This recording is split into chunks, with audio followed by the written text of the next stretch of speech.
Hello, Konnichiwa, Namaste. Welcome to all to Konnichiwa Pune 2021, Day 3. It's the last day. I hope everyone have enjoyed the last 2 days of this event and equally will enjoy this day as well. Before starting, I would like to inform that we are having two separate stage 1, stage 2. I would like to tell about stage 1 agenda first. Stage 1 will be having a presentation which will be start by 10 a.m. and it will be taken by Yusuke Yamamoto, Executive Director, Japan National Tourism Organization, JNTO, Delhi. It will be followed by Lesson Learned and Cooperation to Tackle Future Pandemics by Mr. Shigeru Toyoda, former Executive Takeda Pharmaceuticals, and Ms. Mari Nogami Ito, PhD, National Institutes of Biomedical Innovation, Health and Nutrition, Osaka, Senior Research Fellow, AI and Bioinformatics Project. 11:30 to 12:30, there will be another segment, Profoundness of India Discovered through my lecture tour on Indo-Japan collaboration animation Ramayana. It's going to be an interesting session. There will be a conversation with Mr. Megumo Ishiguro and Ms. Tomo Kawane. Another session will be followed by 12:30 to 1. It will be taken by Sayuki Dr. Fiona Graham. It's on geisha at Fukuoka, an anthropologist inside the flower and below world of the geisha of Japan. Then there will be a break and it will be started again by 3 to 4 p.m. today. It will be followed by Miss Megha Wadhwa, the author of Indian Migrants in Tokyo. Another session will be there on Fireside Chat with Shefali. Guest will be Ms. Nupur Tiwari. It will be followed by another session on Fireside Chat with Shefali, and it will be joined by known YouTubers. 5:30 to 6, there will be a closing ceremony remarks by Mr. Tauchi Noritaka, Consulate General of Japan in Mumbai. The event will be ending by 6 to 6:30 with a cultural program by Team Majestic Junitsu by Apex, Kushmir and Hiroko Sara. It will be a great performance. I hope you all will enjoy. Stage 2 will start shortly. Thank you. Will be with us. Will be soon online again. 出なかった。ね、じゃあ動画行きましょうか。はい、動画。でまずインドの人たちにスマデラのことを紹介したくって2分半ぐらいの動画を作ってるのでまずそれを流します。それが終わってからこのステージが始まります。OK ですか？すみません。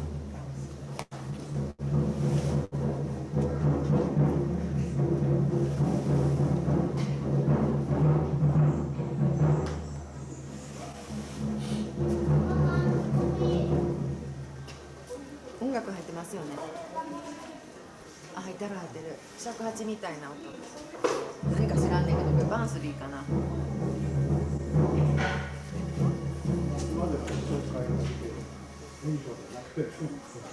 まあこれをね、大きくスクリーンとかで映せれたらよかったんですけどね。そこまでちょっと設備が無理。見てもらえますか？これね。あんまりね。あ、動かさん方がいいの。動かさん方がいい。あ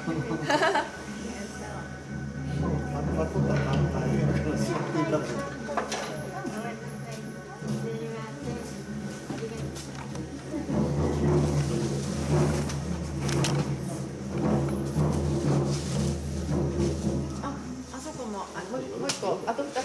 はい。入ってますよ。はい、お席空いてるので、もし足がちょっとしんどい方とか、はい、これどうぞ。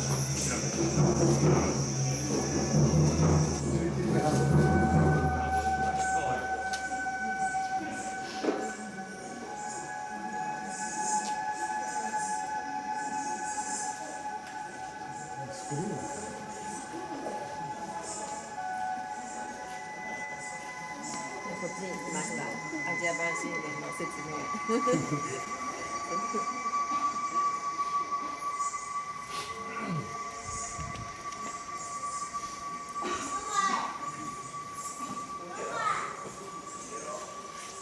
もうすぐ始まるよ。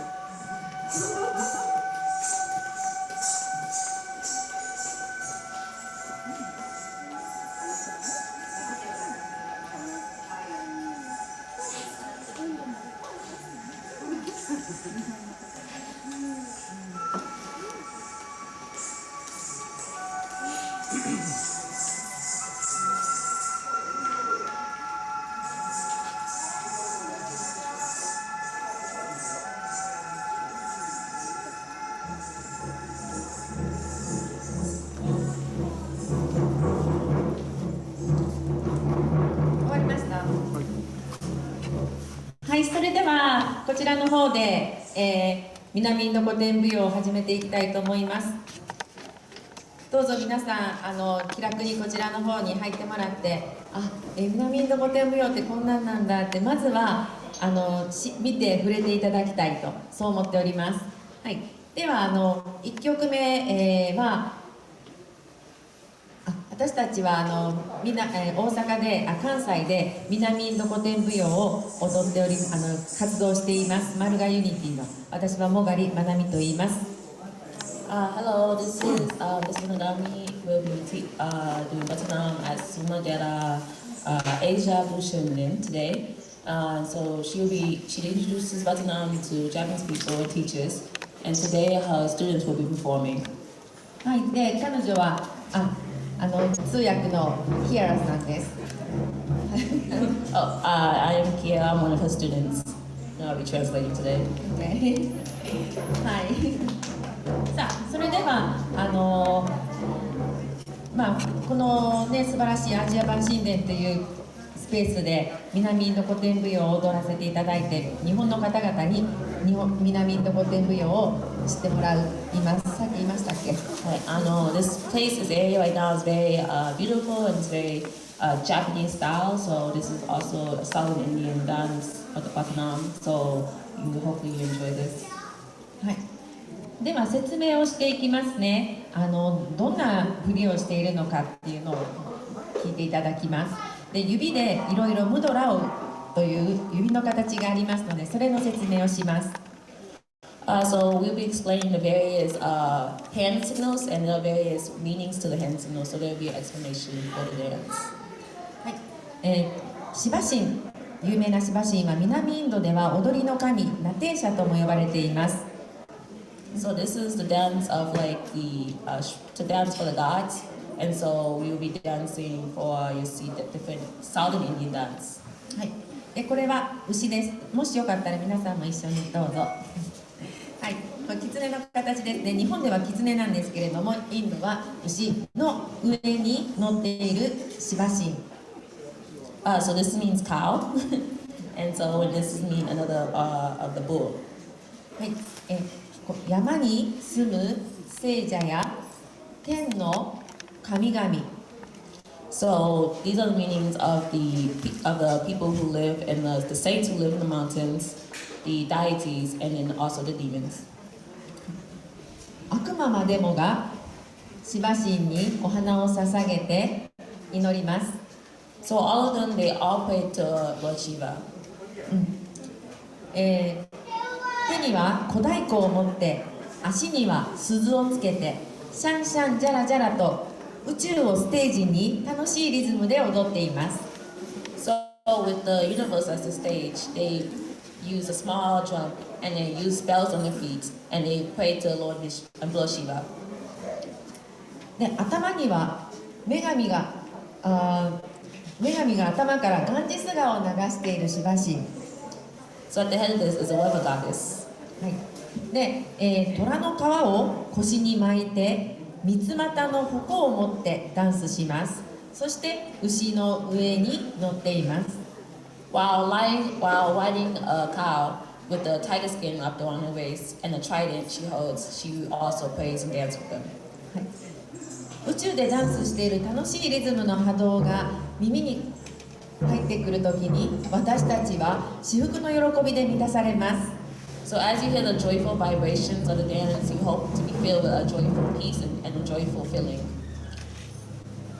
月と太陽を一つにしてしまうシバ神、そして彼の姿が宇宙すべてであることに驚きます。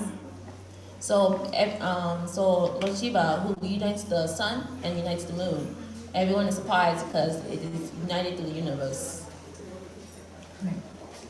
そして、この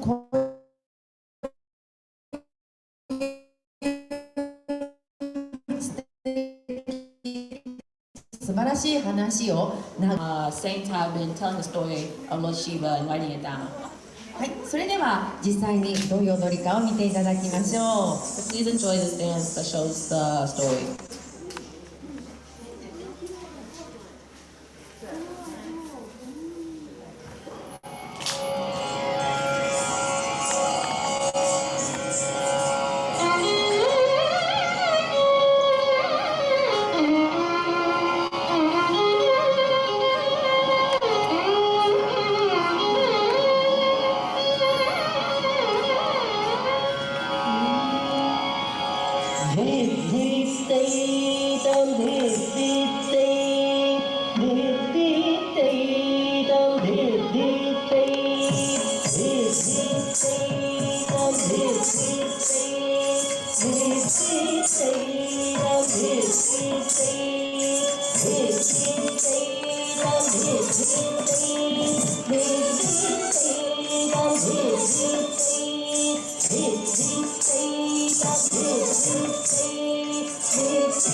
は縁日でお祭りみたいでとても賑やかですね。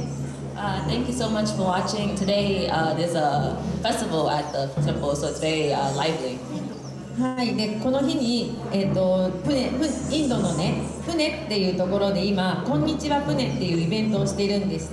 それを今これで撮ってインドの人たちに見てもらっているんですけれども、はい。So today we're doing Japan and Pune, and this is the Hello Pune event. So we will be doing a little more instruction about this. はいね、インドの方たちも日本の文化にもとても興味を持っていらっしゃるということです。また関西日印文化協会っていうのがありまして、こちらの方でメンバーとして、いろいろとこういう文化をインドの文化を日本の人に紹介するっていう役割をしております。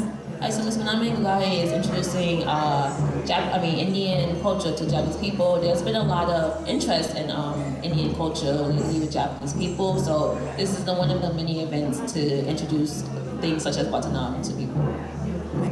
今日はこのこんにちはプネというインドのイベントに参加するということで、本当ならもっとね日本の文化を伝えた方が良かったかもしれませんが、須磨のお寺の、全体ですね、ここのアジア版神殿とかこういうお寺があるんですよとインドの人に、先ほど動画で紹介しました。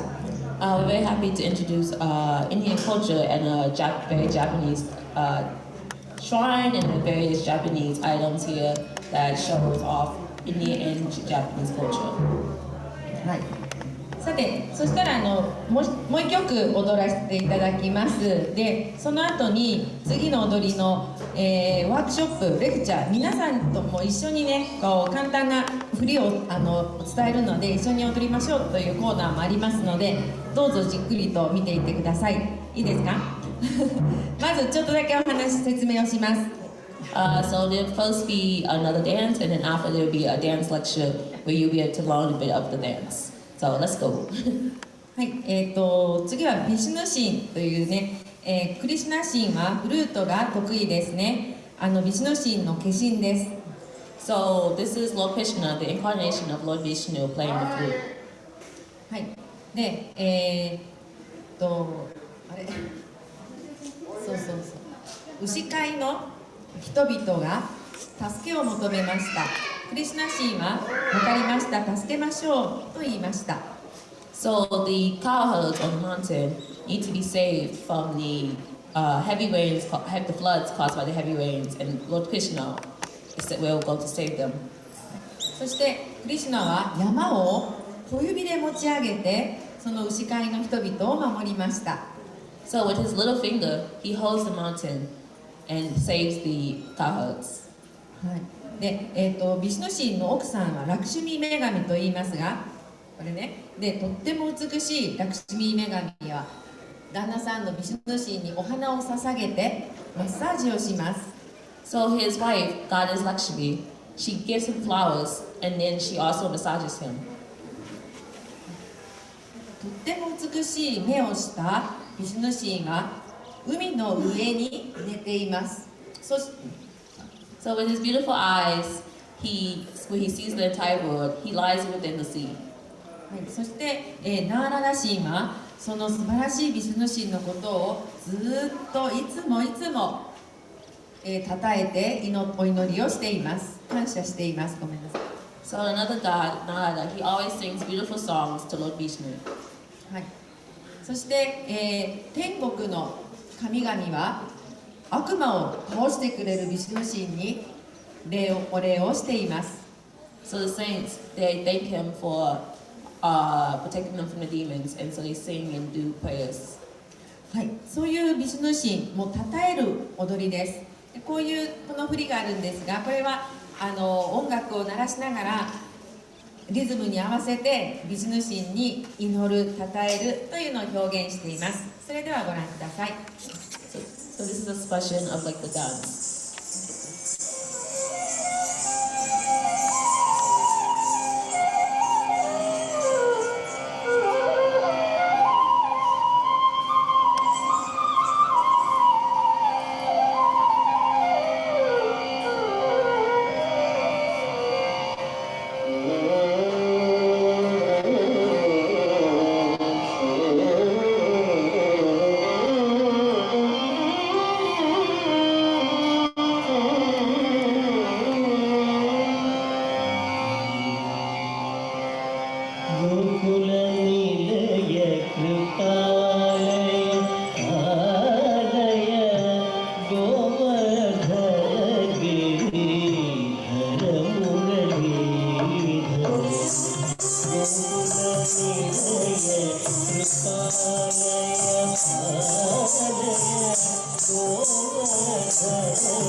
Go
やってみたいと思うんですが、おレクチャーさせていただきたいと思っています。皆さんどうぞ前の方にいらしてください。どうぞこの中に入ってもらって、後ろの方で、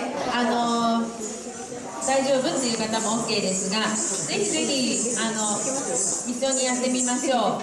ぜひぜひやりましょう。はい、ではまずね、日本ではよくこの形に狐を表しますよね。でもインドではこれは牛を表すんですね。牛とか鹿も表しますけどね。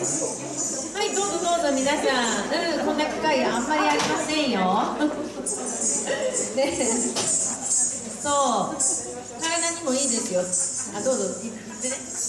So thank you for watching. So now there will be a dance lecture, and so she was just explaining, telling everyone they can come, they can help practice, and that this kind of also looks like the Japanese fox, or like how you would do a Japanese fox. So we'll do the dance lecture now.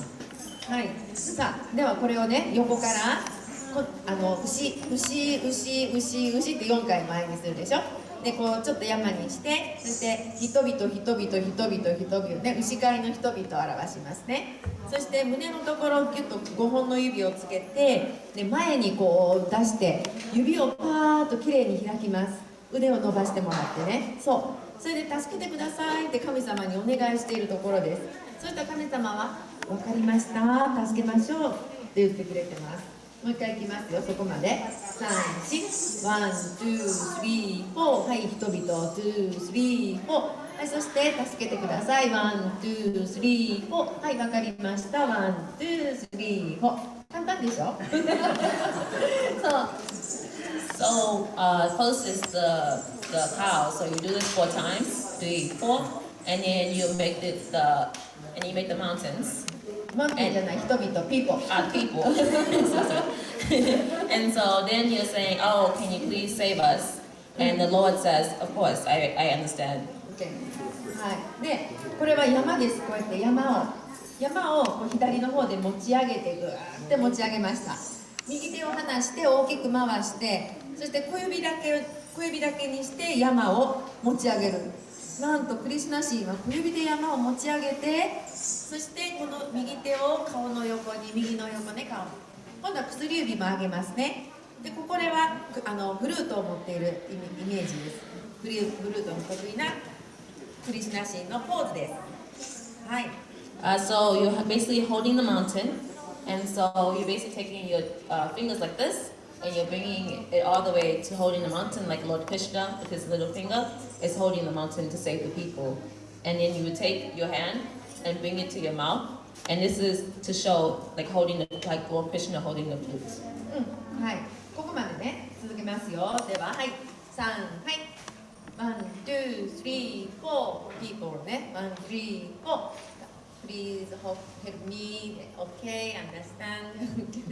で、山を持ち上げるね。はい。手を振ってきまして、小指で持ち上げて、そして薬指をも上げて、これフルートを持っているポーズ。しっかりと腕を伸ばしましょう。OK です。さあ、もうこれだけですよ。もう一つやります。次は両手でね、小指と親指を離します。はい。こうして、で、中の3本をこうトントントンで叩きます。これはカスタネットみたいな小太鼓。わかる？ So this is 太鼓太鼓スモール so this is like a small drum that we're representing, and this is basically how the people are starting to dance and pray and worship him. はいでここをワン、ツー、スリー、ワン、ツー、スリーって動かすんですね、3本の指を、そして足もあるの。右、左、右、左、右、左、右、左、左、こう、その一緒に動かすんです。ここも動かす。はい、やりましょう。いい So like with the belt, like how he sets the bells on the feet, you do white, left, white, left, white, left, white, left, white, left, white, left. はい、そうで、その後は次はどっちだ。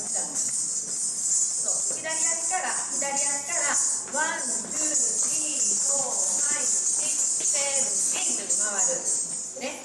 So for 8 counts, with starting with your left foot, you would go 1, 2, 3, 4, 5, 6, 7, 8. そう、その次左足をこういうふうに前にこうクロスしてね、こうやってクロスしてグルートを持ちます。右の方で、そうそうそう。So you would be. この時は小指と親指を離して3本の指は揃えてますね。それをこういうふうに、はい、ここ伸ばす。OK、これフルート、クリシュナのポーズ。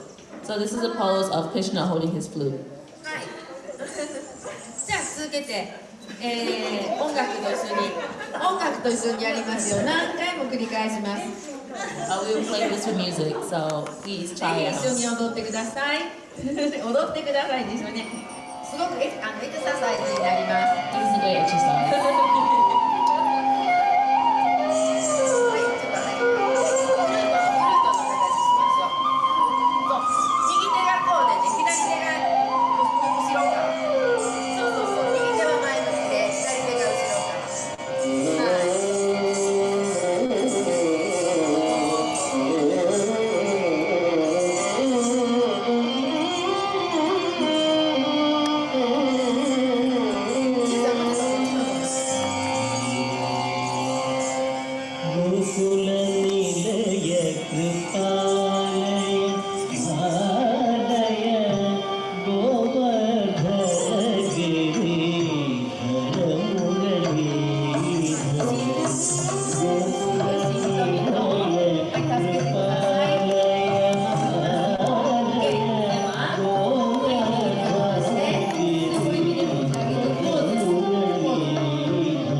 でこうやってこういう素敵な場所があるから、ありがとうございます。ありがとうございます。場所があって、この南インド古典舞踊を知ってもらうきっかけ、そしてこう皆さんと一緒に踊れるこの空間が素敵ですね。Very nice to see everyone dance together. It was very beautiful. はい、ありがとうございました。じゃあそれでは私たちのこの南インド古典舞踊を関西で踊って活動させてもらっているマルガユニティのモガリマナミでした。それと、ダンサーのマリコさん、チエさん、アキさん、そして、今練習しているキーちゃんです。So this is in Japan, this is a group called Ma Community, and this is Miss Manami Magali with her students. ありがとうございました。お坊さんも来てくださったり。はい、すいません。はい。ありがとうございます。はい、すいません。もう終わります。すいません。ごめんなさい。それではこれをもちましてこの素晴らしいイベントを終わらせていただきます。ありがとうございます。Thank you, Mrs. Cindy. Thank you so much for watching. ありがとうございました。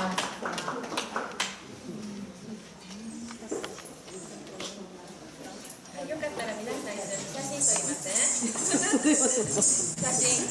ありがとうございます。ありがとうございます。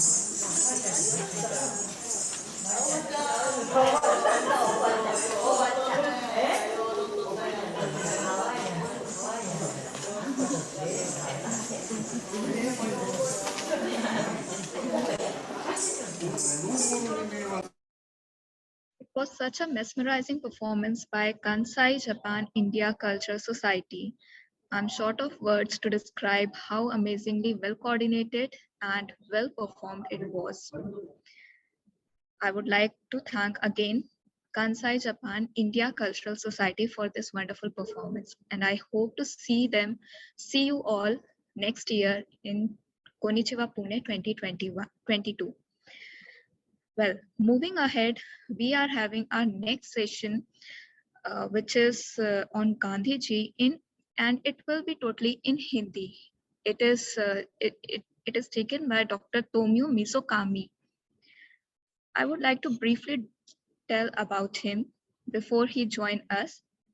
We are very much delighted to host now he is a Padma Shri awardee.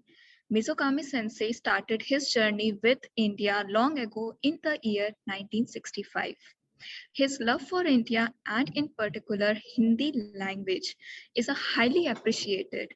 He was retired from Osaka University, Department of Foreign Languages in the year 2007. At present, he is president of Kansai Japan India Cultural Society, Kobe. He has received numerous awards in his life, which includes Vishwa Hindi Samman at the 6th World Hindi Convention held at London on 14th to 18th September 1999. Hindi Ratna from Governor of UP, George Grayson Prize from the President, Dr. APJ Abdul Kalam. Prashasti Patra, Hindi Academy, Delhi, from the Chief Minister, Delhi. Bharat Bhasha Bhushan from the Governor of MP. Jai Jaswanti Samman, Jai Jaswanti Dvitiya Varshikotsav, Friends of Liberation War Honor from the Prime Minister of Bangladesh, Miss Sheikh Hasina, and the most recent is the Padma Shri in the year 2018. We would like to welcome sometime later at 11 Dr. Tomio Misokami. I would like to request everyone to be with us till the time. Thank you. We'll be live soon. We'll be back soon with Tomio Misokami.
We are back again after a break.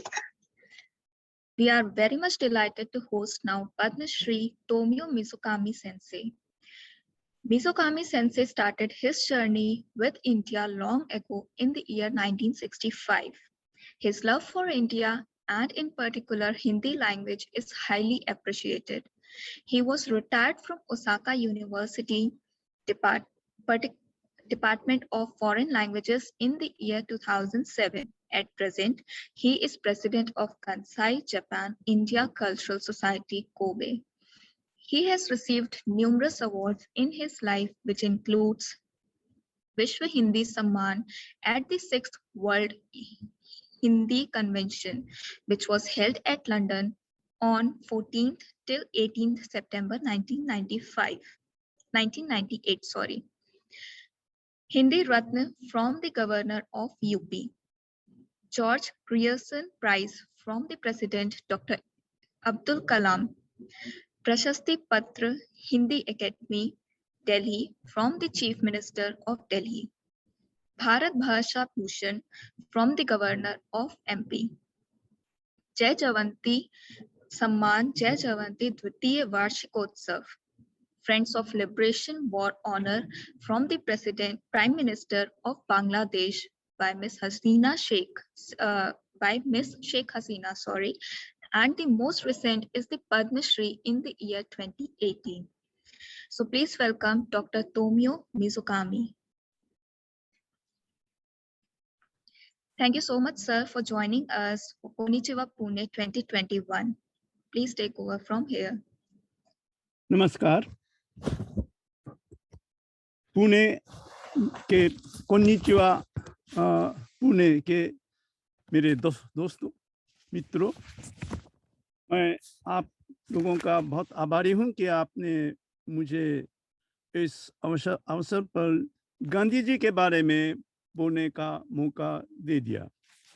असल में गांधी जी के बारे में केवल आधे घंटे में बोलना असंभव है। फिर भी मैं गांधी जी का जापान के साथ संबंध के बारे में कुछ सीमित विषय में कुछ उल्लेख करना चाहता हूं। ये सर्वविदित और निर्विवाद है कि महात्मा गांधी 20वीं शताब्दी के सबसे बड़े व्यक्ति थे। विश्व को अपने विचारों से सर्वाधिक प्रभावित करने वाली विराट हस्ती थे, महापुरुष थे। गांधी जी जापान में भी सबसे प्रसिद्ध भारतीय है। असल में आम जापानियों के लिए महात्मा गांधी की छवि ही भारतीयों की छवि है। सन 1982 में बनी फिल्म गांधी ने भी इस छवि को बनाने में सहायता की थी, जिसमें गांधी जी की भूमिका भारत मूल के अंग्रेजी अभिनेता बेन किंग्सले ने बखूबी निभाई थी। आजकल जापानी युवाओं में भारतीयों की छवि संभवतः द्रुत गति से विकसित होने वाली सूचना प्रौद्योगिकी के अग्रणी देश से। अच्छा, इस साल गांधी जी की 151वीं वर्षगांठ है। गांधी जी के जन्म के एक साल पहले अर्थात सन 1868 में जापान में मेइजी रिस्टोरेशन यानी पुनः स्थापना हुई थी। मेइजी सरकार की स्थापना से आधुनिक जापान का सूत्रपात समझा जाता है। उसी साल 12वीं शताब्दी से चले आ रहे सामुराई शासकों का राज्य खत्म करके राजनीतिक सत्ता फिर से सम्राट को सौंप दी गई थी। इसलिए इसे रिवॉल्यूशन न कहकर रिस्टोरेशन कहा जाता है, पर असल में ये क्रांति थी। कई सालों की उथल पुथल के दौरान अवश्य कुछ रक्तपात हुआ था, लेकिन उस तरह का भयंकर रक्तपात नहीं हुआ था जिस तरह रूस फ्रांस की क्रांति और अमेरिका के गृह युद्ध में हुआ था। अपेक्षाकृत शांतिपूर्वक सत्ता का हस्तांतरण हुआ था। 2000 पहले से चले आ रहे इस तरह के शासन में किसी सम्राट या राजवंशों का कत्ल कभी नहीं हुआ था। मेइजी सरकार का एजेंड था जापान का आधुनिकीकरण व इसे सैनिक दृष्टि से शक्तिशाली देश बनाना, ताकि पश्चिमी ताकतवर साम्राज्यवादी देशों के आक्रमण को रोका जा सके या उसका सामना किया जा सके। जापान दूसरा भारत बनना नहीं चाहता था। इस नवोदित छोटे देश ने बहुत कम समय में इस महान उद्देश्य को पूरा कर लिया था। पहले चीन साम्राज्य को युद्ध में हराकर कोरिया और फॉर्मोसा को हथियाया, फिर रूस पर कठिन संघर्ष से विजय प्राप्त की और फिर प्रथम विश्व युद्ध में जर्मनी को भी हराया। जब पश्चिमी एशिया के छोटे देश जापान ने यूरोप के शक्तिशाली देश रूस को हराया था, तो इस अभूतपूर्व घटना ने सारे विश्व को अचंभित कर दिया था। पंडित जवाहरलाल नेहरू जी ने स्वयं अपनी पुस्तक ग्लिम्पसेस ऑफ वर्ल्ड हिस्ट्री में लिखा है कि जापान की विजय ने बालक जवाहरलाल को एशियाई के रूप में कितना साहस और उत्साह दिया था। यद्यपि उसी पुस्तक के दूसरे पन्ने में वे जापान के साम्राज्यवाद का खंडन करना नहीं भूले। इस तरह उन दिनों जापान दुनिया में 5 महाशक्तिशाली देशों में गिना जाता था, लेकिन इसका नतीजा अच्छा नहीं था। जापान अपने साम्राज्य लाभ की खोज में जमीन और तेल को हड़पने हेतु चीन और दक्षिण पूर्वी एशियाई देशों पर आक्रमण करने लगा और सन 1941 में एशिया और प्रशांत महासागर युद्ध भड़क उठा। अकेले जापान को इंग्लैंड के अलावा अमेरिका, रूस, चीन और फ्रांस आदि प्राय सभी प्रमुख देशों से लड़ना पड़ा। हालांकि भारत के राष्ट्रीय आंदोलनकर्ताओं का अंग्रेजों से विरोध था, लेकिन इसका मतलब ये नहीं था कि वे जापान के पक्ष में थे। महात्मा गांधी और जवाहरलाल नेहरू आदि भारतीय राष्ट्रीय कांग्रेस के प्रमुख नेता अहिंसा में विश्वास करते थे, लेकिन नेताजी सुभाष चंद्र बोस अकेले ऐसे नेता थे जो जापान की सैनिक शक्ति की सहायता से अर्थात बल का प्रयोग करके अंग्रेजों को भारत से भगाने के पक्ष में थे। अब एक फिल्म के 2 अलग दृश्य देखें जो युद्ध काल की असली तस्वीरें हैं। आप थोड़ा शेयर कीजिए।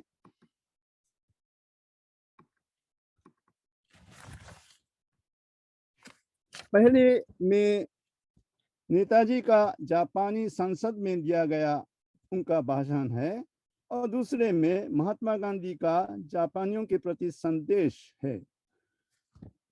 उद्घोषका जापानी में व्याख्या दे रहे हैं, पर मैं उन्हें हिंदी में अनुवाद करके समझाऊंगा।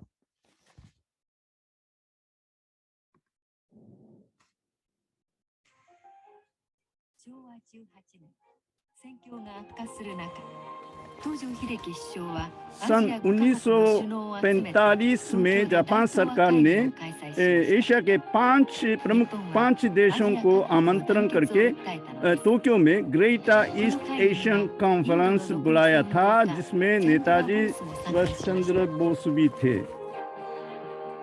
インドを脱出し、日本政府の庇護のもと、イギリスからの独立を目指していたボースは、この会議に先立って日本との協力について次のような उन्होंने संसद में इस तरह का भाषण दिया था। जापान ही 19वीं शताब्दी में एशिया में धवा बोलने वाले एशियाई देशों के आक्रमण को रोकने की कोशिश कर रहा पहला एशियाई शक्तिशाली देश है। एशिया के पुनरुद्धार के लिए अब भी जापान का जोरदार सहयोग चाहिए।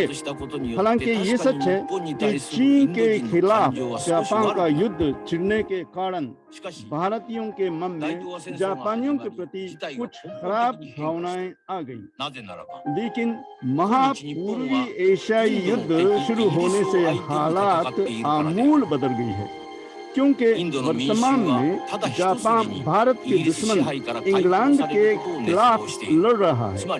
भारत की जनता बड़ी लगन से अंग्रेजों के शासन से मुक्ति पाना चाहती है, अर्थात भारत की स्वतंत्रता की मदद करने वाले सभी लोग भारत के दोस्त हैं।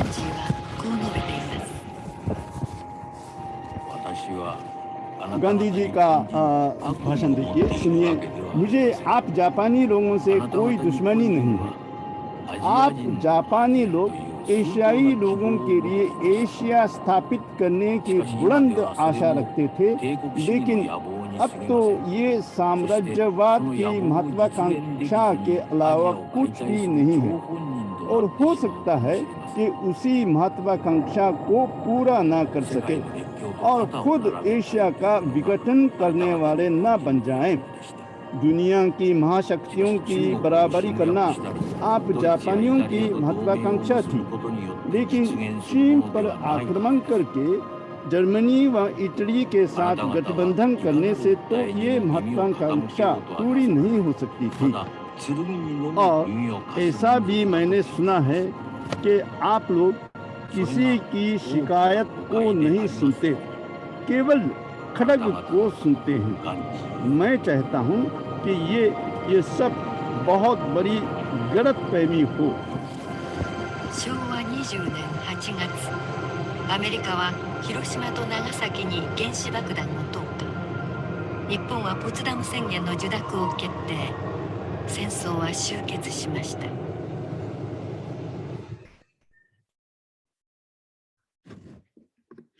ये देखिए कितना बड़ा फर्क है। गांधी जी की भविष्यवाणी सही निकली।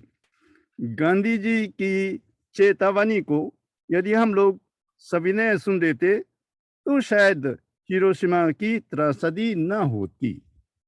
लेकिन एक बात पर ध्यान दें, नेताजी और गांधी जी में स्वतंत्रता हासिल करने के उपाय को लेकर मतभेद था, पर दोनों में स्नेह व सम्मान की भावना में कोई अंतर नहीं आया। श्याम बेनेगल निर्देशित Hindi film Bose forgotten hero का प्रथम दृश्य गांधी जी और नेताजी के मतभेद के कारण अलग होने के दृश्य से शुरू होता है। अहिंसा से के बिल्कुल उलट हिंसावादी नेताजी इसके बावजूद जनता में लोकप्रिय थे और लोकप्रिय है। बड़े ही अंग्रेजों ने उन्हें देशद्रोही ठहराया था, पर भारतीय जनता उनका समर्थन करती थी। विचारों में जमीन आसमान का सा फर्क होने के बावजूद दोनों नेताओं में समान बड़े गुण थे। वो ये है, एक तो देश प्रेम और दूसरा साहस। एक ही व्यक्ति का गांधी जी और नेताजी को समान रूप से पूज्य व सम्मानीय मानने की मानसिकता में कोई अंतर्विरोध नहीं है। मैं इसमें राजनीति में आना नहीं चाहता, लेकिन इस संबंध में आजकल कंगना रनौत जी अभिनेत्री है, उन्होंने ये कहा कि नेताजी के समर्थन और महात्मा जी के समर्थन दो समर्थक नहीं हो सकते, ये अंतर्विरोधी है, उन्होंने ये कहा था। लेकिन मैं उनके पक्ष में नहीं हूँ। नेताजी के निधन के बाद लाल किले में आजाद हिंद फौज के अफसरों पर देशद्रोह का इल्जाम लगाकर अंग्रेज सरकार ने उन लोगों पर मुकदमा चलाया था, तो देश भर में अंग्रेजों के प्रति विद्रोह की लहरें उठी। महात्मा गांधी जी और कांग्रेस पार्टी ने भी उन लोगों का समर्थन किया था। इसी से भारत छोड़ो आंदोलन ने जोर पकड़ा था। ये तथ्य भी कुछ इतिहासकारों ने खोज करके निकाला था कि सन 1942 में से सन 1983 हाँ 45 सॉरी 42 और 45 के बीच के कुछ समय के लिए आजाद हिंद फौज और जापानी सेना अंग्रेजों के खिलाफ बहुत हावी हुई थी। अंग्रेज बहुत डर गए थे, जनता भी बहुत उत्तेजित हुई थी और जापानी सेना व आजाद हिंद फौज से गठबंधन करने के जोरदार सुझाव भी आ रहे थे। थोड़े समय के लिए गांधी जी का भी अपने सिद्धांत से विचलन हो रहा था। गनीमत थी कि विचलन नहीं हुआ। गांधी जी बहुत बड़े और पूजनीय नेता थे, लेकिन भगवान नहीं है। राजनीतिज्ञ होने के नाते जनादेश का ख्याल भी करना पड़ा होगा। अंत में कहा, महात्मा गांधी जी के जापान के साथ संबंध में सबसे उल्लेखनीय बात 3 बंदरों की लकड़ी की मूर्ति से है, जो सांजर कहलाते हैं। फिर मैं शेयर करना चाहता हूं।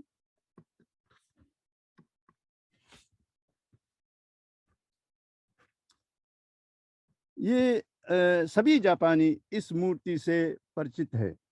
बंदर को जापानी में सरु कहते हैं। उसके आगे संख्यावाचक शब्द सन यानी 3 को लगाने से संधि के नियम के अनुसार सा का जा में परिणत हो जाता है, यानी अघोष का सघोषीकरण हो जाता है।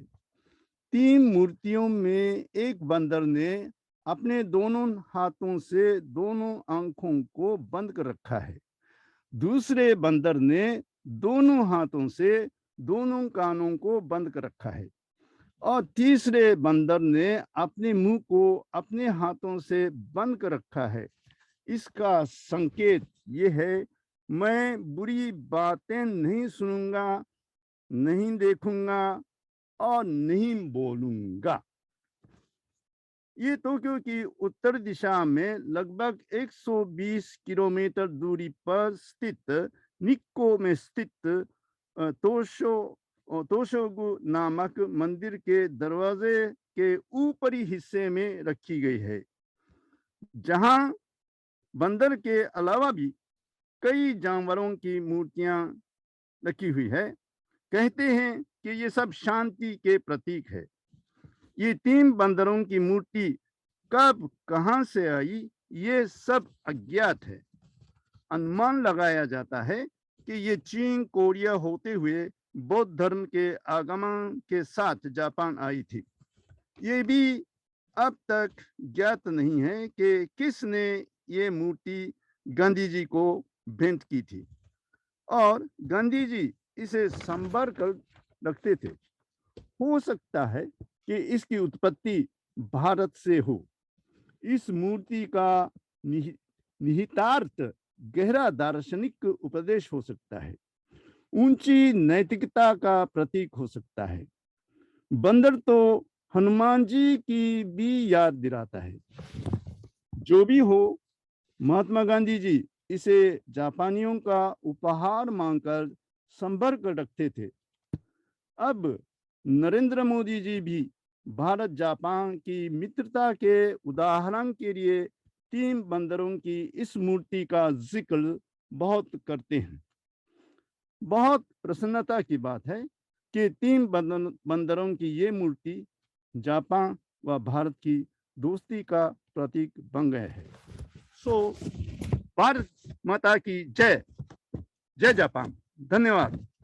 Dr. Tomio Mizukami, thank you very much. It was indeed very insightful to know about Gandhi ji and the entire historical approach it involved in that era, and it's really wonderful to know about the history, and it's really very interesting, uh, very important also to be known by our generation or the coming generation. Thank you very much for joining us for Konnichiwa Pune 2021. See you soon. Namaste.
Now we are heading towards our next session, which will be taken by Tomonari Kuroda. It will be a keynote by Japan Foundation. So I would like to welcome Tomonari Kuroda-san to please take over from here. Thank you. Now I'm in Delhi, so I will have a kind of keynote from now. 皆さん、こんにちは。It's great pleasure for me to attend the Konnichiwa Pune today. I'd like to congratulate IJBC for organizing this great event online. I've been working as a Japanese language advisor for Western India since the end of May this year. But actually, I'm not in Pune yet. Due to the spread of the coronavirus infection, I've been working remotely from Japan for some time since I started this job. I finally came to Delhi on the 24th of September, and I'm still here. So I'm speaking to you today from Delhi. Luckily, this event is online this year, and I'm able to talk to you here, but I also want to go to Pune as soon as possible and say Konnichiwa Pune to everyone in Pune. Well, I'm new to India and haven't done any work yet. But my colleagues at JFND have been organizing various events and classes online over the last year during this pandemic. By putting our events and classes online, we've been able to reach many people who previously would have found it difficult to participate.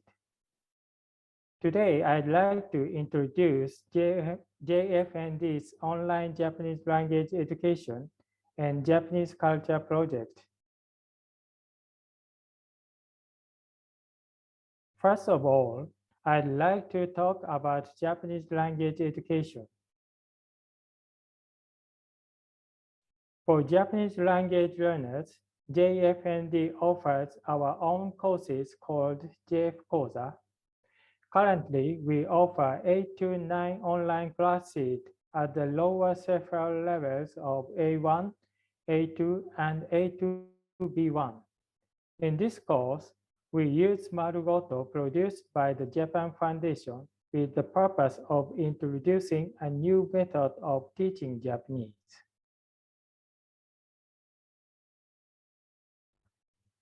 Although the JLPT level is the most common indicator of Japanese language level, Marugoto uses the JF standard as the level indicator. This is based on the CEFAL, which is currently the world's most widely used indicator of foreign language levels. This means that you will receive a level of certification that is recognized anywhere in the world.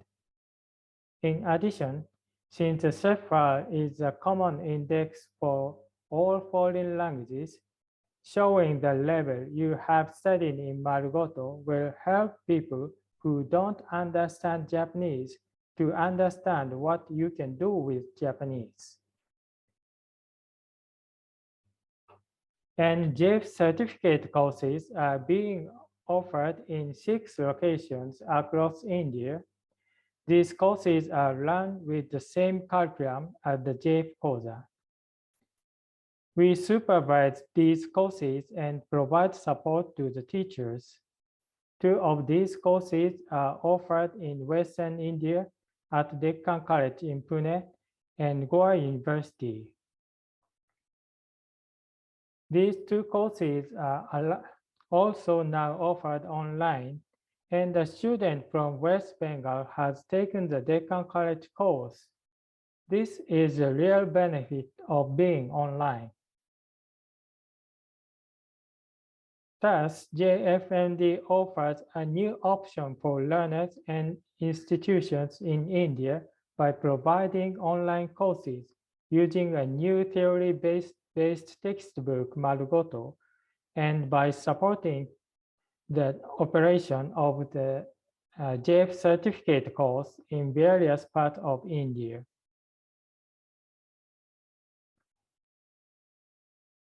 The Japan Foundation also has an online learning platform. It's called Minato. With Minato, you can study anywhere, anytime, at a time and place of your choosing. There are not only Japanese language courses, but also courses on Japanese culture, such as calligraphy, ikebana, and sado. Can you find other interesting courses on the screen? Yes, you can learn Japanese in anime and manga and Kansai dialect like Maido. Nambo desu ka? You'll also be able to meet people from all over the world who study on Minato. All courses are free of charge. Now, please watch the video to find out how to register.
ちは。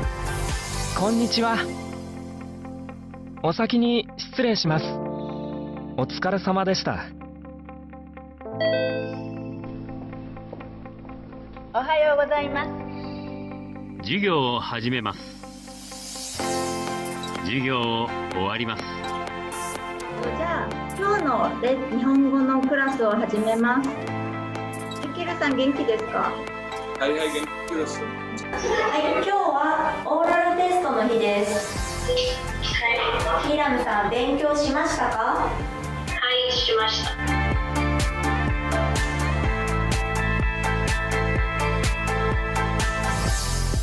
The good thing about Minato is that it is divided into various levels and one can choose between the levels according to his or her knowledge. The kanji method, the way of teaching kanji through picturization. The best part about Minato e-learning is the live lessons which they conduct. It's an online course, so as for an online course, you can study anywhere, at any place, anytime, and that's the, I think, beauty of it. We can talk to different people from around the world who are also engaged in the same course.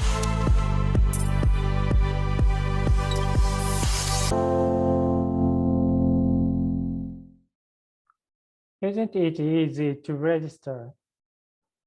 Once you've registered, you can learn Japanese language and culture anytime, anywhere. Why don't you start studying on Minato? Is JFMD's support for learners limited to learning language courses? Of course not. We also organize events in which learners can participate.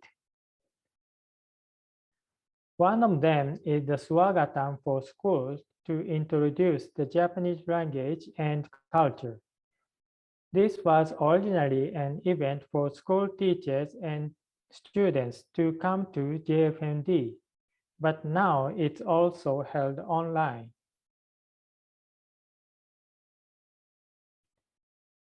This is a fun program to introduce students to familiar Japanese culture and simple Japanese language with quizzes. So far, we've introduced seasonal events such as Setsubun, Hinamatsuri, Tanabata, and Otsukimi, as well as Japanese school life and Japanese games. Since we went online, we've had participation from some schools in South India as well as schools in Delhi. It's also possible to hold the event in schools all over India. However, please note that we only accept applications from schools. We also hold a short film contest. We organize the contest to provide opportunities for learners to express themselves in Japanese in various ways, not only through speeches. The contest is open not only to India, but also to South Asian countries. And in the last time, we received 31 entries from South Asian countries. We hope that by making short videos, the participants will be able to share their culture and themselves with the world in Japanese. And at the same time, communicate with the people who actually watch the videos, which will further motivate them to learn Japanese. Here's the 3-minute video of the last idea show winner from India.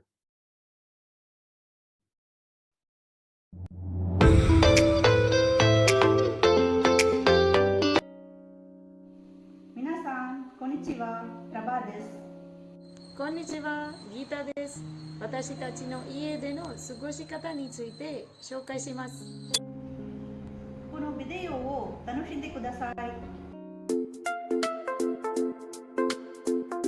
オンラインで日本語の授業を受けています。大人になってから始めましたが、とても楽しいです。仕事も日本語の勉強もうまくバランスしています。私は娘と一緒に日本語の勉強をしています。日本語の勉強のおかげで家族との絆はもっと強くなりました。オンライン授業ですから時間と技術を効率よく使って学んでいます。次はヨガ練習です。体と心の健康のために毎日ヨガとプラナヤマという呼吸練習をしています。オンラインで小学校時代の友達と一緒にしています。冗談や懐かしい話をしながらヨガをするので体も心も若く感じます。そしてヨガを子供にも教えています。子供と一緒にヨガしている様子を見てください。これは私のテラスガーデンです。家の屋上で花と野菜の植物を植えています。これらの植物は私の子供みたいです。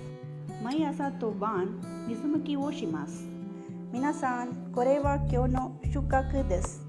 きれいな花と美味しい野菜ですよ。このテラスガーデンのおかげで環境と自然ともっと強くつながっています。次は趣味の話です。私は小さい頃から絵を描くことが大好きです。最近息子と一緒に絵を描いています。とっても楽しい時間を過ごしています。私は音楽が大好きです。息子2人はピアノとギターができます。家族みんなで音楽を楽しみます。皆さん、人生は一つです。一期一会とよく言いますね。幸せは家の外にありません。心の中にあります。私たちはやりたいことを大事な人と一緒にすることで幸せを感じています。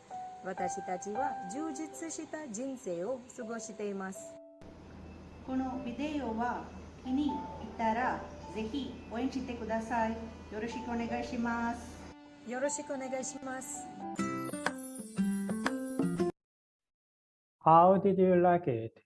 Looks like fun, doesn't it? We are planning to hold this event soon, and we hope that many people from Pune will participate in this event. JFND also provides support for Japanese language teachers. One of the best examples of this is the teacher training course we run with the Indian government. This was launched in 2018 and has been attended by around 350 people, both offline and online. The most typical course is the 360-hour course called Course A. In this course, students not only learn knowledge, but also learn how to teach Japanese practically through mock lessons. This course was also discontinued in March 2020, but has now been made entirely online and relaunched in August 2020. The course has been extended from 3 months face-to-face to 5 months online. Now the 6th batch students are studying. Although the course is online, it's not only lecture-based, but also includes active learning formats. For example, students collaborate with each other to present their learning or create and perform a Japanese drama. In addition to this, we also offer a Course B online, which is a 30-hour course on the action-oriented approach. This course is also conducted in a flipped classroom format, where students watch a video of lectures before class and then focus on discussion in the class. The 12-hour course C that was held in various regions in 2018 and 19 will also be available online by March next year.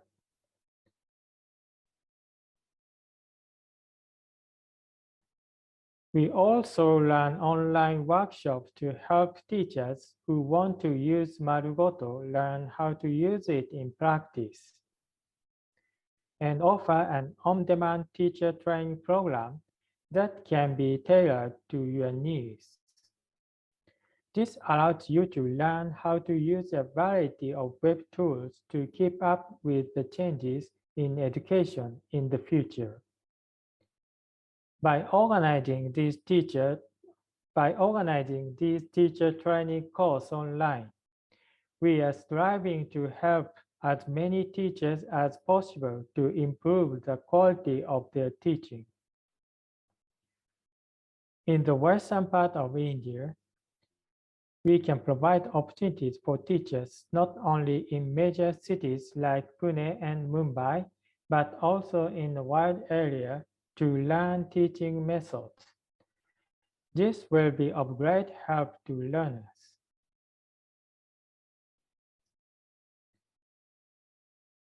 I'd also like to introduce you to Rencon, our email newsletter, which regularly distributes a variety of information to teachers.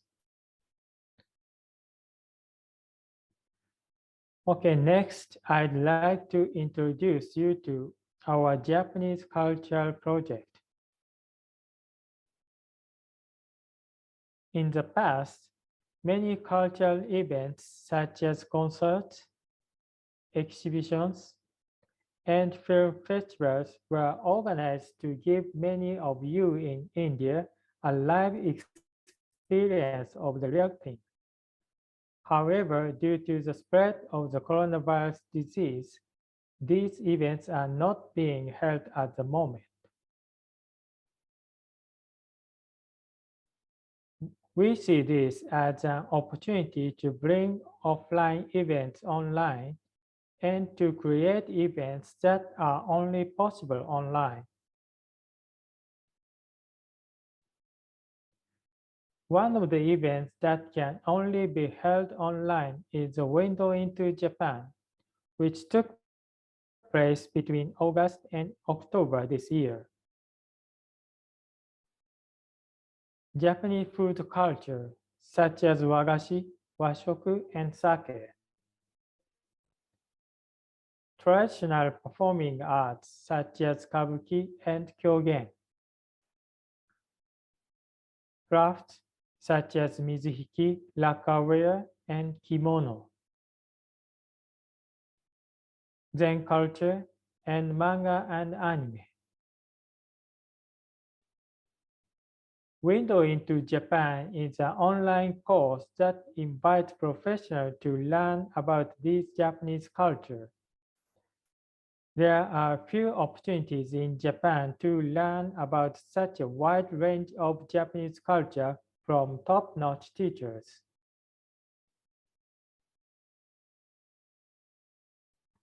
For example, in the Kyogen session, we try to make it fun to learn online, not only by listening to the lecture, but also by watching the actual Kyogen performance. Participants asked numerous questions, which were answered directly by the lecturer. I believe that these activities helped participants to gain a deeper understanding of Kyogen, which had previously been an unknown part of Japanese culture, and to feel more familiar with it.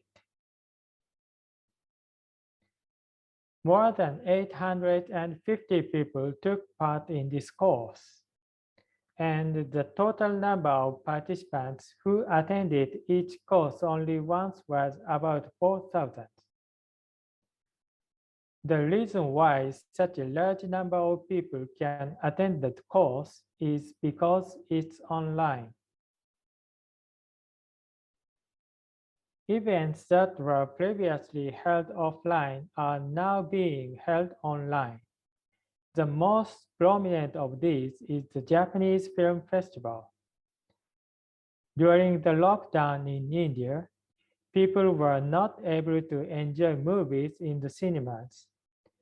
This was a very sad time for the people of India. many of whom are film lovers.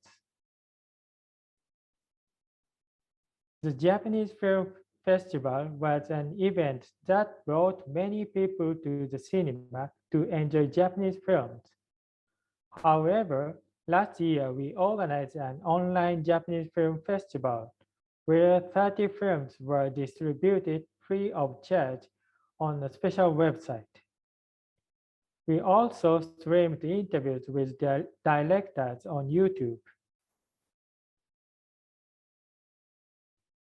It was held only in some cities before, but it can be seen online from anywhere in India. And last year, there were about 70,000 accesses from India.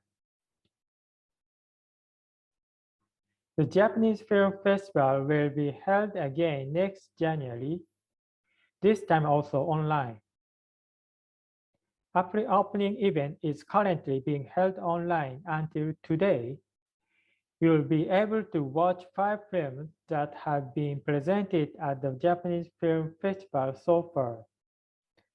After Konnichiwa Pune, you can enjoy Japanese films online. I hope that you will enjoy Japanese films at the Japanese Film Festival in January and deepen your understanding of Japan. All the information presented today is posted on our Facebook. This page provides not only this information, but also a lot of information about our events in Japan. Please follow us.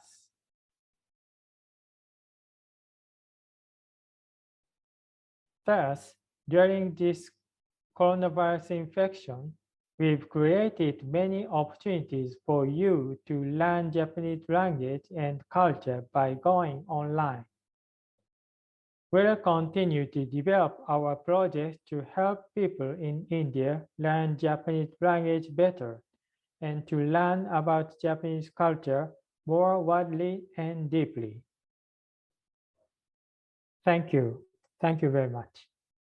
Thank you so much, Tomonari Thank you. Kuroda-san, for this wonderful presentation and letting us know what are the events or competitions is going to held next year and what are in pipeline for this year as well, ending in December.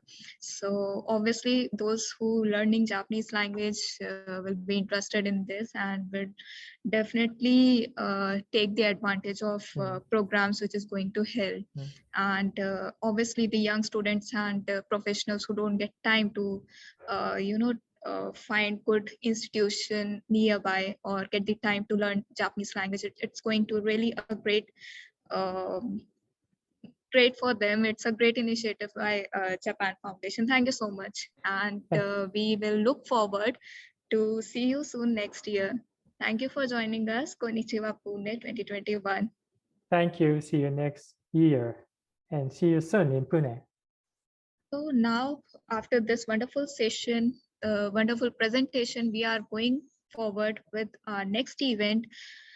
It is on Japanese translation as a career option. It is presented by Ms. Yoko Deshmukh. She is JTF certified freelance translator. Before I could invite to Yoko-san, I would like to briefly tell about her. Yoko-san is a JTF certified freelance translator, Japanese citizen, married to Indian and living in Pune, India since 2003. She has over 18 years of experience in IT, marketing, finance, contract, and current affairs news fields. In 2021, she also received certificates from Fellow Academy, Tokyo for the medical field, clinical studies. Her dream is to work and associate with people from across the globe and contribute to Japan's globalization. I would request to Yoko Deshmukh, please come over stage and take it from here.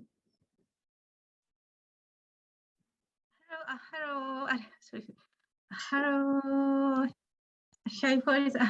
Hajimemashite, nice to meet you. Very much Nice pleasure to meet meeting you. you today. So I always hear about you that you're very much doing good in managing many talks.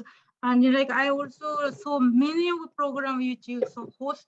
You are doing very amazing. And really, I'm very proud and honored to be here. Thank you so much for the opportunity. Thank you so much for your appreciation, and Thank I you. would definitely like to have you on Fireside Chat sometime later. Please Sure. join And me over there also. we will meet in Pune. We will meet in Pune definitely.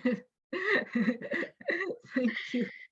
Very much pleasure. Thank you so much. Arigatou gozaimasu. Thank you so much for inviting me today. and in fact, since day one from Friday, I was watching this program. Very interesting. Konnichiwa Pune. And I'm very much proud and very much pleasure to be present here. And today, Thank you so much. Thank you so much. So today I want to talk specifically there are many things to talk from Japan and India. We know very well. I was very much touched by Dr. Mizokami's talk today. And so many things we can learn, and we can learn very much from each other's country. But for today, I have 1 hour. I have 1 hour to talk about. Sorry, I have 1 hour to talk. By mistake, I was so to talk about only translation. So translation is like many people might not be feeling like to so attractive career. I know that very much in India, particularly in India, because you speak so many language. So many people feel like it's not so glamorous career. I know that. But if you decided to become a professional, it's a very interesting career. You can find like you can choose from many fields, from publishing to so I think I will share that slide. My slide. Sorry. Yoko-san, I just want audience to let know that we'll be having some time for question and answer session. So Okay, please sure. ask the questions on YouTube. So it will be very interesting for them. A break also, you can take chai break. Well, like I'm talking. Thank you. So you can ask question. In fact, I wrote on the YouTube just before this session that I will be seeing the questions online. So like those who couldn't ask the questions on time, you can feel free to ask on the YouTube. I'm opening this. So I'm opening here on the iPad. So I'm seeing your questions here also, but maybe it's better to ask in the end, right? So that's how. すいません、ありがとうございます。Thank you. So I will then share the slide. So I will share the slide. So I just want to ask, like, are you able to hear me properly? Like no sound problem. 大丈夫ですかso sorry, すみません、ちょっと途中で。So today, so I will talk about translation as a career. And this is Ganesha. Everybody knows Ganesha, but this is in Fukuoka. Fukuoka is my mother's town. My mother is in Fukuoka, and whenever I come back to Japan, I stay in Fukuoka. And this is my this small cute pretty girl is my friend's daughter. She's so much impressed by this Ganesha. Why he has this elephant face, but he's like this thing, like stomach. He has like. She was very curious. They made in India. They carved from one single stone. I think people in this what was it? Place name I forgot. In the Uttar Pradesh, some place they have place to carve. I saw that their paper that they are putting paper on the wall that how it is made and where it is made, and they carried it to Japan by ship because it has 1.5 ton of stone. 1.5 ton means you cannot put on the airplane, so I think you have to carry by ship. So then it arrived here in Fukuoka, which is almost 10,000 kilometers away from Pune. And so Ganesha is here. So unfortunately, it's not made in Pune, but it's made in India, Ganesha. So so because it is the beginning to you meet you, so I thought of I needed Ganesha's blessing. So also I want to ask, like, are you able to see all the characters properly? Any problem? Do you have any problem? No problem, right? You can see all the characters on the screen. Yes, Oh. yes, we are able to see that. Arigato, Shai-Pari-san, thank you, thank you. So why I became a translator? So first I will just quickly tell you that why I became a translator is because I really love translation. That's all. That is very much in the beginning. I really like the translation. So even if somebody give me 10 billion yen, 10 billion yen is 10 billion yen is approximately how much it is. Maybe you can say like lakhs of crores of rupee, lakhs of crores of rupee. Somebody give like, or maybe I won the lottery or something. But still, I will continue doing the translation because I really love the translation. So that is one thing. So like why I wanted to become a translator, because I'm now also, but since I'm a childhood, I have very less confident person. And so I myself cannot speak a lot of things, but I can connect to people what they say. So like what you want to say, like by connecting people, maybe I can have opportunity to meet many people. So I wanted to come out of Japan because Japan is a small country. I feel small country, small people, small community.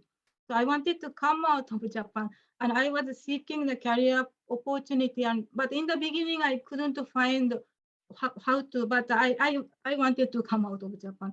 So then I came to India for like when I was a university student. I came to India as a tourist. And then I realized that in India, many languages are spoken, so which means languages can become a bridge, right? Languages will not divide the people, but languages can bridge the people, I thought. So I was thinking, maybe language is very interesting career opportunity. Then my husband found like, maybe you should become a translator. That was because like when we married in Japan. So then in Japan, when you are marrying, we have to like import the affidavit. I don't know now also it is necessary, but at that time back in 2002, we needed to import affidavit from India, all the way from India. And then that affidavit we need to translate in Japanese, whatever it is written. And then so I have to translate this on the paper. And in that time, my husband saw me enjoying very much, and so he suggested. So okay, so then how to become a translator, I didn't know. And that time there was not much information also back in 2002. So I started this Ask City. So this is a blog, Ask City. I am uploading every day. I will show you afterward. I will show you on the Chrome, Google Chrome. But this this blog I am uploading every day so that I can translate. Like, so because that time Times of India or such newspaper, it's not online newspaper.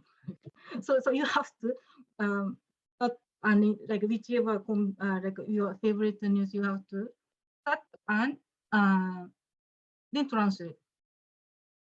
Sorry, so you have to cut and translate.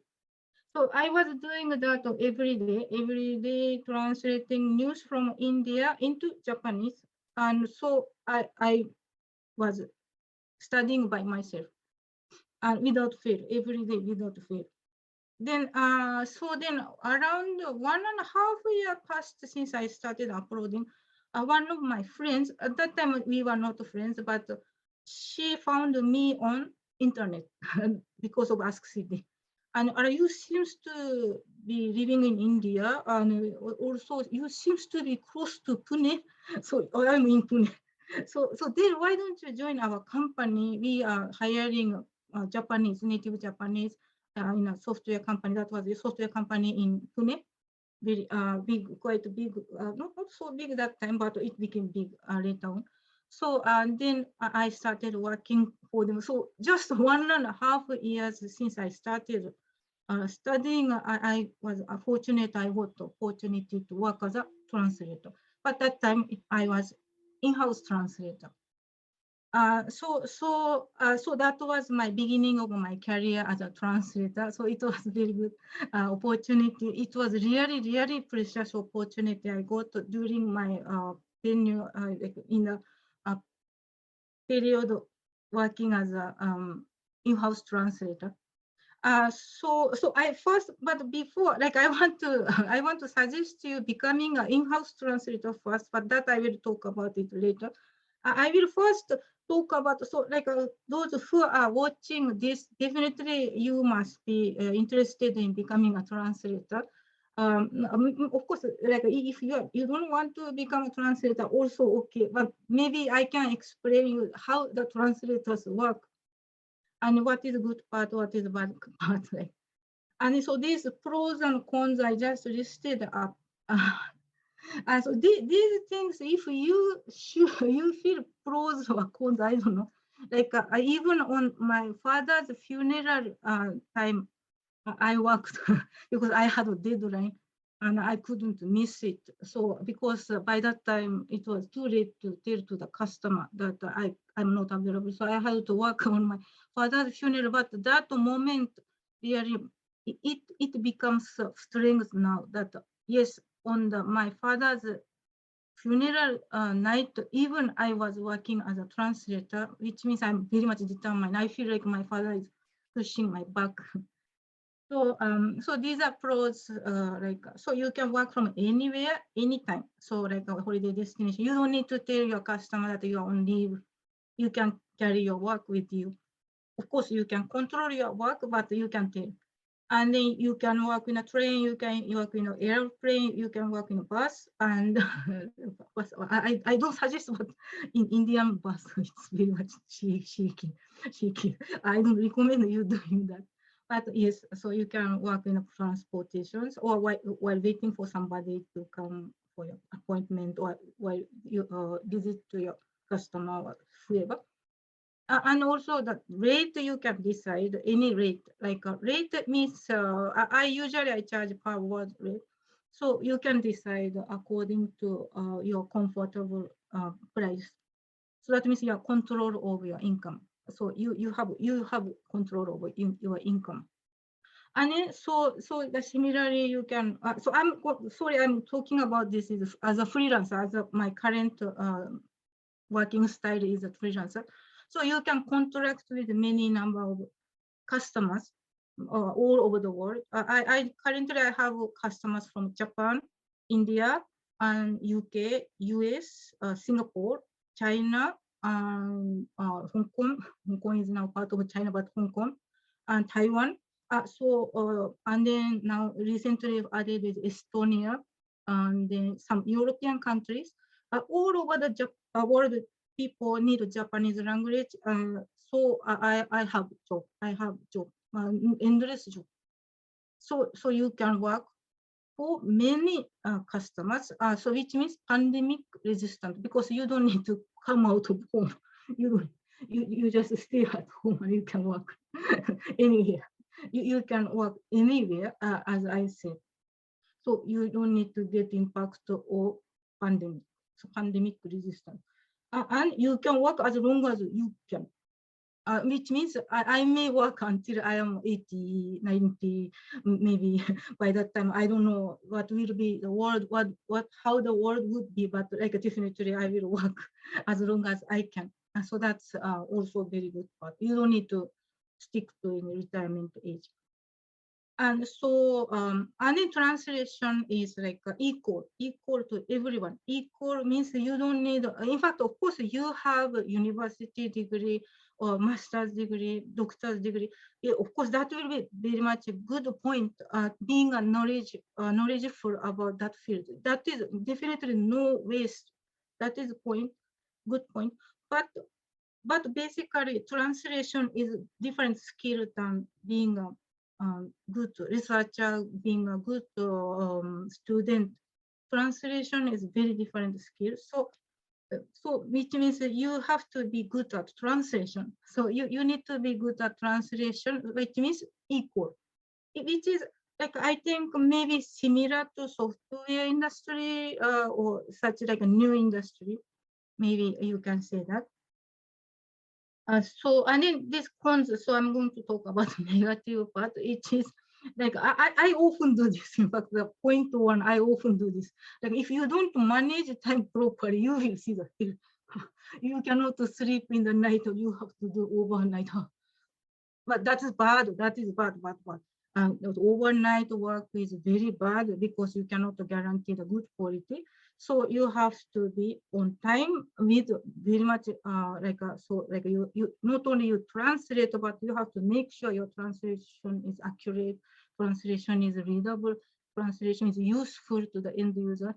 So you have to make sure. So you need to properly manage your time. And then also this potential client, I also suffer this point too. Japanese company, not Indian company. None of Indian company did this. Japanese company, unfortunately, did this to me. Just immediately after I lost my father. That time I was too nervous, but I got a new business from new company, but I didn't sign the contract before starting the job. Then what happened after I deliver my translation, then that company disappeared. I called them, I sent email, I even sent that court, some simple court trial we can do, perform here. We can enforce sort of order, taking very much simple procedure. I think that registered mail, first we can do the registered mail and then do the inquiry, but they disappear. Nothing, so no communication from them. It was around 100,000 yen valued job, means I think around 60,000 rupee value job I didn't get paid. It took me time because it was my beginning of my career. It took me one month of my time to do the translation. All that effort is gone. So that was sad. But so you have to take care. So number two, any bad people are there in this world. Many good people are there, but many bad people also there. So you need to be very careful.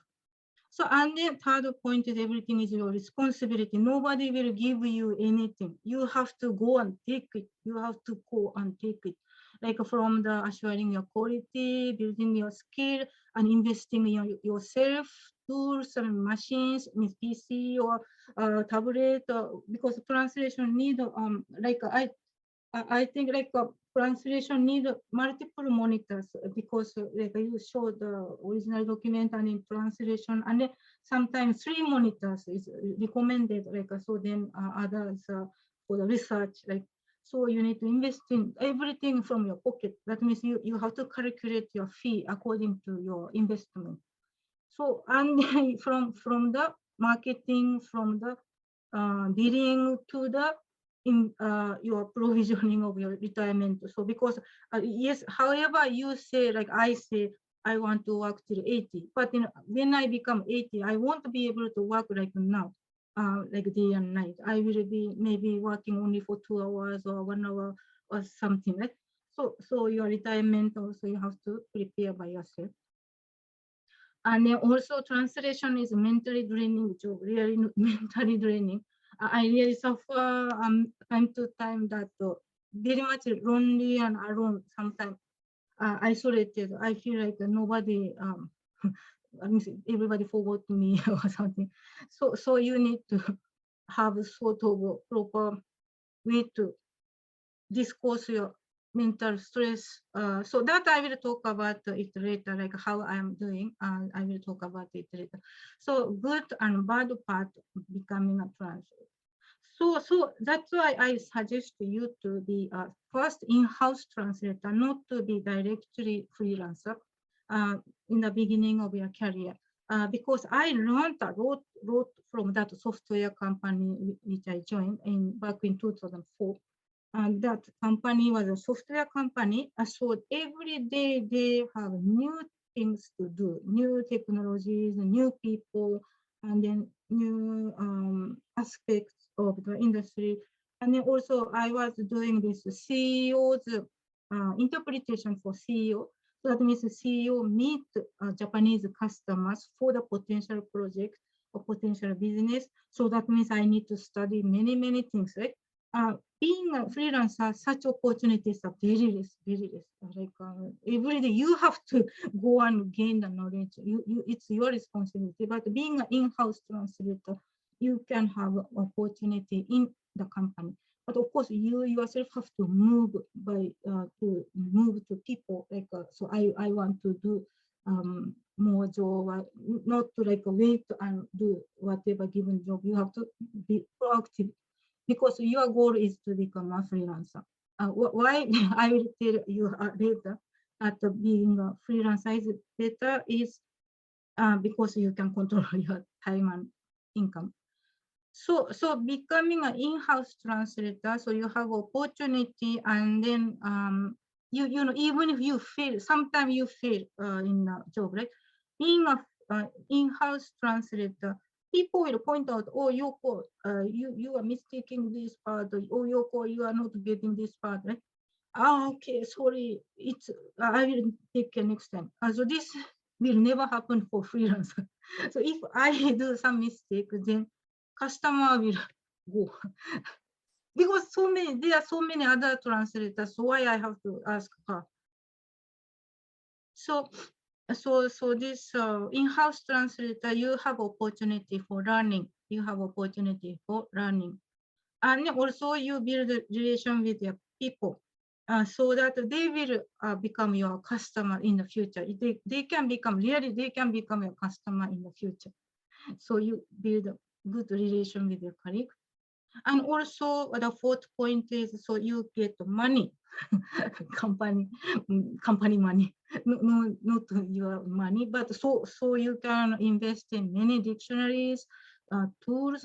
Tools means not machine translation or something I'm talking about. Tool is like an industry specific tool, which is very much now spread in the industry. Like we use that tool to make the translation quality consistent. So such tool is a little bit expensive to buy as an individual, but your company will buy it. So you can try sample and get used to before becoming a freelancer. And then I just, because I talk about in-house translator, so I am talking about the salary standard. So in India, my salary was, being an in-house translator, my last salary in 2012 was 60,000 rupee per month. My company was paying me 60,000 rupee per month. And at that time, people were saying it's very good salary. But I was knowing it was never good salary, but people were saying like I'm getting paid very well. But recently, so I heard like from my friends, ex-colleague, and then also almost every day I get inquiry from LinkedIn that will you join us as a translator? Will you join us as a Japanese language expert or something? And every time I ask them, what is your pay? Of course, I ask them. I ask after asking, oh, okay, sorry, I'm not. So from that information, I come to know around 30,000 to 100,000 per month they are ready to pay. 30,000 is no question, of course. but for 30,000, from beginning from 30,000 to 100,000, around this range in India, which means around 3.6 lakh to 12 lakh per year. It's very good, quite good, right? 3.6 is, of course, it's not good, but 12 lakh is good enough, fair enough in India. But in Japan, it's of course much better, but not excellent. Like again, in Japan also things are same. Like a translator means, you know English, then you can become a translator. You know Hindi, you can become a translator. Or you know Marathi, you can become a translator. Such kind of mentalities are there. So in Japan also translators are not highly paid people like such. But if you properly find out the opportunity, then it looks like you can earn 3 million to 6 million yen. 3 million to 6 million is around 20 lakh to 40 lakh in the current rate, 2021, around. So it's fair enough. But again, this is salary in Japan. So if you live in Japan, it's not so good. Like you may have to pay the bill. It's very expensive living in Japan. So so then becoming a freelancer. So okay, so you worked for a company for some like a so long time, like some certain years, number of years in Japan. Then after that, okay, so let's become a freelancer. Then what will be the opportunity, possibility? Is like first is most of the people register themselves for translation agency. Called translation agency. In India also there are many translation agencies, and you can negotiate your fee. So, but in translation agency, usually every translation agency has a test, and you need to pass a test every time you register yourself. So you need to be very skilled. You need to be very skilled and tough. Even if you fail, you should not. You should just go working. So this is most popular. So first one is most popular way to become a translator. And the second most popular is the source companies like Microsoft, Google, Apple, or like such big company to small company like who need your language skill. So source companies. So like mostly bigger companies, again, they have tests. So you need to pass the test to become a certified translator. So like Microsoft certified translator, Apple certified translator, you need to pass the test. But again, like if smaller companies, then word of mouth, if your translation is good, then people keep on introducing you to people to people. And really it is very much thankful, grateful that the people keep introducing to you. Keep introducing you to many different people. So, but for that you need to be very much disciplined, and you need to be very honest and reliable person and consistent person. The third is individuals. Like for example, some people suddenly need to go to Japan for some job, and they need some document translated. So can you please do the translation? So such time also never do it free. Never do it free if you are working as a professional translator, because people tend to ask, okay, can you please do it quickly? Just with 2-3 lines, and you can do it free. If you start doing that, how you will earn the income? So this is many times it's controversy. Many times it can lead to the family fight also. Like, oh, you cannot even translate my father's document. Are you charging me? I am your father. Such kind of things should not happen. So you have to be very professional, and you have to charge. But like such individuals, publishers, you can bring your book, which like your favorite book written in foreign language, but you want to translate in Japanese because it's not yet translated. Then you bring it to the publisher. So that means you are doing the marketing for that book. You want to spread that book to Japan. Then publisher and then like author, that original author will start discussing. Sometimes author don't want to translate that book to be translated. So in such a case, you cannot translate that book. That translation is copyright. That's very important point. So translation is copyright. It depends on the copyright. So like if author is not permitting, you should not translate. You cannot just translate and publish. you need to seek the permission from the author. So you need a publisher in between. Usually you need a publisher. If you have your author's friend and that author is personally asking you, maybe it may be different story. But I don't know, like how that author may be paying you the translation fee, then that and I don't know, like a stamp duty or such kind of things. Because translated book stamp duty should be belong to the translator also, right? So you need to have a lot of negotiation. I'm sorry, I'm not so much into the publishing field, but so like publishing is also one of big field, like because the Japanese people read really many books. Japanese people still really need read books. So like a publishing field also very much good big field. And gaming nowadays really booming this gaming. You know very well, like Japanese people love gaming. So gaming translation is very much good promising field. And then other is a cloud platform. Like nowadays, there are many different types of cloud platform for translation also. So team of translators work simultaneously on some product release. So together we work on cloud platform, and we decide the rate and or sometimes volunteer effort for promoting your work. Sometimes you do the volunteer. But that is very limited time, and usually very busy translators won't do that.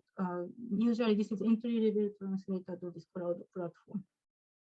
And also fourth very important point is like being a freelancer, you need to be reliable because you are individual. You don't have any company name. You don't have anybody. That means your face is your brand. So you need to be reliable. So very much you should never brag of, oh, I'm Microsoft translator. You cannot do that. The moment you do that, then you will be cut from the industry. So you need to be very much having very big, strict sense of confidentiality. So becoming up, your face become a brand. So then, so becoming a freelancer, so I'm going to talk about the rate. So unfortunately, this is a very much recent trend that the powered rate is declining year by year. It's in the international trend. So like previously, like a translation fee was a little bit more, I think more on the higher side, but then nowadays it's coming to this declining curve. But from India, it is increasing, I feel. Customer is ready to pay more. 50 paisa per word, 50 paisa. So it was possible. I think now also some companies say this. I think I never meet such company. Fortunately, until now, I never see such a company. But some company tell you to do the translation by 50 paisa. You should not take it. You shouldn't take it. But nowadays, real Indian company also ready to pay 10 rupee per word or above, 10 rupee per word or above. And then so 10 rupee per word or above. So maybe you say, 10 rupee per word, what does it mean? So for example, one document, one A4 size document usually contain 800 words usually in a normal font size and normal what is it, margin, normal margin, normal font size, normal means 11 point font size, 800, right? So 800 multiplied by 10 rupee means 8,000 rupee per page, right? 800 multiplied by 10. So that means one page 8,000 rupee. And one page 8,000 rupee. 800 was, so usually the skilled translator means standard translator. So 800 words you will translate in 3 to 4 hours, like 3 to 4 hours, including all self-review also. That means 3 to 4 hours you will have opportunity to earn 8,000 rupees. If you are skilled and very good translator, means very much used to. So yeah, that means really you can decide your income standard by yourself. And I don't say you will become billionaire or crorepati or something, becoming a translator. You will not, I'm sorry, but you will not become billionaire. But you will become, if you are good and if you pursue this career properly, you will become happy enough in your own income. You will become happy enough, you can buy anything you like to buy. You can spend any way means not like a car or house, but like when you want to go to expensive restaurant, you can go. If you want dress, then you can buy. And I can tell you, like I am sending money to Japan, my mother in Japan, that from my income. Can you believe that I'm working in India, but I am sending money to my mother in Japan for her helping her life. So translation, you can become happy enough if you are like decent and reliable and put effort, step by step effort. You can become happy enough. So I was a little bit worried about time. And then how to become a translator? So there are many institutions, different institutions, like Fellow Academy. Shaifari-san introduced to me that I got a certificate from Fellow Academy. So Fellow Academy is one of the most established translation institution in Japan. So they provide many different field of translation courses, and you can, some of them you can take online. And then due to Corona pandemic last year, I got many opportunity to take my choice of courses online. Everything was online. So I took that chance. So I took 2-3 courses from Fellow Academy and I got certificate. And then there are JTF. JTF is Japan Translation Federation. So they have a certificate called Honyaku Kente. Honyaku Kente is a kind of examination which you can take the examination to know the skill, your skill level.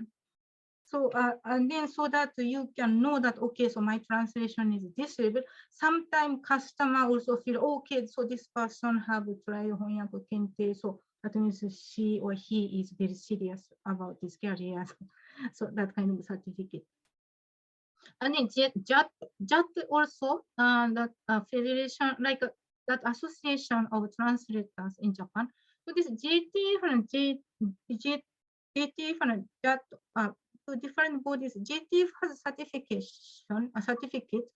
JAT is like more like a group of translators, and they jointly host many study opportunities for aspiring translators.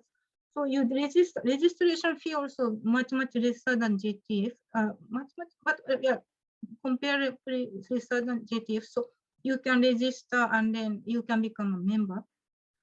These are Japan Fellow Academy. Fellow Academy is a study institution. JTF is a certificate federation. You can become member for JTF, JAT, both. You can become member. Fellow Academy Institute. And then third one, this ATA is American Translators Association. So this also have exam, that their own examination. But my customers always say like he trusts more JTF than ATA about Japanese translator. ATA is good for European language. Maybe if you are learning European language and you want to get customers from the US, then ATA may be better.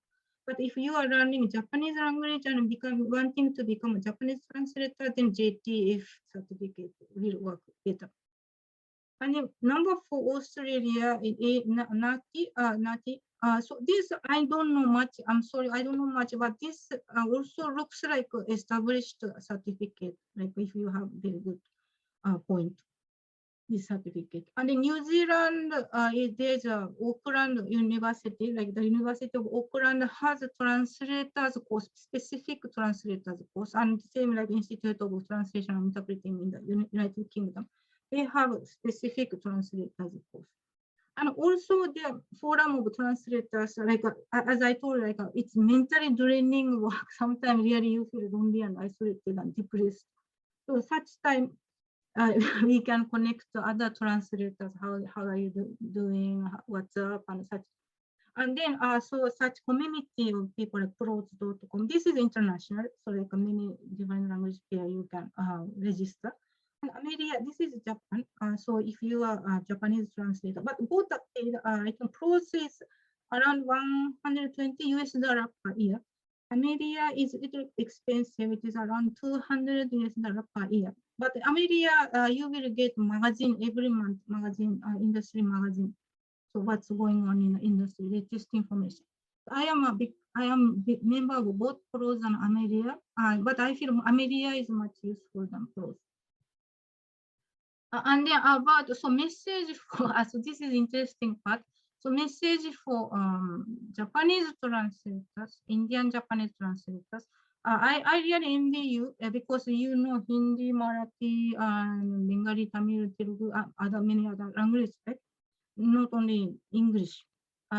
English is there, but I know only English and Japanese. Toda Marathi.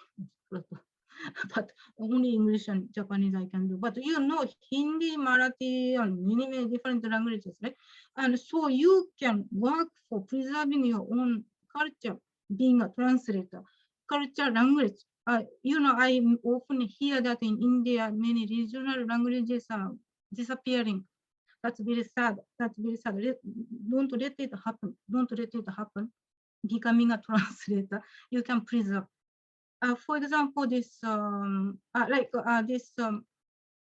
I'm going to talk about Bahubali. You know Bahubali movie. Bahubali. Do you know Bahubali? Okay. Sorry. I just saw that question, but I will answer later. So Bahubali is Telugu movie in 2016. So that became very much hit in Japan, super hit in Japan. So I'm going to talk about it a little bit in the remaining time. So this Bahubali. So I will just change the screen. Sorry. So I'm really so this one. Sorry. So this is my website, by the way, my website, everyday uploading. So this is yesterday's upload, and then this is the day before I introduced Konnichiwa Pune. And then, so this is so every day I upload Ask City. So if you like, please check after and let me know how you feel. So Bahubali craze, I'm going to show you the Raja Mauri visit to Japan. It's very much interesting, iconic. You will see like let's watch.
విలువైన comments ని మాతో share చేసుకోండి.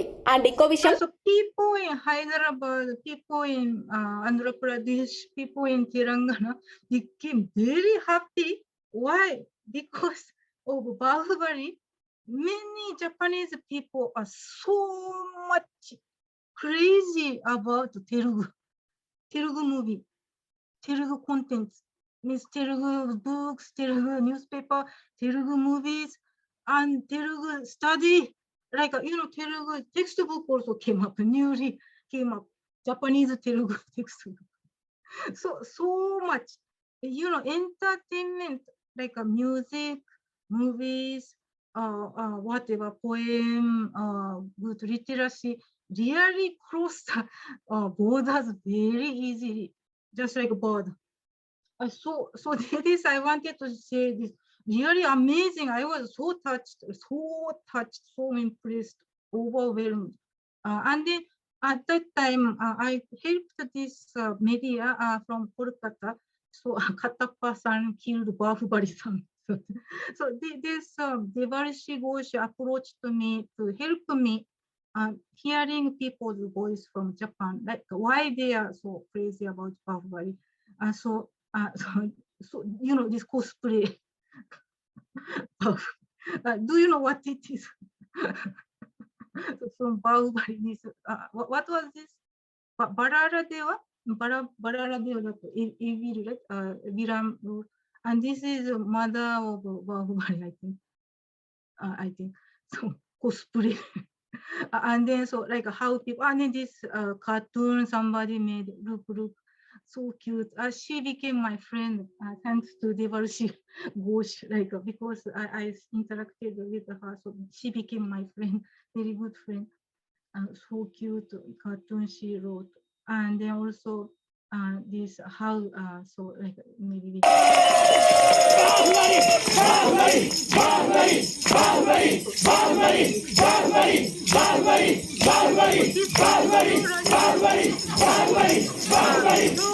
no Rajamahal, nobody.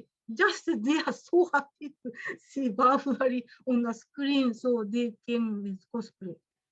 So if you like, and this is Nippen no Miko-chan. If you know anybody, Nippen no Miko-chan is a kind of very much long-running cartoon on the magazine cover, back cover. So Nippen no Miko-chan is a kind of legendary cartoon. Nippen no Miko-chan even loved Bahubali. So that time it was momentum in Japan back in 2018. Bahubali came to Japan in 2018. In India, it showed 2016 for the first time. Right? 2018 was Bahubali year in Japan. Really, it was Bahubali year in Japan. Cartoon also. This also, she also became my friend. She also drew very beautiful cartoon. So many. She would do. She would do it. So this, if you are interested, I listed all this reference on the back of the presentation. And then, so this is about Telugu, but of course I found about Marathi movie also. You know Mangesh Joshi, director Mangesh Joshi, screenwriter. So his interview, maybe let's watch. Tokyo International Film Festival, he came and presented. Marathi movies are also gaining popularity in Japan, Marathi movie. So definitely Marathi contents are also very much wanted to be translated in Japanese.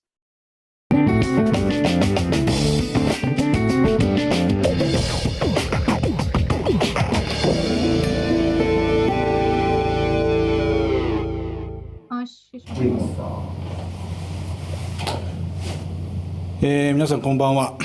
こんばんはというのは日本時間ですけれども、ひょっとすると。This was very big sorry, by mistake. So this is very big interview, and like he will just speak about so the introduction of.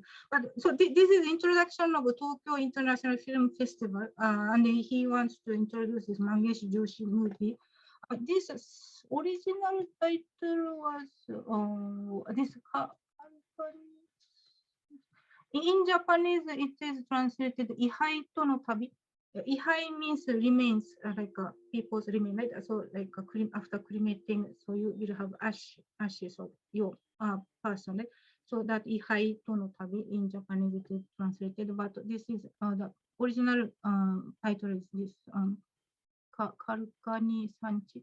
So this became I think this was nominated for the Tokyo International Film Festival. And other Marathi movie was Court, the Court in English, the Court. I don't know the title in Marathi, the Court Marathi movie. That became very much big hit in Japan, I think in 2017, around 2017. So such a detail. This blog is run by a very popular person in Japan about Indian movies. She's a legendary, again, she's a legendary person in the Indian culture and in media. So I learn a lot from her blog. So because of her blog, I come to know like Marathi movies are popular. Very much I suggest this. Even like Indian media also picking up this Marathi film Kalkani Sanchi Wari, only Indian entry at Tokyo International Film Festival. So means only Indian film entered to Tokyo International Film Festival. That was Marathi movie. So it's very interesting that you like if you know Marathi, still you have I have a friend who translate Japanese novel into Marathi. So many Japanese novels into Marathi only for his, I think, hobby, not for his money. He has passion in it, and he does it like just like I do ask Silvia every day. He also does this for his passion. So anything you can find as a passion in a translation, and like many opportunities, which is really there is no limit to the opportunity. And I will just go back to the presentation once again. So I'm just we have only 3 minutes. So so this presentation. Maybe so you are thinking about what about now Google Translate deeply like translation tool, machine translation is coming in what is our future. So of course yes, this machine translation does very good, but not perfect. So what does it mean not perfect? It means like almost equal meaning like when you are eating some sushi and then this sushi is almost perfect. Will you eat? Will you eat? Almost perfect sushi. Will you eat? You want to eat perfect sushi. That's why you go to sushi restaurant. You will not go to any street and just find your fish and do it by yourself, right? You want perfect. And then if you make mistake in the translation, then that translation is no useful at all. So currently, machine translation, unfortunately, this kind of AI or such tools are not reaching to that level which human can do. A human can do, what does it mean by it's like this Bahubali? Why people are so overwhelmed? Is it because people understand Telugu? No, right? It's not. People read it in Japanese, and that Japanese translation is so much according to the original, and also so much according to our culture, also, Japanese culture. The translator also very great translator. This in fact, this Bahubali translator is a Japanese lady. I heard that the person who was responsible for the Japanese translation for Bahubali. So because it is touching people's heart to heart. So translation is not like replacing because AI understand from the context. Okay, so this cut and paste. Translation is never like such a job. Translation is your mind job. You have to take that content and you have to understand, you have to digest, and you have to take it out. That means it is cultural cultural transitioning job. Like it's like for example, in India, many times I see the advertisement or in India, it is like for example, toothbrush, toothpaste advertisement. The toothpaste advertisement, suddenly you start dancing like what is that? Ranveer Singh or somebody like while brushing your teeth and like suddenly in the lined up and start dancing and so such advertisement works only in India because you have this kind of Bollywood actors. We cannot bring that same advertisement to Japan. That for the same, even if it is the same toothpaste, but you have to have a different approach to Japanese market. So it is about the culture, understanding of culture from each other's country, each other's language culture. So I don't think AI is reaching to that level anytime soon. Definitely, we people are required. I don't know after 10 years, after 20 years, but after 10 years, 20 years, also, I can say like if you are always keeping yourself alert, like always you are interested or have your own interest, like widening your interest, you can catch your time accordingly. You don't need to worry much about that. You will change according to time. So, I can say like translation is a very good and promising career. Very much it is what pursuing career.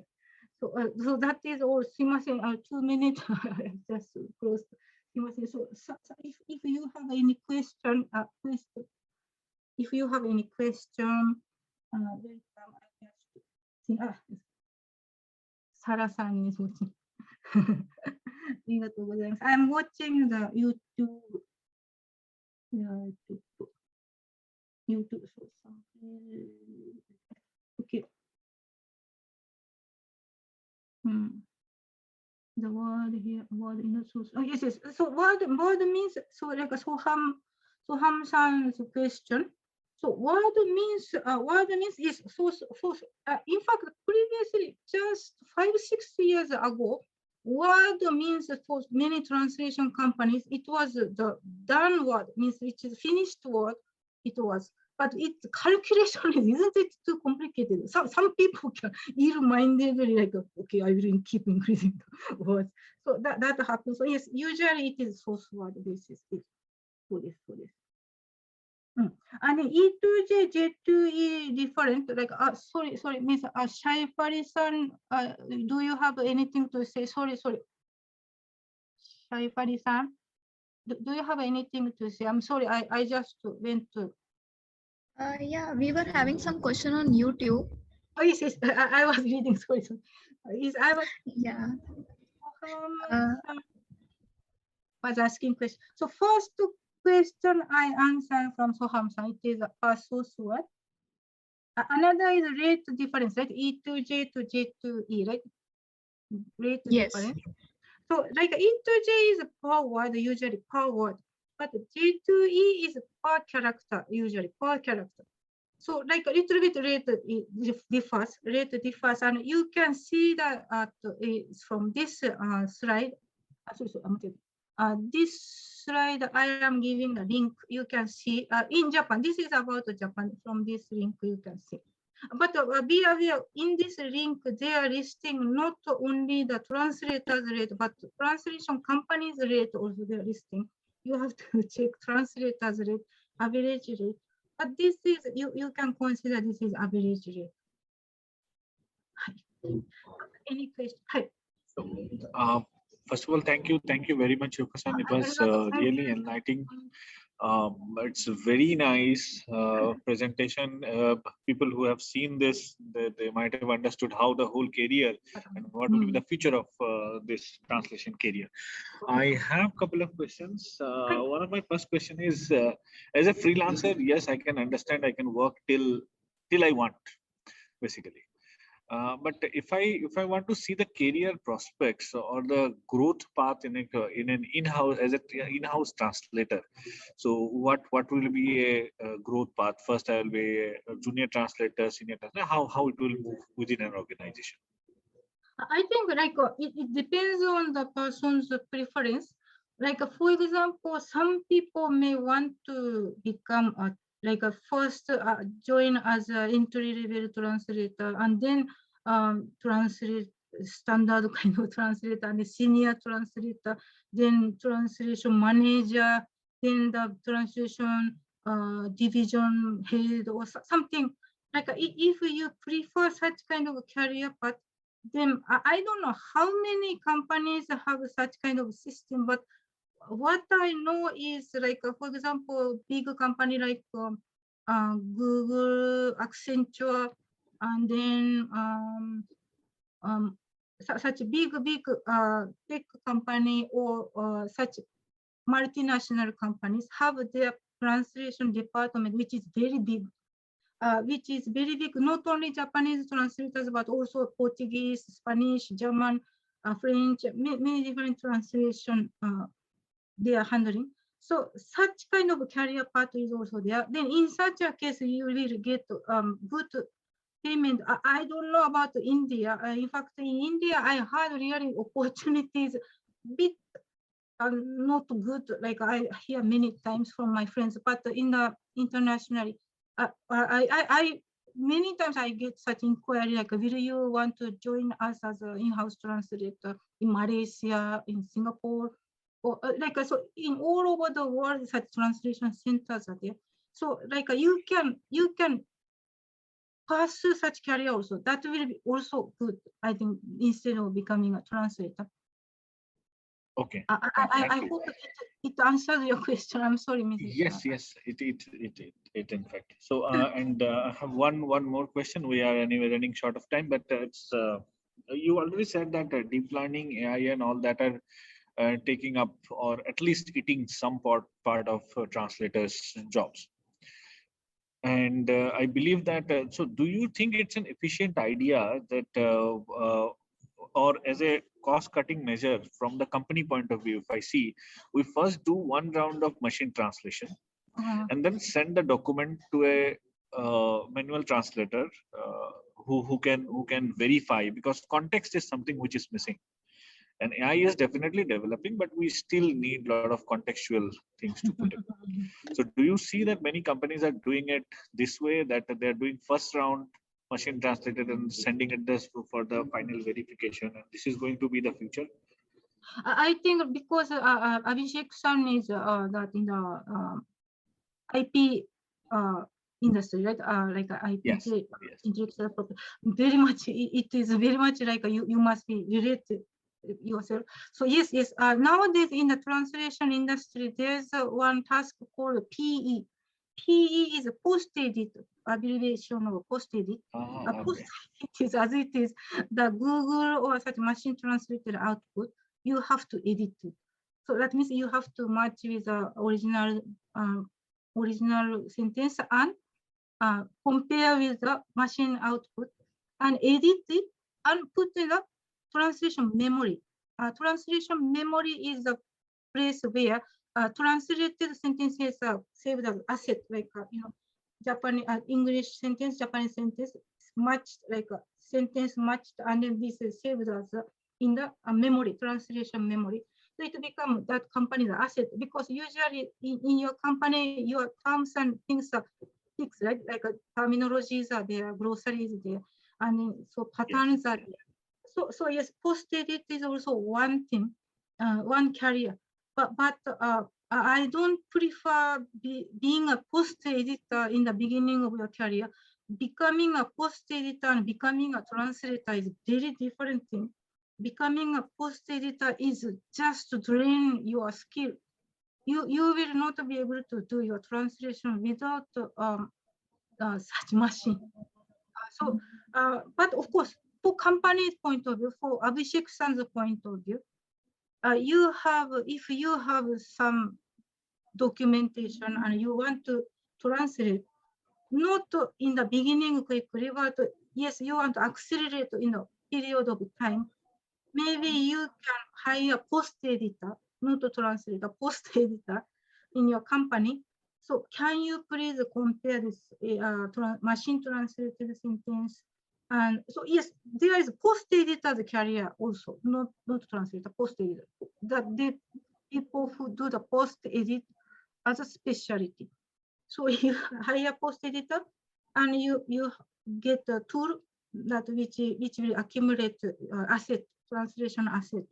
In the future, your job will be much easier. So that is also possible. Yes. Good. Thank you very much. I think it was really nice listening and knowing more about how to go about translation and how to make translation as a career. Yeah, there's not only one way. Many parts are Many there. parts. Yes, absolutely. So thank you. Over to Chef Ali-san. ありがとう。ありがとうございます。ありがとうございます。Thank you, Chef Ali-san. Much, Shoko-san, for this wonderful presentation, informative for aspiring translators and interpreters. And you also described what are the streams where they can move ahead in their career, because right now I can say that most of the translators or interpreters, they know only that particular company they can work in. And but here you have described, no, these are the companies or the stages where you can work as a translator and interpreter. And what career will look like after having a good command of English or Japanese language. What benefit will be there in this career path. So it was really a wonderful presentation. People will definitely get lot of it's really very wonderful to have this presentation. They will get a right path, right guidance with this presentation, I'm sure. It was very much not good, like not very much professional, but thank you, like, really thank you for this opportunity. And whoever want to connect with me, I am not very much great translator. Such I am also everyday failing and successing, failure is more actually. But I'm everyday learning. So if you want to connect to them, anytime welcome. Anytime welcome. So I have account on Twitter, also I have account on LinkedIn also. So anytime please contact me. Sure, I'm sure a lot of people will get in contact with you and definitely get the benefit of from you to know more about interpretation and translation. Thank you very much, Yogo-san, for being here with us. Sorry, time is little exceeded. Thank you for joining us at Konnichiwa Pune 2021. Hope to see you soon. Yes. Thank you. Thank you. Namaste. Now we are going to have a presentation by J.F. Oberlin University. I would like to thanks to them and welcome for this session. Over to you from here. Hi, good afternoon. Let's start in the presentation about J.F. Oberlin University from Tokyo, Japan. Okay. So, first of all, and I'd like to show you promotion video. This is 8 minutes. Okay. これはもう流せばいいのか。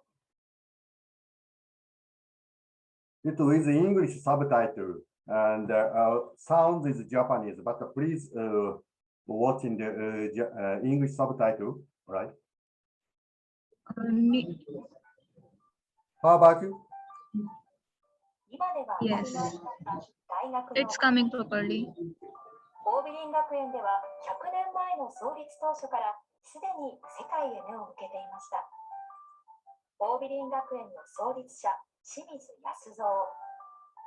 1917年に宣教師として中国へ渡った康三は、己を愛するごとく隣人をも愛せよと教えるキリスト教の趣旨のもと、国や地域を越えて門戸を開き、子どもたちが分け隔てなく学べる学校を設立しました。これがオービリン学園の起源です。その後、康三はアメリカのオハイオ州にあるオベリンカレッジに入学。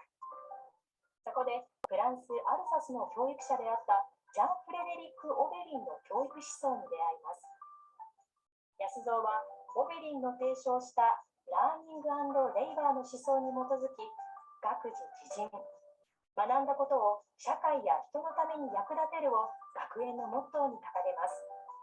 これこそ、桜美林学園が最も大切にしている教育の指針であり、その思想のもとに世界で活躍する人材を育て続けています。桜美林大学は東京都で9番目に生まれた都市、町田市にあります。横浜に向かう街道は古くから絹の道と呼ばれ、交通の要衝、商都として繁栄してきました。近年では証券人口200万人の一大商業都市へと発展しています。また、町田市では福祉と教育に力を入れており、安心して暮らしていける行政サービスが充実しています。都心や神奈川にも出られる交通網が整っている町なので、便利で快適な学生生活を送ることができます。桜美林大学にはおよそ1万人の学生が在籍しています。創立当初から掲げてきたキリスト教精神に基づく国際人の育成の理念をもとに、世界で活躍できるグローバル人材の育成を目指す本学では、特定の専門分野だけではなく、学生一人一人の興味関心に沿って隣接領域の専門を幅広く深く学ぶことができるよう学群制を導入しています。学群の中にはリベラルアーツとプロフェッショナルアーツという2つの学びの環境があります。リベラルアーツにはさまざまな学問の基礎分野に触れながら、主専攻であるメジャーとそれとは別領域に属するマイナーを学ぶリベラルアーツ学群。プロフェッショナルアーツには将来のなりたい職業に必要な知識や技術の習得や国家資格取得などに結びつくグローバルコミュニケーション学群、ビジネスマネジメント学群、健康福祉学群、芸術文化学群、航空マネジメント学群の6学群の中に50を超える専門的な学びがあり、その幅広い学びの中で学生たちは目標や夢に向かって日々成長しています。リベラルアーツ学群では人文、社会、自然および統合の4領域のプログラムに30の専攻があり、学生は自分の興味や関心のある領域を軸に自分だけの学びをプログラムできます。グローバルコミュニケーション学群では国際社会で活躍するために必要な語学を集中的に学び、国際的な視野を身につけるために留学を経験します。また、グループプロジェクトなどを通じてリーダーシップを養っていきます。ビジネスマネジメント学群では、観光、航空、流通、IT など、さまざまな分野で活躍できるよう、語学力、情報処理能力、経営の知識やノウハウを身につけます。企業人を講師に招いた授業や、海外、国内企業研修を利用して、社会で求められる実践力を磨くことができます。健康福祉学群では、福祉をはじめ、健康やメンタルサポートを含めた総合的な福祉教育を行います。児童福祉から老年福祉まで総合的に学び、健康・スポーツ科学を実践できる技術を身につけます。国家資格取得も力強くサポートしています。芸術文化学群では、芸術を理論と実技の双方から学びます。プロフェッショナルな現場に触れながら研究・創作活動に取り組みます。市民参加型の芸術活動も展開し、芸術活動を通して自分と社会の関わりを見つけることもできます。航空マネジメント学群では、航空業界の要望に応え、4つの分野を柱に航空のスペシャリストを育成します。1つ目はパイロット、2つ目は航空管制、3つ目は航空機や構成部品の品質・技術管理を行う整備管理、4つ目に民営化する日本国内の空港の運営・経営に携わる空港マネジメントがあります。現在、桜美林大学ではおよそ30の国と地域、750名を超える留学生が学んでいます。オービリン大学には留学生をサポートし、国際交流を深めるためにインターナショナルキャンプをはじめとするさまざまなプログラムがあります。来日直後の留学生の不安を和らげ、日本での生活や大学での学習にスムーズに順応することができるよう、学習や生活の支援、国際交流イベントなどを行っています。留学生はプログラムへの参加を通して言葉や文化が全く違う人たちと交流し、共に成長し、友情を育むことができます。また、オービリン大学には2つの国際寮があり、世界各国から集まった留学生と日本人学生が共に生活を送っています。ハロウィンやクリスマスなどの季節の行事、運動会や日帰り旅行、留学生による語学講座、日本人学生による日本語講座などのイベントが開催されており、日常生活を送る中で国際感覚が養われる環境が整っています。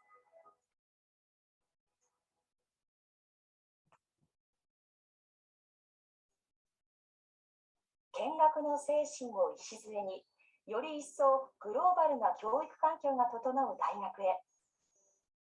現在、多くの大学で叫ばれているグローバル化は、日本人学生向けのグローバル教育を提供することに偏りがちです。一方、オービリン大学では、さまざまな国や地域の学生が共に学ぶという環境を提供しています。国籍や人種を超えて学んでほしい。創立者、清水康三のこの思いから生まれたオービリン学園。グローバルな精神は設立当初からの学園の個性であり、それは次の100年も変わることはありません。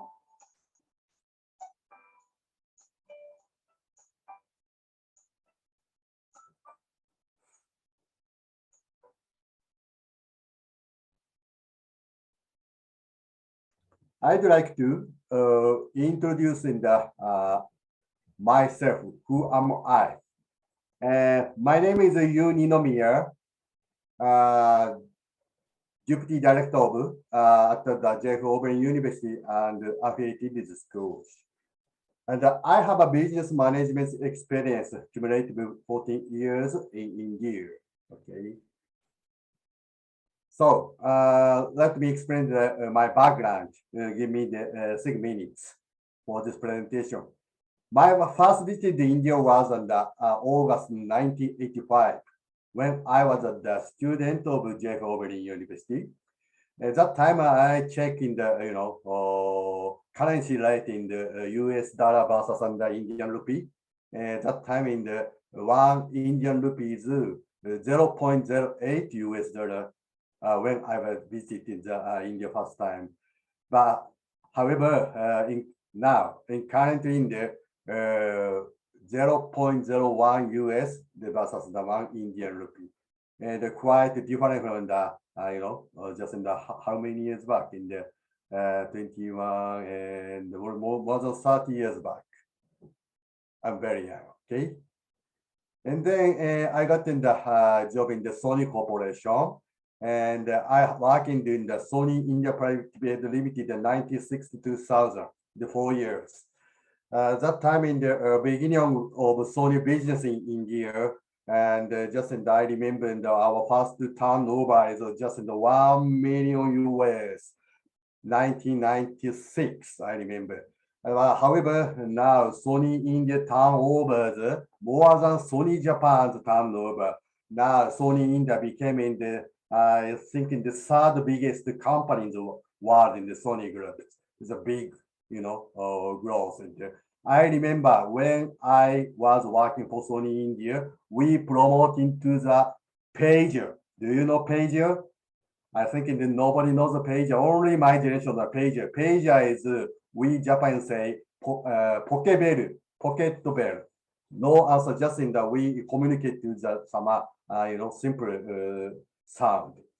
That time in the already more than 20 years back. After that, I joined to the Nidec company. I have an India experience in 2 years. And Nidec is the biggest motor company in the world, in the #1 shares they are keeping. And now Nidec India starting to, they have a big factory to the Nimurana, Haryana, Haryana, what the state in the north, Rajasthan state. But I remember in the, we, looking for the summer place for factory in the near Pune too. But already this is 10 years back. And after that, I got in the, job in the country manager of India Zenlink Corporation for 7 years. Maybe you know the name Map My India. We are doing the business in the, not Zenlink. Name using to Map My India in the India. Map My India is the biggest map location company in the India. But however, when I got in the collaboration with Map My India, this was a very small company. Map My India and also introducing the concept of car navigation in India firstly. We make into the not simple advertising. We are making to the some kind of education. What in the car navigation? How to use the car navigation? I remember. But now, and most of the drivers using to car navigation in the regularly. But 11 years back in the no like that. And then after that, I got in the Road to Pharma India Private Limited in the till last August.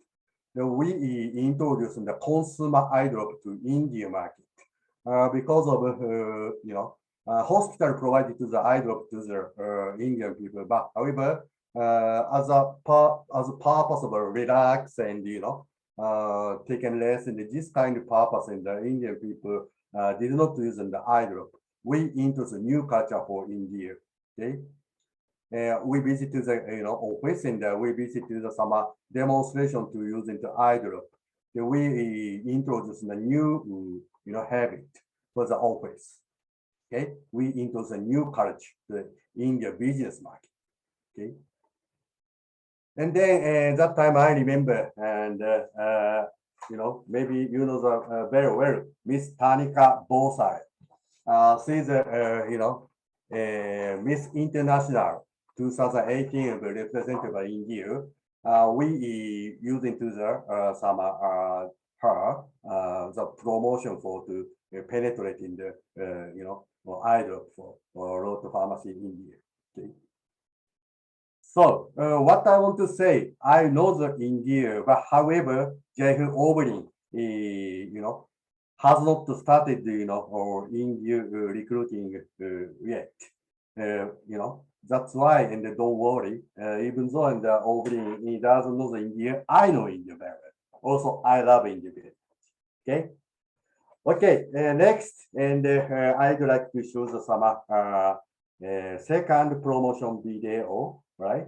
2 minutes. Okay. Can you hear me? Not the sound from the video.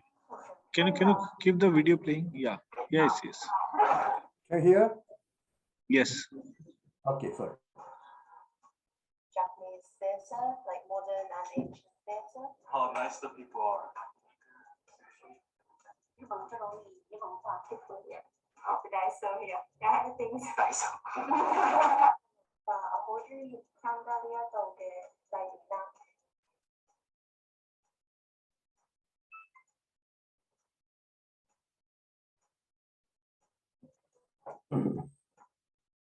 My Japanese has really improved. I came about in the intermediate level, and then my last class, like I've kind of gone to advanced. 係咁樣好多活動俾我哋參加，除咗可以認識到日本文化之餘，都可以同其他國際嘅學生做到朋友咁樣。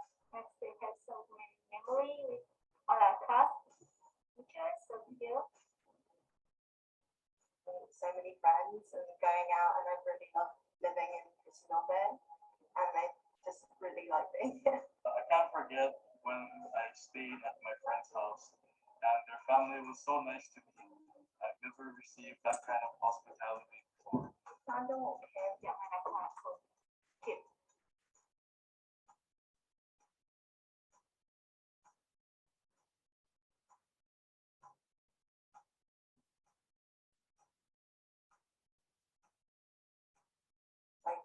素晴らしい話。す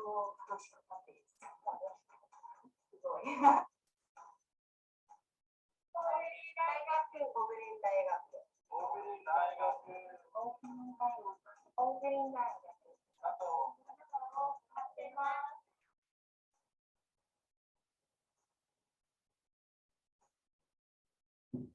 Yes. Yes, yes. Okay, thank you. Again, the back to the presentation and give me about in the 10 minutes. For the briefly, I would like to introduce in the JF Oberlin University. And number of students in there about in the 10,000. You know, actually in the later, English teacher and I explain to the detail. Just and I would like to explain briefly in our JF Oberlin University. Okay. We have the 4 campus in the Tokyo, Machida, Fuchinobe, Tama, Yotsuya, Shinjuku. And number of international students in the about in the 800. This is be careful in the before Corona and before COVID-19 COVID in the we have about 800 students from the 23 countries. Okay. Exchange partnership with 190 institutes from 34 countries. This is a before Corona. Okay. And then we can, using the map for Tokyo and maybe in the difficult to understand the Tokyo location. This is Tokyo is a 2 crore population. Sorry, 1.2 crore in the population. And we, JF Oberlin have 4 campus. Main campus in the Machida, we have another 3 campus. This is the each campus have each college and 1, 2, 3, 4. You can see in the promotion video detail, right? Data. And then academic situation in the our English program in the about in the 7%. This is before Corona. 7% of the total class. The main student in the from abroad in the firstly, or we are talking about. I'm talking about in the only for the long-term study. Short-term in the study is a little bit different, but mainly in the student from abroad in the firstly learning Japanese, and then step up to our regular course. But now we are trying to increase into the English program, English track in the as of now in the after within 5 years, 25% program we are aiming to the doing to class by English as of now. Okay, and then this is an academic sample. And spring semester and the fall semester we have for abroad students. And then this is for the not for student from India and other country in the student. This is that's why and just I would like to insist on the other sample. Okay, later you can check in the detail. Okay, and then dormitory and just in the 2 minutes promotion video talking the through dormitory. We have in the dormitory, big dormitory in the near our Machida main school. Also, you can check in the, you can see in the detail fee of dormitory and the situation dormitory as a video, later. This is a 1 room, A-type private room, and I think in the, for Indian people thinking about the very small, but Japanese apartment, technically and cleanness very high level in the world. Okay, small but in the very efficiency. Equipment is working to the very well. 100% perfectly. Electricity is must continue. Okay, right. Water also same. Okay. Air condition also same. Okay. And the active cultural exchange also you can see in the detail in the video, right?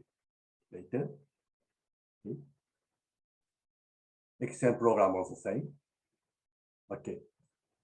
Okay, now you can watch in the promotion video, a little bit in the longer than the previous two one, about in the 20 minutes.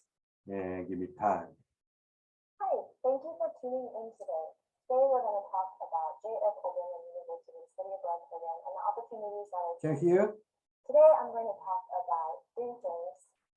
Yes. University, the College of Global Communications, and we'll have also an interview with international students. First, we'll be starting with the overview of J.F. Oberlin University. Though founded in 1936 by Reverend Yasushi Shimizu, J.F. Oberlin University's story begins in 1921 when he was doing missionary work in Beijing, China, and founded the Changzhou Vocational and Grammar School for Girls. In 1924, Reverend Shimizu took time off from his mission to study at Oberlin College in the state of Ohio, where he learned about the educational philosophy of John Frederick Oberlin, which is learning and labor. Based on this idea, Reverend Shimizu chose JFOU's motto, learning in order to help others. And based on this idea, this university works hard to nurture students into becoming global citizens. Next, we'll talk about some facts. J.F. Oberlin University has about 9,000 students enrolled in undergraduate programs. And to support those students, there are about 1,000 faculty and staff members, including 149 international faculty. Based on a global network with 173 overseas partner schools, we send more than 700 students for study abroad programs and accept about the same number of international students here. This global initiative program was ranked 28th in the field of environment in the Japan University Rankings announced in March 2020. This ranking, based on 16 individual performance metrics, is designed to answer the questions that matter most to students and their families when making one of the most important decisions of their lives: who to trust with their education and the path that will ultimately lead to the rest of their lives. J.F. Oberlin University has 5 campuses and has 6 different tracks or colleges. This includes the College of Arts and Sciences, Health and Welfare, Aviation Management, Performing and Visual Arts, and Business Management. In order to tailor the learning environments to better suit the needs of each college, JFO is reorganizing and advancing resources at each campus so that the students can get the most out of their experience. There are 4 options for international students to choose from in accordance with their goals. The first option is the summer session. This is a 4-week intensive program in Tokyo. In the past, courses have included subjects related to Japanese business, culture, and language. Each course allows participants to have first-hand experience through not only theoretical study, but also experiential learning through field trips and guest lectures. At completion of each course, participants will be issued an official transcript. The second option is the Exchange and Study Abroad program, which is for international students from affiliated universities overseas and looking to learn about Japan and experience its culture for either a semester or a year. We have Japanese language courses ranging from elementary to advanced levels. In addition to language courses, there are classes on Japanese culture offered in English. The third option is called the Institute for Japanese Language and Culture, which is for international students who need to learn Japanese for further study in Japan. The last option is access to the undergrad program, which, as mentioned before, has 6 main colleges. The College of Arts and Sciences offers an integrated interdisciplinary education in the liberal arts. Because students can take both specialized classes and explore a broad range of fields, students typically declare a major late in their sophomore year, giving them ample time to explore and choose the path they wish to follow. In the 5 remaining colleges of professional arts, the program features more structures in the sequences of courses and emphasizes practical experience in order to ensure utmost preparedness upon graduation and entrance into the field of their choice. In order to improve the quality of education and implement their various educational principles, all undergraduate programs have been quick to introduce improvements, such as a system of academic advisors, a GPA system, and the option of early graduation. Next, I'm going to talk about tuition and expenses. Tuition varies for each undergraduate program, but the average cost is about $12,000 per year. For housing, if you choose to live in a dorm, the cost can range from $4,000 to $7,000 a year. If you choose to live in an apartment, monthly rent varies between $300 and $600. For life expenses, it costs approximately $9,000 per year. International students holding a student visa are allowed to work up to 28 hours per week during the semester and 8 hours a day during long vacations. Depending on how much they work, it is possible to earn between $900 and $1,100 per month. For the application, please visit our English website under the Admissions tab and then click on the button for information about taking the entrance exam outside of Japan. Next, we will have two professors discuss the College of Global Communications, Damon Brewster and Lisa Lee. Hi, my name is Damon Brewster. I'm an associate professor at the College of Global Communication. I focus mainly on teaching English language. My name is Lisa Inhong Lee. I'm also an associate professor in the College of Global Communication. I teach content courses in English. And today we're going to explain in a little bit more detail the program that we can offer international students. So the name of our college is the College of Global Communication, and it's got that word global in it. Of course, the world has become more global in so many ways. Economically integrated, travel has become easier, so geography has shrunk. And of course, we're one click away from talking to someone across the Pacific. But we still believe that it's important to live abroad and to study abroad to get a deep understanding of culture. And if you look at this slide, we think at the Global College of Communication that we can offer that deep understanding and the opportunity to learn. And we have three main characteristics here. First of all, intensive language. We have three language majors. The first one is English, and that's mostly for domestic Japanese students and international students too. We have a small but growing Chinese major program, Chinese language. And of course, we have Japanese language here too, with many international students.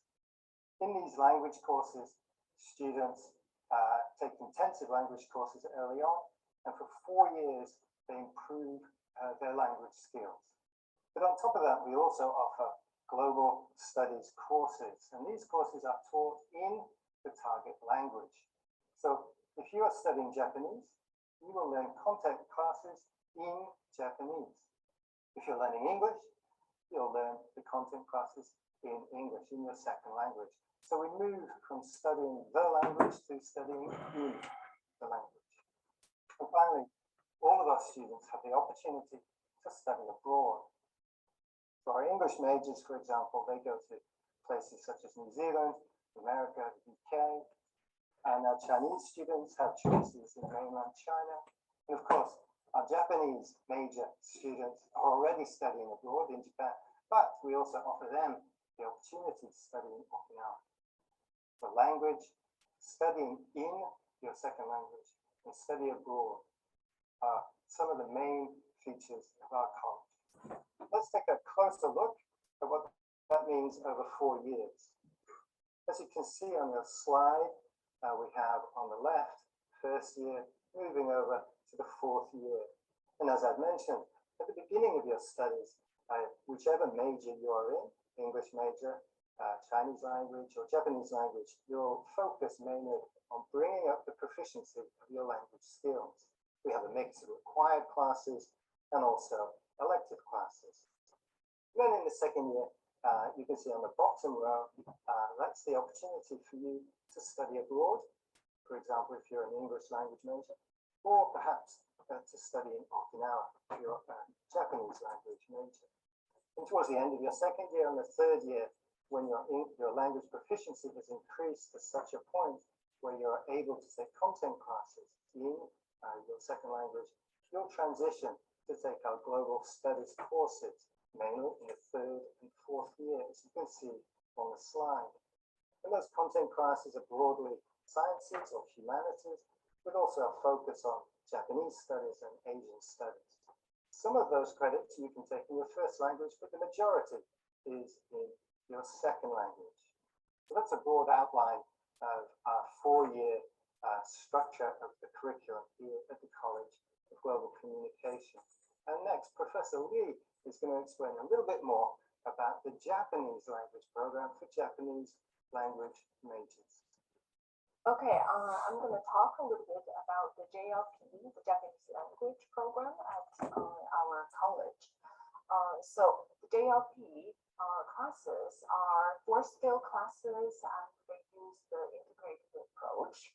And the characteristics, as you can see on the slide, is that classes are small and they are taught according to your level, and they are learner-centered. They encourage learners' autonomy, and so they work the teachers work very closely with the students to set up their own goals. And you study different, the four language skills. You also study academic skills, but also there's emphasis on practical practices. Okay, so the core Japanese classes focus on the four language skills combining with knowledge, and then you have a wide variety of elective classes. So I'm going to talk just give you some examples about the elective classes. Yeah. So for example, there are culture-oriented courses such as Japanese pop culture, such as experiential activities. So these are language classes, but with a very specific focus on certain aspects of Japanese society, culture, and so on.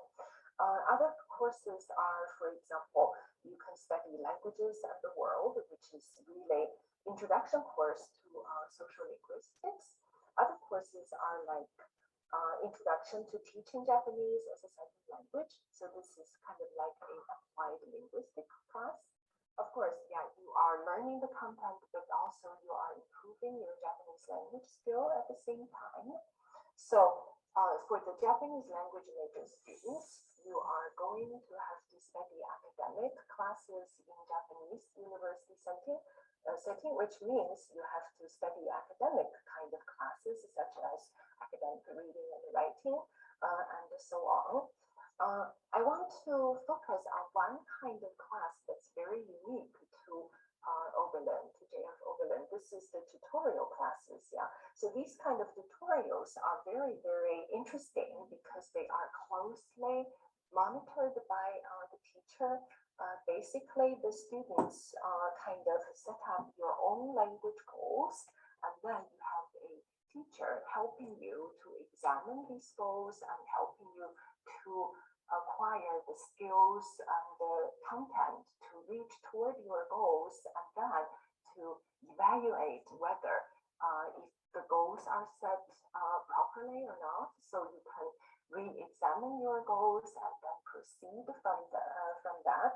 So this kind of learning is very important because it encourages learner autonomy, independence, and also the bigger picture is that you're not just learning the Japanese language as an end itself. You are connecting this language with the outer, the bigger world, with the real world, with the real experience.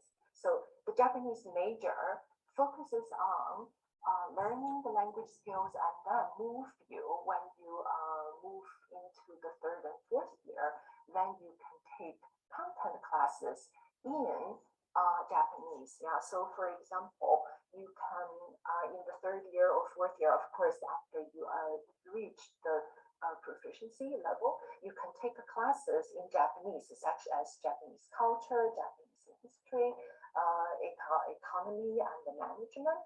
And then when you become a fourth year student, you want to think about what you want to do with the Japanese language you acquire. So you want to connect your studying with your life beyond the university.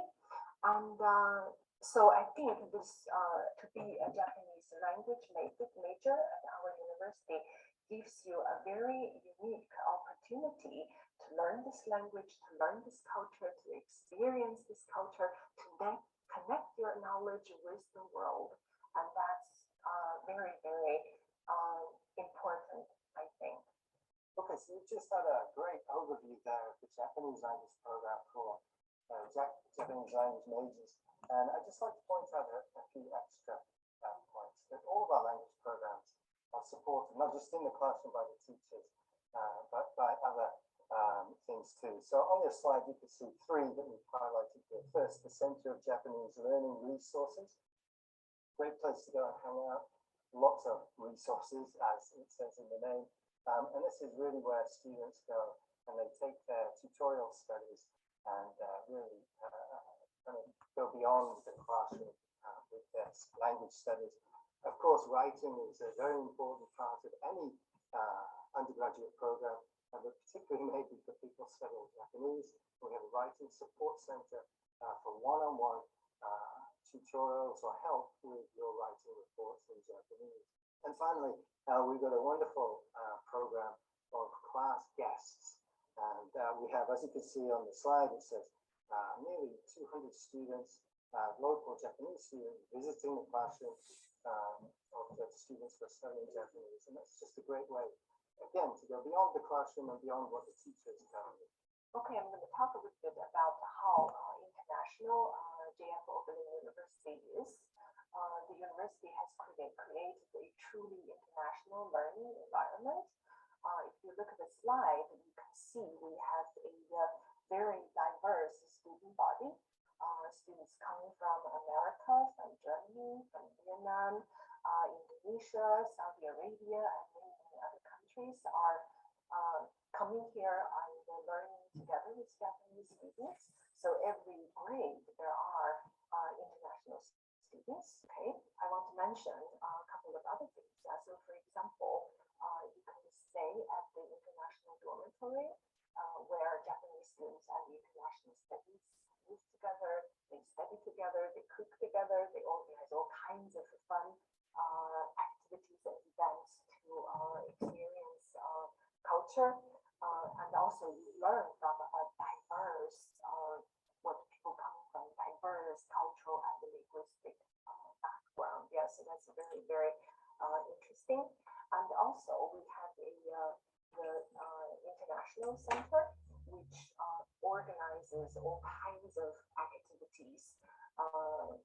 For example, one important one is kind of like an international camp at beautiful, beautiful location, which is Yamanakako.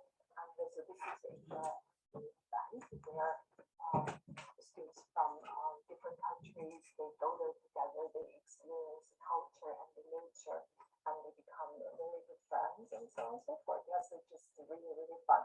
And also, the International Center recruits a lot of Oberlin students to become global supporters. So these are students who help the international students to feel relaxed, to study at Oberlin, to feel at home, to become their conversation partners, so they can study together again, to experience Japanese culture together. It's just really, really fantastic. The last thing I want to mention is we have a speaking space, which is called the Brown Bag Cafe. At this cafe, students from this program, which is called the Exchange and Study Abroad program, they are the cafe masters. So basically, they work at this cafe and they play games, they have conversations, maybe they sing songs with ordinary Japanese students. So it's everything is in English, and they can have coffee at the same time. Yeah. So a lot of these examples tell you that JF Oberlin has created a really dynamic, truly international learning environment for you. So welcome. Next, we're going to have interview with international students. We have current exchange student from the University of Hawaii, Manoa, Mr. Jonathan Sanchez Cervantes. And we also have past exchange student from Lehman University, Hong Kong, and current administrative staff at JFOU, Mr. Tony Chan. I chose to study abroad in Japan because I've been fascinated by the culture and the language ever since I was little. And also, right now, I'm currently majoring in Japanese. By studying abroad here in Japan, I feel like it's going to help me in the long term because after I graduate, I want to be able to come back here in Japan and become an AOT, which stands for Assistant Language Teacher. In addition, I want to be able to transition in Japan more smoother and also to break down the language barrier. Before I make a decision to go to JFOU, I did a lot of research about JFOU, and I found it provides exchange students a lot of opportunities to have some international exchange with the local student. For example, there's something called class guesto. When you're having some Japanese classes, the local students will come to the classroom and learn Japanese with you. so that you can put the knowledge into practice by talking to them. And I think it's a very good system, I would say, because I can also make new friends with the class guests. Actually, I meet a lot of new friends with the class guests, and I even have some contact with them even I went back to my country. There is one called Learning Japanese by reading newspaper and listening to news. And I would say it is the most difficult courses that I have ever had in my life because there are almost a quiz every week and the workload is very heavy. I tried really hard, but I didn't get a good grade. But when I look back, I found it was a very good course because I find my Japanese speaking skill and listening skill get improved a lot because I have to make some presentation and I have to prepare quiz every week. Yeah, I found my Japanese ability get improved a lot. And the way Fujita Sensei taught us is so interesting. For example, the method of reading newspaper in Japan is very useful. There's a lot of fun, and because there's always some activities for you to take part in and have some fun with the local students here. To name one of my favorite activities in JFOU, it must be the one called Yamanakako Camp. Both Japanese students and exchange students will go to a place called Yamanakako. The view there is so impressive and beautiful because the place called Yamanakako is just so close to the Mount Fuji, and you can see the big Mount Fuji right there. And the activities, I have to say, were so well designed because by having those activities, you can make friends with other students very easily. And I also find JFOU is providing us a very exchange student friendly environment to us because there are always a lot of orientations before classes starts. So the staff will be there to solve our problem and tell us everything we need to know step by step. So when I was an exchange student, I feel so relaxed and can focus on my study without any stress. Like I mentioned earlier, I want to become a LT here in Japan after I graduate. First is because it's like the common way to get your foot in the door in Japan. Then afterwards, I want to be able to start some sort of business here in Japan. I don't know exactly what, but that's my future plan. Honestly, I have never thought of working in Japan before I study here. But after being an exchange student here half a year, I found myself enjoying living here and decided to work here. I'm so grateful that I learned Japanese here because now I can make good use of my language skills to help out other exchange students all around the world. And that's why I'm in the international office at JFOU. And I'm looking forward to meeting all new faces around the world in the future. So if you watching this video decide to come to Overeem after you watch this video, yeah, please let me know and say hi to me at the international office. See you there. Thank you so much for tuning in today. If you have any questions, please email us and please make an appointment if you would like to set up a consultation. Thank you again. We hope to see you in Japan. Okay, thank you very much. You can see the next video regarding to the Yamanakako camp and the New Year event for us. Okay. Right.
金沢見てるで山中湖キャンプ。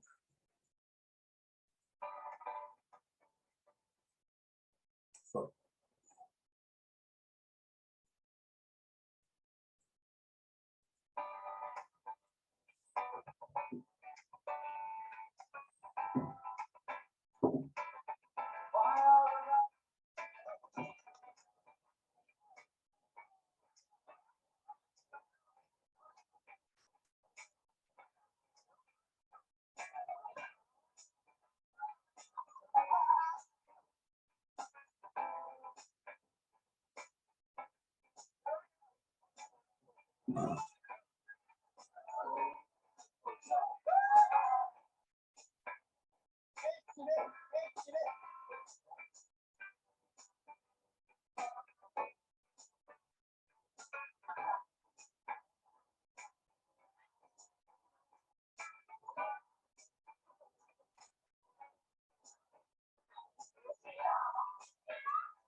Hello, can you hear me?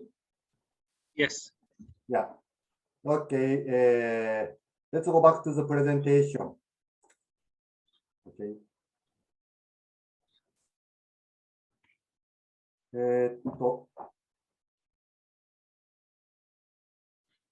OK。よし。Ninomiya-san, we have 3 minutes. Okay, all right, I for the understand. presentation. Quickly, I can make up. I can finish. All right. Okay, and last thing, give me 3 minutes, and I would like to, conclude this presentation. As a Pune, we already have 2 schools, which already have an agreement, exchange student.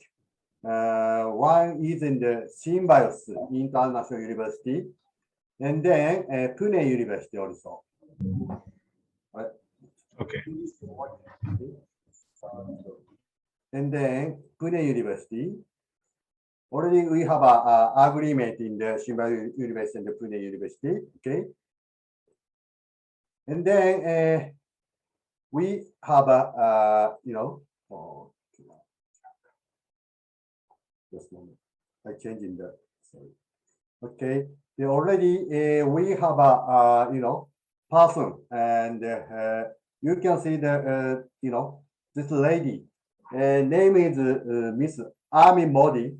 She's, I think, very famous in the, she got in the Schweitzer Prize in the this last year. She's living in Pune. She is in the honorary doctorate of JFOB University. She was teaching to the English in the 1996 to 2000, I remember. Okay, and then she can care the student, who is living in Pune. Okay, behalf of JFOB. Okay, so and just in the I would like to conclude my presentation. JFOB doesn't have a lot of experience in the India and the Pune, but however, we have with Abi Modi. Also, we have myself, Uninomiya, long experience in India, 14 years. Okay, so now we are preparing to the summer, summer session course 2012, as we mentioned to the video. Okay, and then we also planning to next February, March in the summer seminar, especially in the student who's living in Pune. Okay, so please wait, coming to the information detail program till next February or March. Okay, don't worry, don't hesitate, and please relax, and we can take care of you. And then, so the very important point is India and the Indian people and the Japanese people have a common, word in the loving kindness. This is a very important thing in the, of course, and we have a, some point which Japan has and India doesn't have. India have and Japan doesn't have. IT, English, and problem solution. In India side, we have in the management in the, all the people house and the hospitality and the sports science, entertainment, class, and the classical music class we Japan have. We can have a synergy effect based on this living with the loving culture. I believe in like that. Okay, please come to JFOB, Japan, Tokyo. We are waiting for, every student who is living in the Pune. Thank you very much. Okay. Thank you.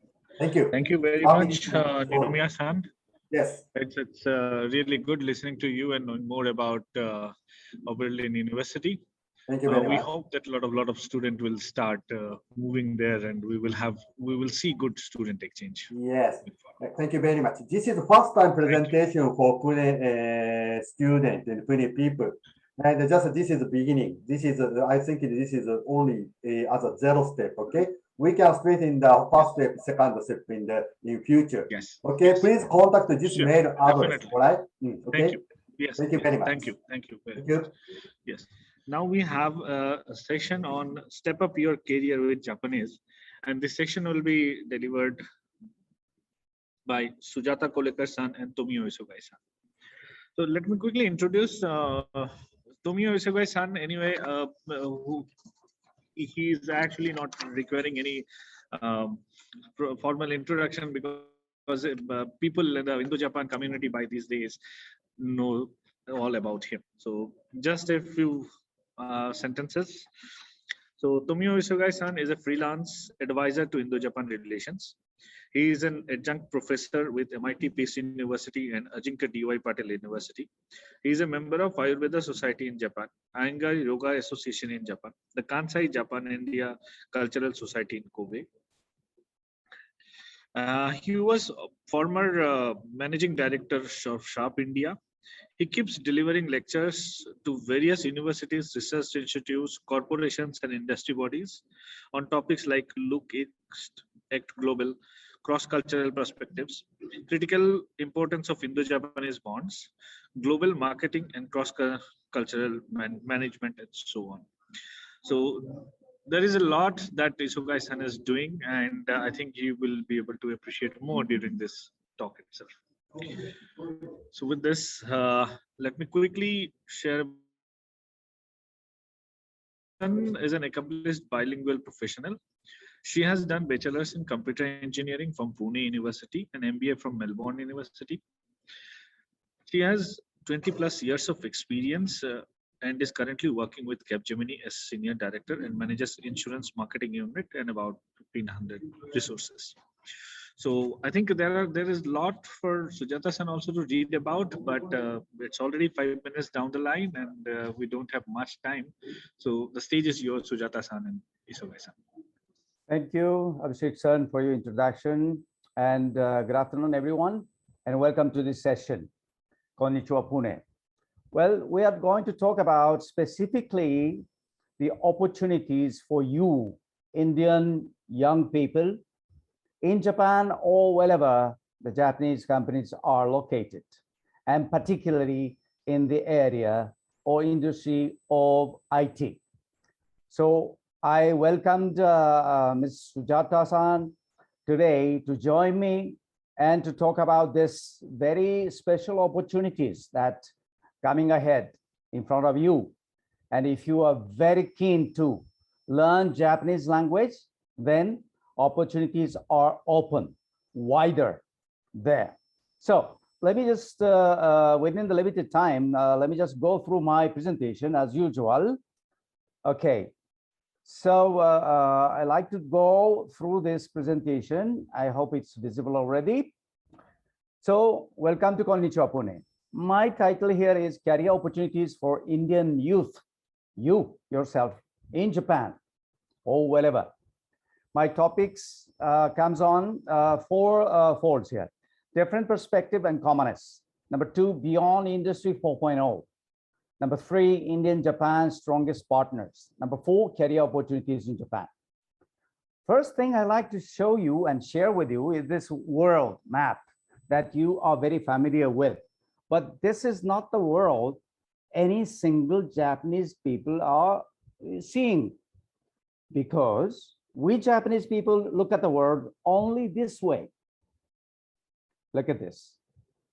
Do you think it's totally different? But it's the same thing. You're just looking from the different angle. That's it. See? So it's a totally different perspective.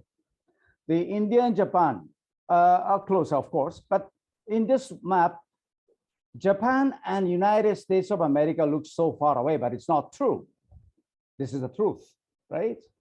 Okay, so the different perspectives that we have in between India and Japan are this. One more thing, important is demography. This is the population pyramid. The bottom line is the 0 age and top line is 100 age. And the blue color is boys and yellow color is girls. So every 5-year step, there's a bar showing the population. So India is a very young country, without a doubt. And I show you in the year 2050, 30 years from today, it will look like that. And the population will become 138 crores to become even 164 crores. Wow. See, so India will enjoy the so-called demographic dividend in the coming decades. But Japan is looking so different. Look at this. Look at the shape of this pyramid, right? It's not even looking like a pyramid. Okay. The Japan's population is 13 crore to become, after 30 years from today, even less than 11 crores, or maybe less than that. So it's a totally different shape of the population. That is what we need to look at as a reality. So Japan is in desperate need of young manpower like you in all industries where no robotics or AI can replace the humans. That means a lot. Okay. Now, differences are there, but something in common we have in common, we can share is there. Something I like to show you. Yes, Buddhism, born in India, brought up in Japan, very strongly and widely. This is the largest statue of Buddha, inaugurated in 752 years by an Indian monk, Bodhisena. And Japanese people worship nature as gods. Mountains, trees, rivers, and sea, and rocks like these. We believe gods are there to protect us. And the 3 wise monkeys, many of you might have heard about.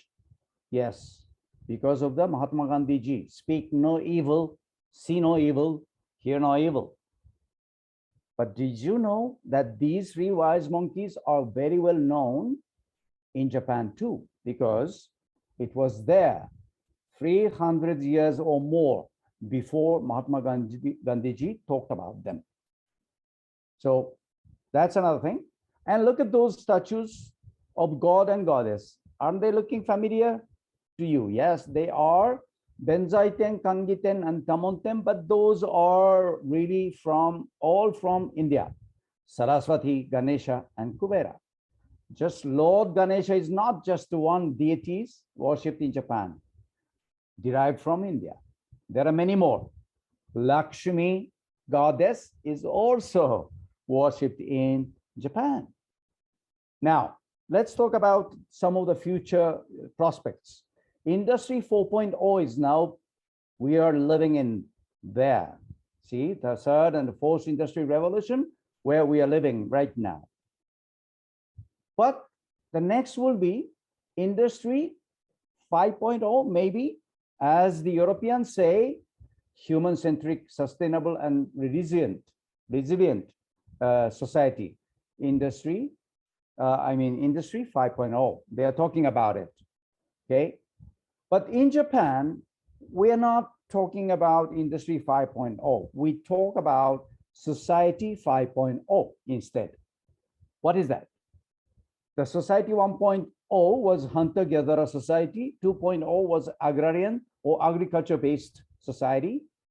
Industrial society was the 3.0. And we are living now in the Society 4.0, which is information society. And now the next Society 5.0 will be a human-centered society that balances economic advancement with the resolution of societal problems, social problems, by a system that highly integrates cyberspace and physical space. So how it goes? Society 5.0 achieves a high degree of convergence between cyberspace and physical space. Huge amount of information collected by sensors in the physical space can be accumulated in cyberspace and analyzed by artificial intelligence. So AI will become the focal point of any industry, any industry in the coming years. So this is the image of current information society 4.0, and this is the 5.0. So 5.0, Society 5.0 would also contribute to meeting the Sustainable Development Goals, SDGs, established by the United Nations. And Human-Centered Society 5.0 will be the Japan's next goal. Okay, it intends to accomplish by incorporating advanced technologies in diverse industries and social activities and fostering innovation to create new values. So creating new values are the goals. Some of the examples are already given by the Japanese government. If you're interested, you can take a look at that. Now, Japan and India Vision 2025 has been agreed, and India and Japan has become a special strategic and global partnership. It's not just a bilateral relationship anymore. So Japan-India Vision for 2025 includes the partnership in IoT and AI solutions.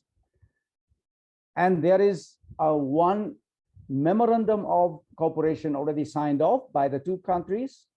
The agreement reached in the field of information and communication technologies, ICT, and those are the new technologies, jointly sought after and explored. 5G technologies, telecom security, submarine optical fiber cable system, spectrum management, smart cities, high altitude platform for broadband, disaster management, and public safety, etc. So India and Japan are committed to work together in these areas. So a lot of information related, AI oriented industry will be coming up. Now, Japan Industrial Township has already been established in India, 12 numbers, and it's going to grow. Remember, I talked about the population pyramid, the different perspective, India and Japan. Look at this. See, these are the differences, demographic difference in the year 2050, right? You remember that. So we need a lot. Japan needs a lot of young manpower, and the shortage of manpower is such numbers like this. Even in the year 2019, April, the nursing care, the 3 lakhs people are in short, and all the servicing and manufacturing sectors are also saying, suffering from the shortage of manpower. That has to be filled in some way by the foreigners. So you are welcome to come to Japan. See, demand for non-Japanese engineers are getting higher and higher. Some numbers are like this. By the year 2030, the deficit of about 8 lakhs of software engineers are expected in Japan. This is just one example. Okay, so a lot of opportunities, particularly in the area of IT and computer science, artificial intelligence, robotics, big data analytics, and so forth. So if you are, or if you have the opportunity to learn and study in these areas, you will have a lot of open opportunity in Japan. But there's one condition, just one condition: you need to learn Japanese language to work in Japan. Yes. So demand for non-Japanese engineers are so high in those areas, but my suggestion to you all, there is a huge potential in employment opportunities in Japan or at any Japanese companies worldwide. So start learning Japanese language today, not tomorrow, because it will take 2 to 3 years for one to reach an employable level in proficiency in Japanese language. So that's my end of my presentation. Now I'd like to invite Sujata-san. Sujata ma'am, she's an IT expert and multilingual, not bilingual alone, multilingual, and Japanese, proficiency is superb. And she has worked in Japan and working in India right now in a very higher position in the IT industry. She can tell you how your career opportunity will be opened. Over to you, Sujata-san. Thank you so much, Isogai-san, and thank you, Konnichiwa Pune IGBC team, for inviting me for this session. So I'll quickly go through my slides as well. I have permission to share my screen. Yes. So I'm sharing my screen. I say Japan is land of opportunities. It's not only land of rising suns for Indians. So it's specifically for Indians. There are plenty opportunities in India as well as in Japan. So as Isogai-san mentioned, Japan's birth rate has declined over last few decades, and that is where they're facing a lot of issue of skilled manpower, young manpower, and that's where we Indians can pitch in. First important thing is Indian education is well respected in Japan. Only thing what they expect us to do more is Japanese language topping, which gives you topping in your salary structures as well. So I'll not go through these graphs again, but this particular graph is very important. What it talks about is India has strongest skilled manpower, and at the same time, if you look at the right side, Japan is facing manpower issue. So if you balance these two countries, if they come together, they are going to have very good combination. That's what this graph talks about. Now, as Isogai-san said, in Japan, while there are 100 jobs, there are only 67 applications. So you can understand if the person can match 60–70% of the skill set required that particular job, the person will get job. But at the same time, there are always vacancies because skilled manpower is not that much available in Japan. And that's where we'll have to find out where all this manpower is needed. Now, Isogai-san has already presented nursing sector, IT sector, and all other sectors. I can more tell you about IT sector from IT sector perspective. There is one more thing. Those people who wants to learn Japanese, but they want to stay back in India. For them, there is a lot of things coming up in industrial estates, industrial townships, which Japan is investing in India. One of the major townships is coming in Maharashtra, that is Supa Parner.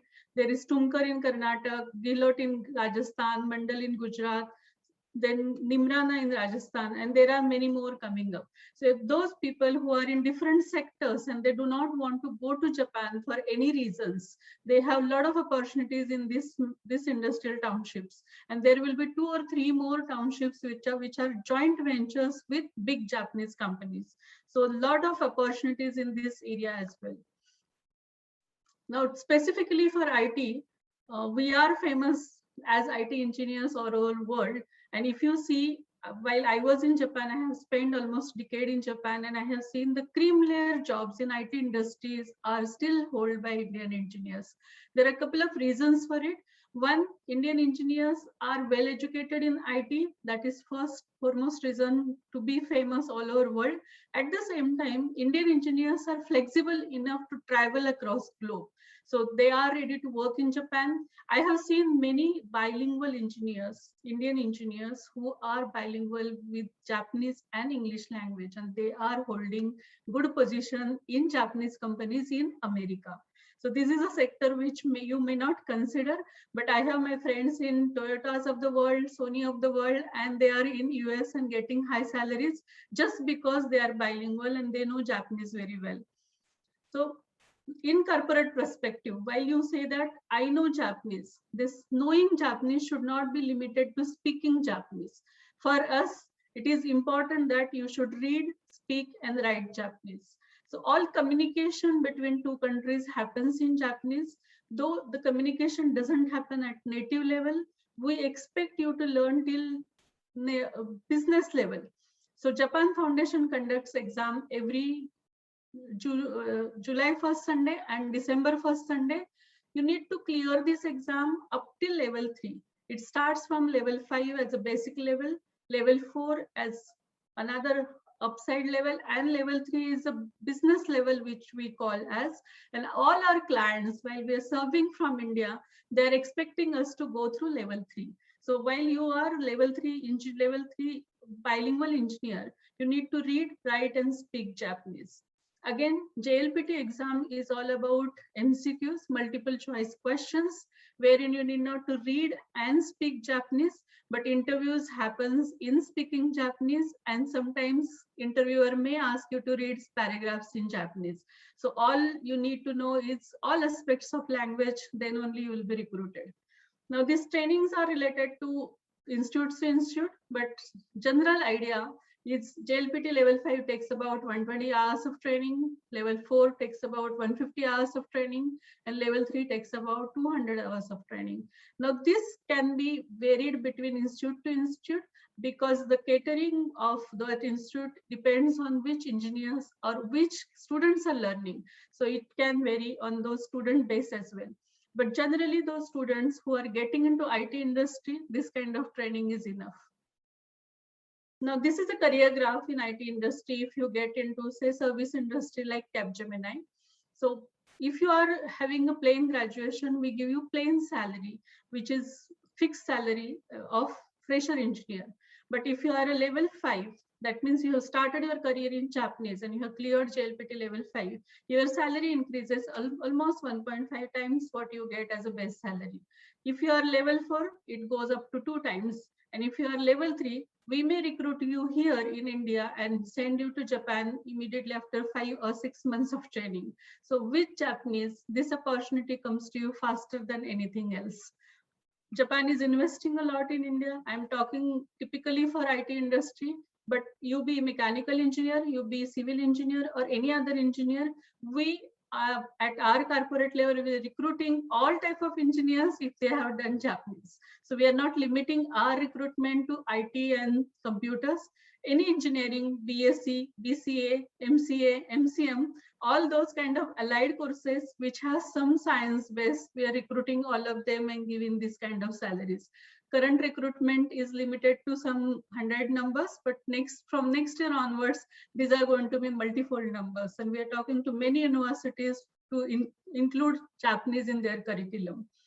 With this, I think I will stop here because we have limited time and we can go through questions. Thanks, Sujat-san. Abhishek-san, if you find any questions coming from the audience, just please share. Yes. If not, you may ask us any questions on behalf of the audience in the future. Some people may listen to us in the recording session. Yes. So first of all, thank you very much to both of you. Lot of insights and information for our prospective students and who wants to make career in Japan. I have a question for you. What are the opportunities available in Japan for healthcare management professionals? Yeah, I think If you there want to are comment on that. many healthcare management as well, but it requires some special kind of skill set or maybe certification required to get such positions. There are certain, certification processes, licensing processes and certification courses, but those are generally given by the Japanese language as well. So back again, the Japanese proficiency is the requirements anyway, but there are certain opportunities there, especially in the senior care. Caregivers are in big demand. Of course, those carers are the most in demand, but for those foreigners coming to work on that, there should be some people who need to administrate and control those manpower as well. I think there are certain opportunities coming up. Sujat-san, any additional comment? I think for healthcare sector as well, what we say is you need to know Japanese till level 3 because you need to communicate everything in Japanese in Japan. Secondly, I have seen the 60 plus Japanese people are increasing day by day. When I was there were so many in my area itself, so I can assure you that.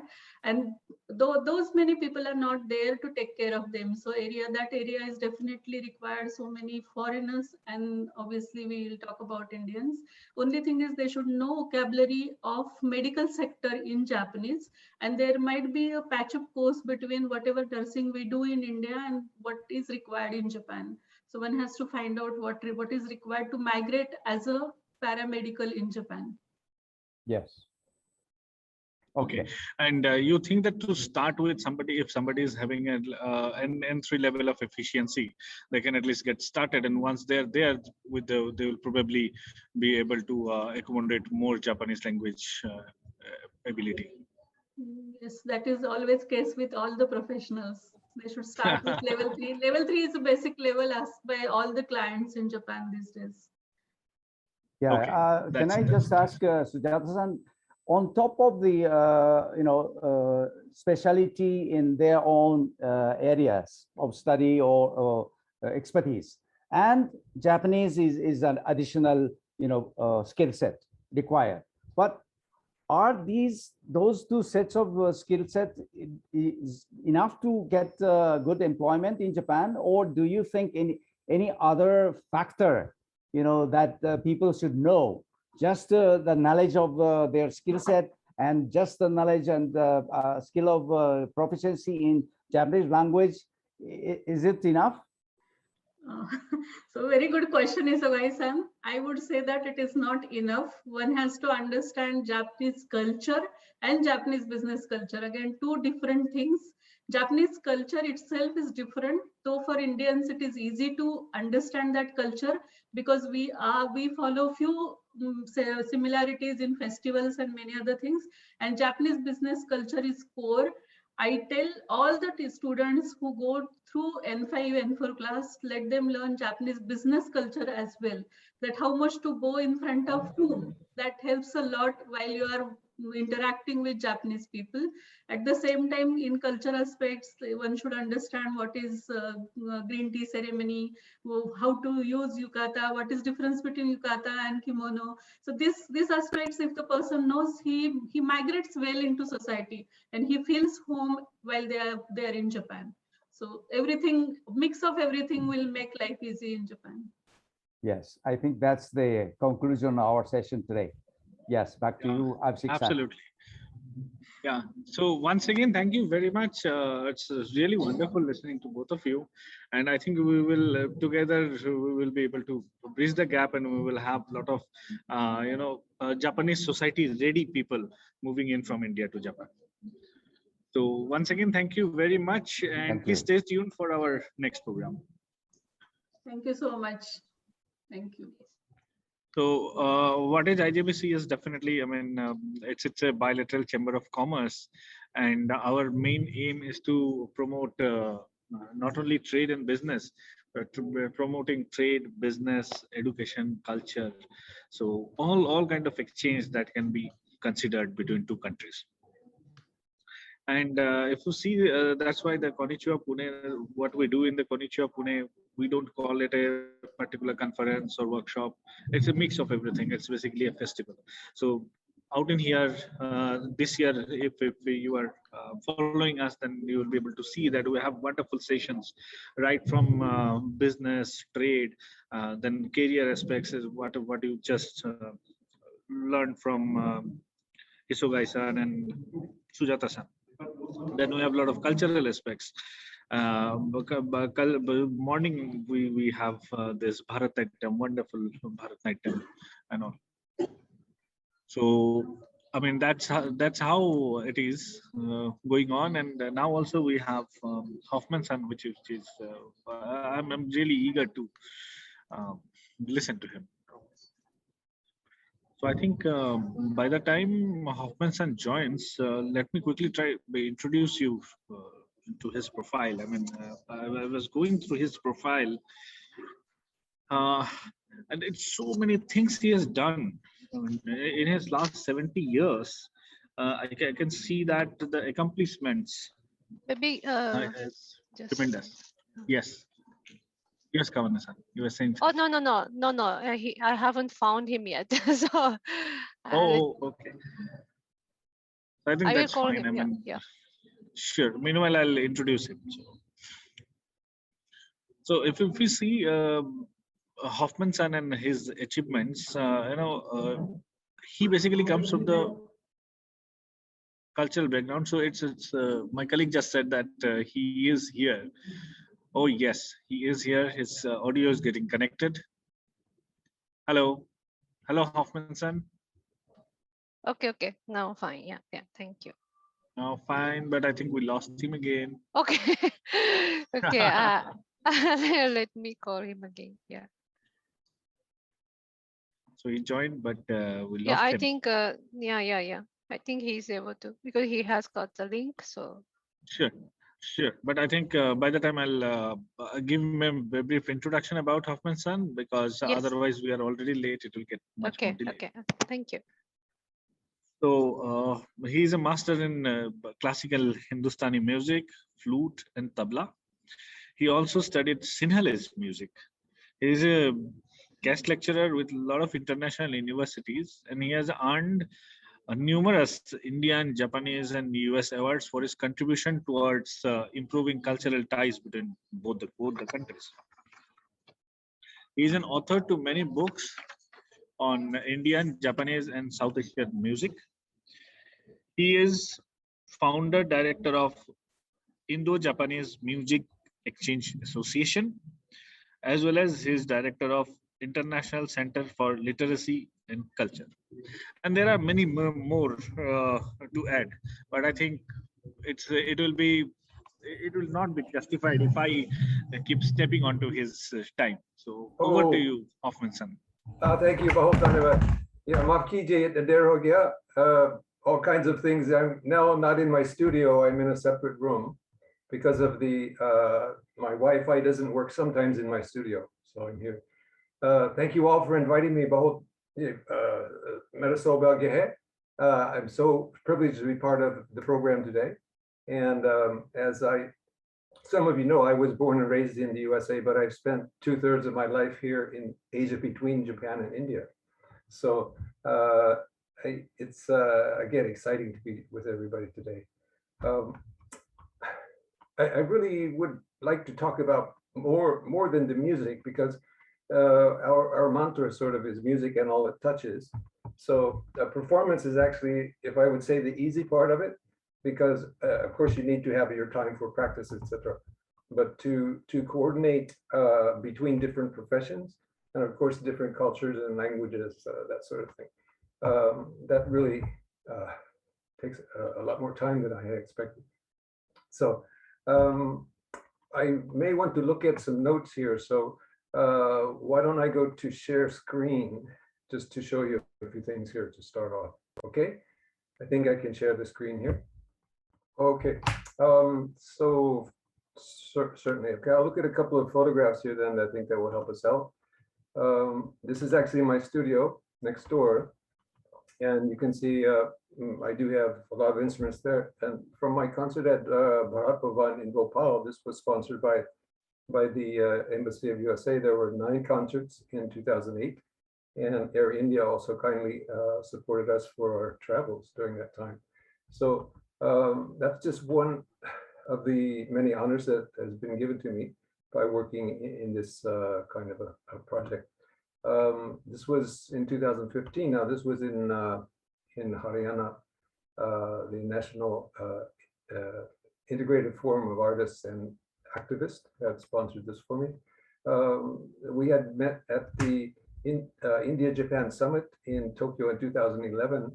Again, I was so honored to perform directly after Prime Minister Noda's speech, and about 25 minutes, a number of different items. And then they approached me after that to come to Haryana and Kurukshetra. This is my most recent visit to Pune. This was at the Kalachaya Art Center, Bharat Jangam and Prabhu Mahate. I have worked with them since 1995 when we had 2 projects. One was sponsored by Japan Foundation and ICCR, bringing 7 artists from Japan to India, different programs there. So Surti Vaze, she's a well-known young vocalist there in Pune, and Shivam Ube, very fine, actually Banaras Gharana tabla player. These are not in any special order. My Guru Bhai Vidyadhar Prasad Mishra, I studied under his father Ganesh Prasad Mishra, classical vocal in Lucknow.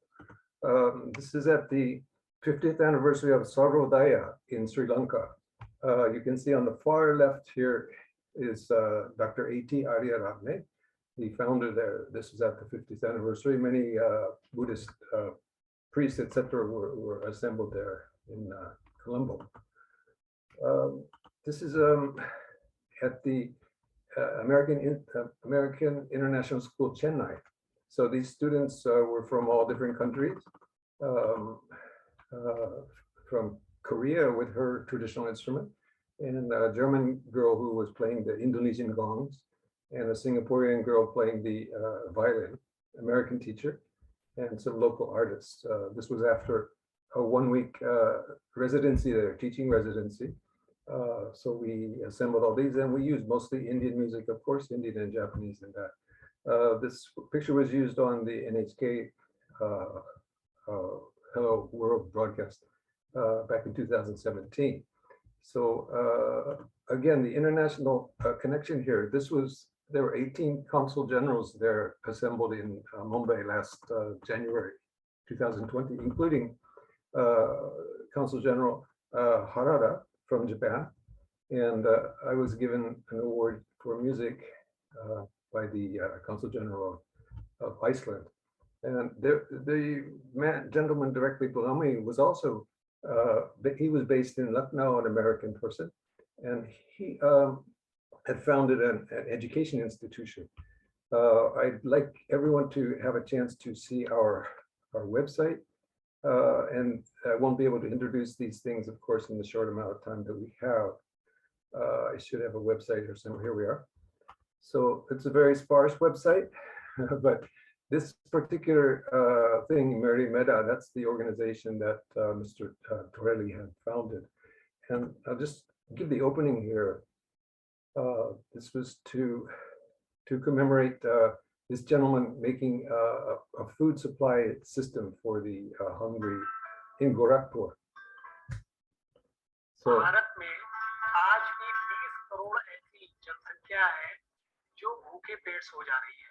तो अपने शहर गोरखपुर में कितनी होगी। हम लोगों ने सर्वे किया अपने शहर में अलग अलग जगहों पे करके देखा कि वाकई में वहाँ पे ऐसे लोग हैं जिनके पास खाने के लिए पैसे नहीं है, अगर पैसे हैं भी उनके तो मतलब इस कंडीशन में वो हमेशा करता रहूंगा।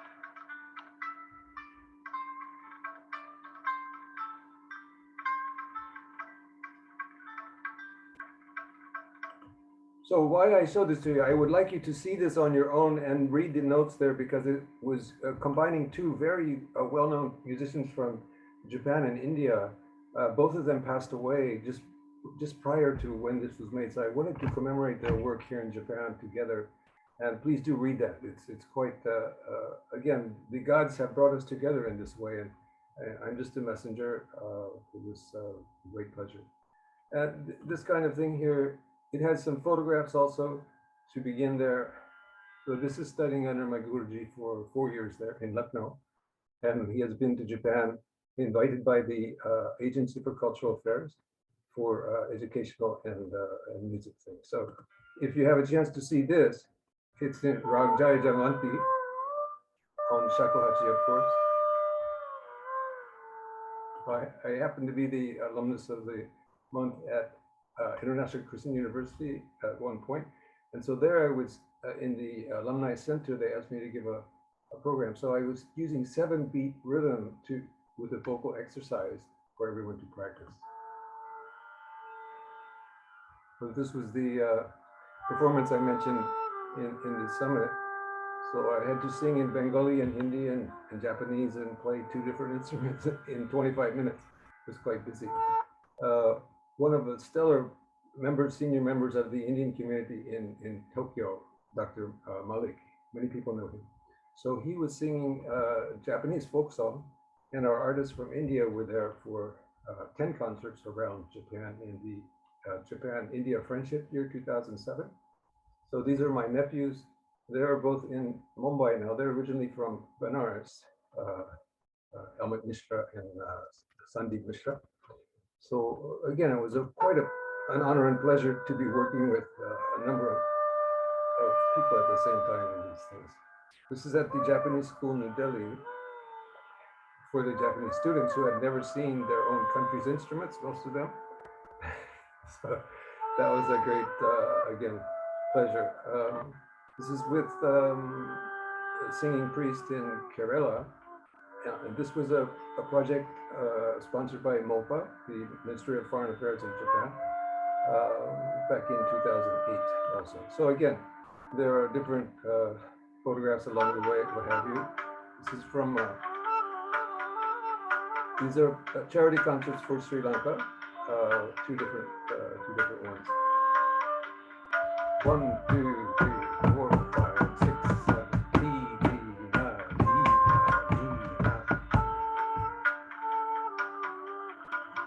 So we are very honored to work together with Mumbai Restaurant, the largest chain in Tokyo, and also Yogi-san's Edogawa India Culture Center, and also the Foreign Correspondents Club, and one other event here in Guma, actually introducing agricultural products of our prefecture Guma to be used with Indian spices, etc.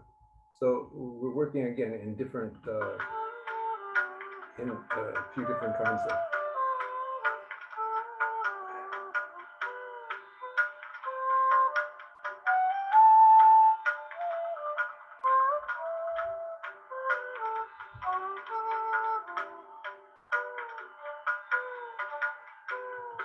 So this was again in Bangalore during that MOPA sponsored project. The last program to introduce Japanese culture in India in that friendship year, 4 concerts around South India. So again, I don't want to get stuck on anything here especially, but I would like you to please do have a listen to this interview with NHK. It will tell you everything that I should be telling you today about the language and music thing. If you are teaching or studying Japanese language or Indian languages, or studying music of any kind, I really do recommend it. Again, I was just honored to be the messenger there. Here, There are a number of things here that would be interesting to see, but later do have a look at them. That's Japanese koto playing an ala. So I'm jumping up here. It's an outdoor concert.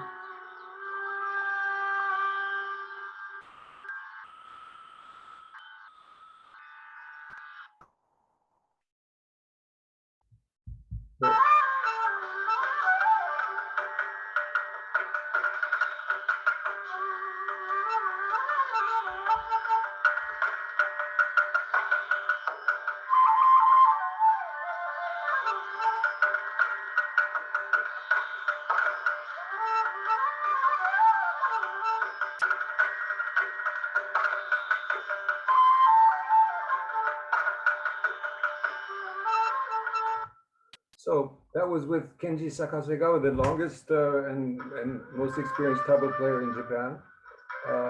This is with Gyanendra Vajpayee. He was the first ICCR delegate to the newly made India Culture Center in the embassy between when they were when they were building the new building. So this is a drama called Konkichi by Tajima Shinji. It's now in Sahitya Academy in 7 different languages as literature, and we choreographed it and adapted it for the stage. So just wanted to see the part of this first. Stories about a fox who wants to become human because he's tired of being hungry, chasing rabbits, etc. And he manages to turn into,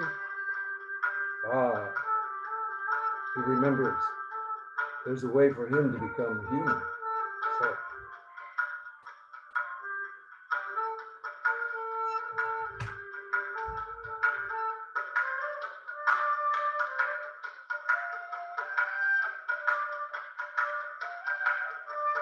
So this is all improvised. We didn't fix any of the music essentially. We sat and did a few things together to prepare.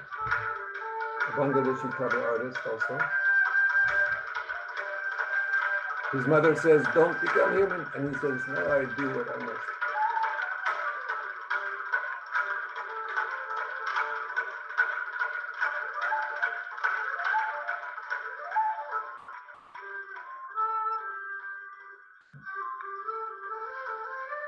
Oh, he's made it. He's human now.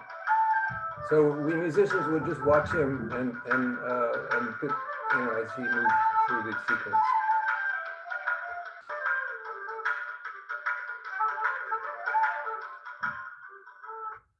So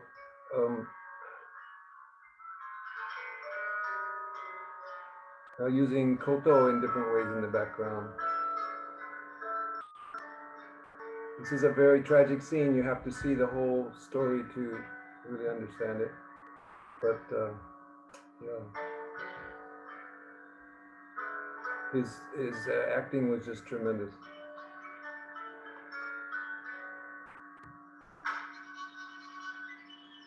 Now I'm using a bow on the koto for some special effect there.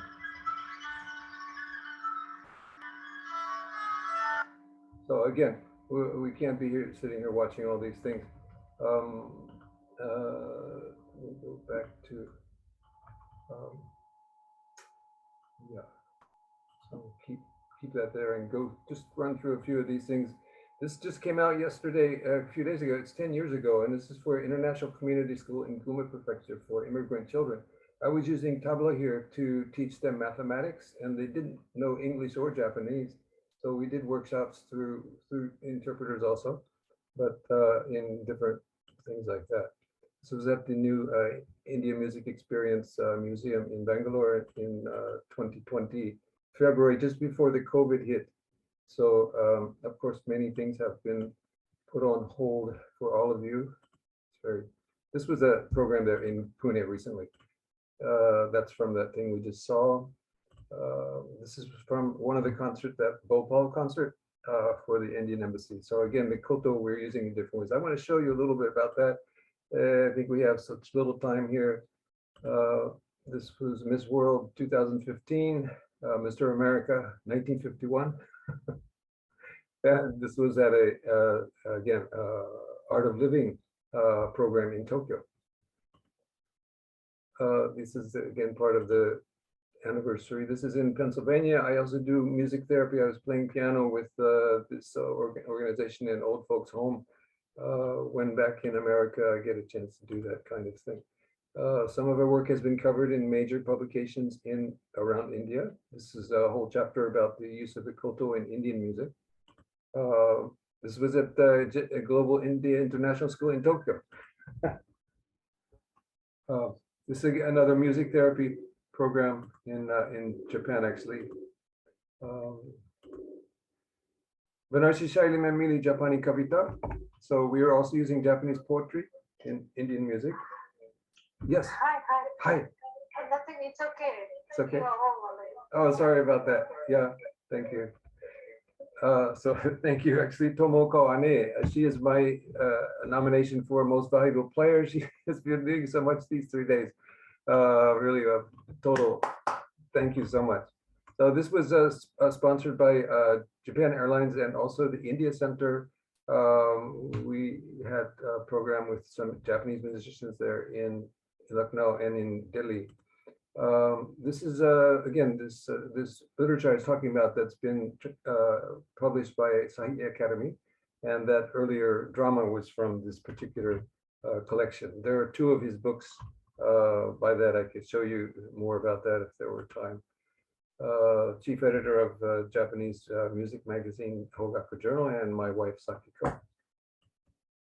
Again, that was that in there. This was at Shanti Niketan, and this became quite a story. You would not believe the story that came out of this. He's a bal singer, of course, and I work with bals in India and also in Japan when they come here. This was a South Indian program, and I'm very fortunate to have those kind of opportunities too. So that's, sorry about all the stuff to share here. And so are we running on a strict time keeping here? Whoever's. We have 5 more minutes. 5 so, more minutes. I mean, I don't think we can cover so much about you. So I'm still eagerly waiting for next 5 minutes from you. Yeah. So actually, I would everyone listen, please, to this. This is not about me. If it were about me, I wouldn't be here. There are many things I would do that would be easier for me, and I could earn a living at, right? Basically, and in a few different countries.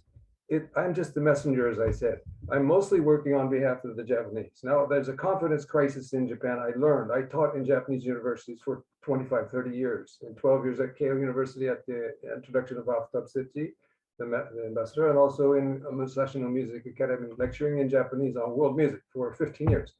And I really do know the situation now. There's a confidence crisis with young people. It's always been there.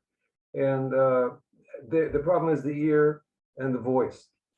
The eye and the hand are stronger than anywhere in the world. That's why they make the hardware. It's the ear and the voice that connects the abstractions, which are theory and those kind of things. So that's why I'm introducing a lot of those things from India to Japan. And since we're on here, I would just show you in 3 minutes or something, I guess. This instrument, koto, which Ravi Shankar has said to me is the most versatile instrument for Indian music, barring none, including sitar or anything else that exists. Just to show you how one might maneuver on this thing.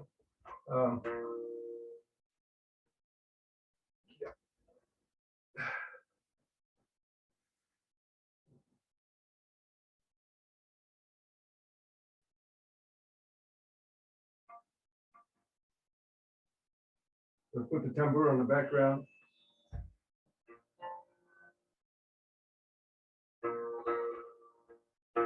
This is the Lego of the sound world, the Lego of the sound world. I can move these things anywhere.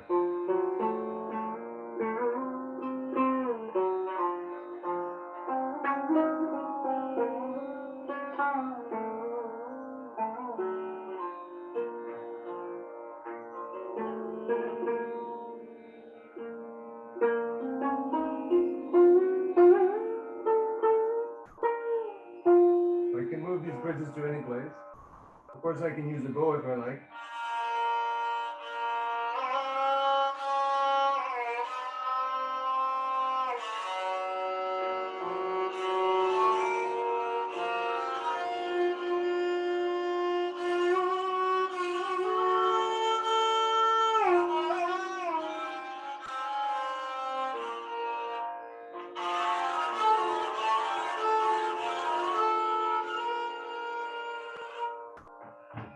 I have santur hammers.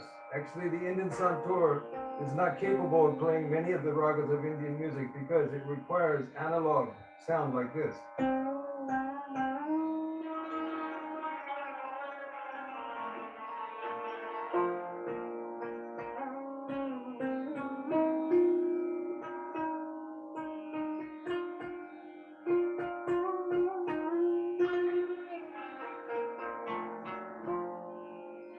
So if I have two, of course, I can do all that kind of ramata, razzmatazz stuff.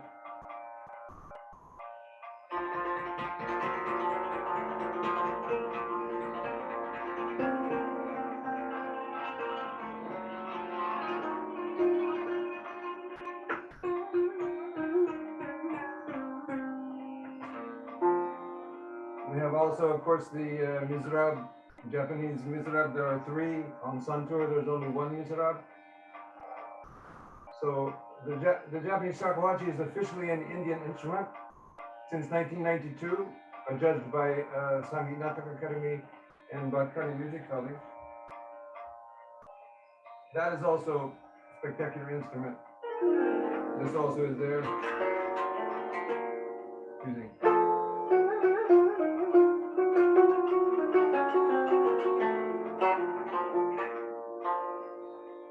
So ridiculous trying to do this at this time, but here.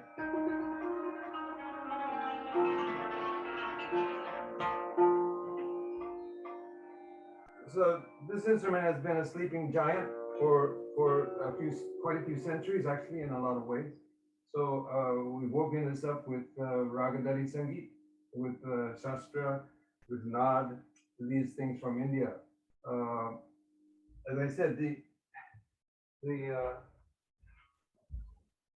these are the obvious things in Japanese. The word tarimai, you probably know, and a tarimai is playing music, of course, and it's nothing wrong with that, but it hasn't gone beyond that. And playing music on Western instruments is like playing cricket with a tennis racket, or like trying to be a cat when you're a dog. So the instruments of Japan and the language of Japan are very totally amenable to Western music. I'm sorry, to Indian music, whereas not to Western music. Now the crisis has moved to India. So you talk about Bollywood, you talk about anything. I know a lot of those people. I could start dropping names. I've worked, of course, with Zakir Hussain and Manju Bhargava and Dr. Polchari on environmental issues at TIRI, etc. So the main thing is that the approach to things has to be through reason and not just waiting. Like Mahatma Gandhi said, what we have to be careful about is English rule without the English. We're not talking about Eikoku no shito toka eigo to gengo. No, we're talking about outside influences telling us what we have to do rather than deciding on ourselves. So what has happened in Japan already is happening in India. So the emergency is shifting to another place. And so I'm trying to help in this. And again, we're working with gerontology. We're working also with mentally challenged institutes, working with the ministries in a number of different countries. And it's not about me, right? If it were me, I'd be out performing someplace. And I will be performing coming up here also. But if you all have an idea, I'm ready to help with that. The cultural anthropology also, I could give you some ideas about, for example, the other day, the ambassador spoke and said that he didn't know why Korean pop music and not Japanese pop music was popular in India. And I can tell you why, very exactly. Also, Ambassador Verma had mentioned that we need a soft landing for the soft culture, something like that, right? So in other words, to have something here, if it's Japan, that already exists, that they could see India through. And India also, they have the software ragatao, and the Japanese have the perfect instruments for it.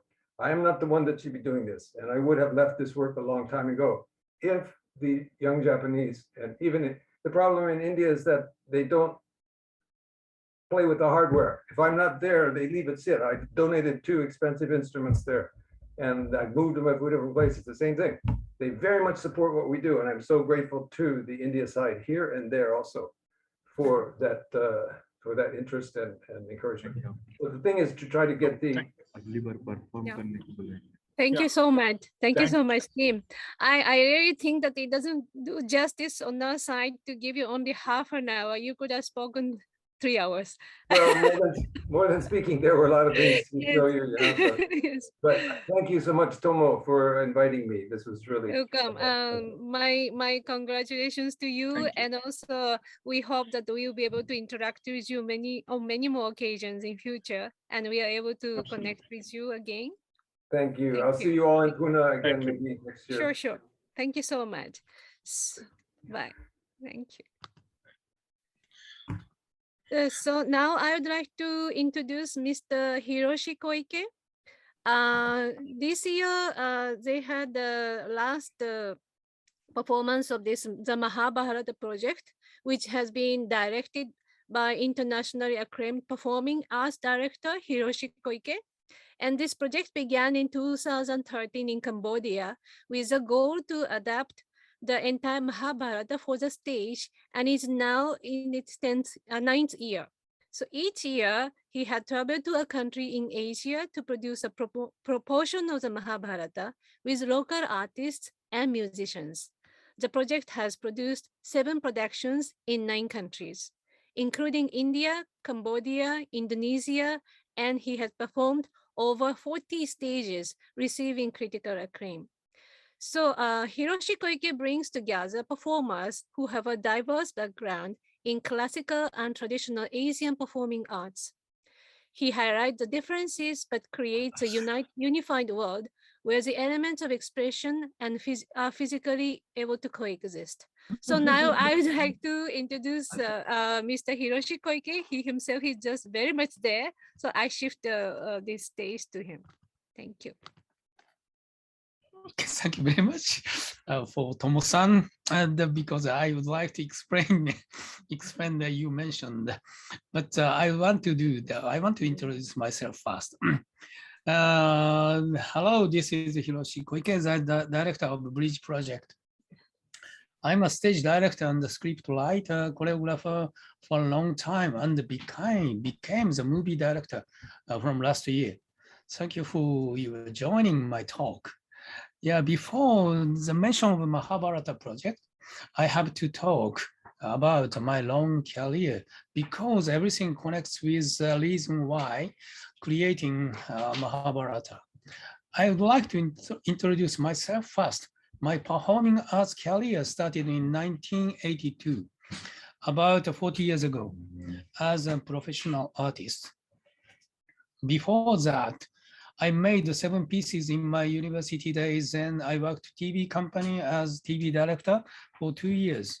But as soon as I gave up small TV screen, I sailed for a long trip till now. In 1982, I named the company Papa Tarahumara. Tarahumara is a Mexican tribe's name, and the tribe is famous for running tribe in Copper Canyon mountain area.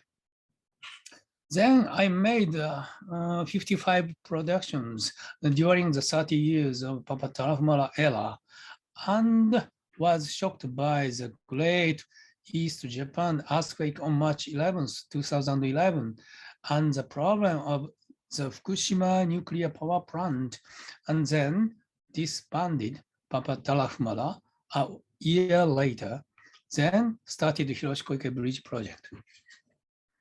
The Great East Japan earthquake and the meltdown of the Fukushima nuclear power plant shattered the process of the development that people believed to enriched, and we were greatly questioned about the way civilization itself should be and the way humans live. So I thought it was necessary to review the world from every aspect. For me, I wanted to disband my own company, which I valued most, bring it back to zero, and ask myself again what I could do from that point. Again, I asked me what kind of fruit I would like to sprout from the earth.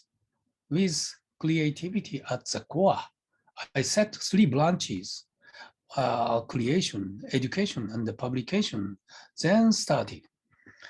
As creation, I decided to create a Japanese poet and the fairy tale writer Kenji Miyazawa's 3 kinds of works, and Mahabharata from the beginning to the end.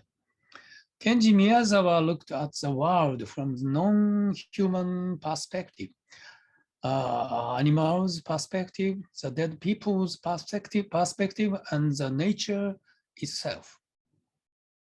At the same time, from India, I thought of complete Mahabharata, of the world's longest epic.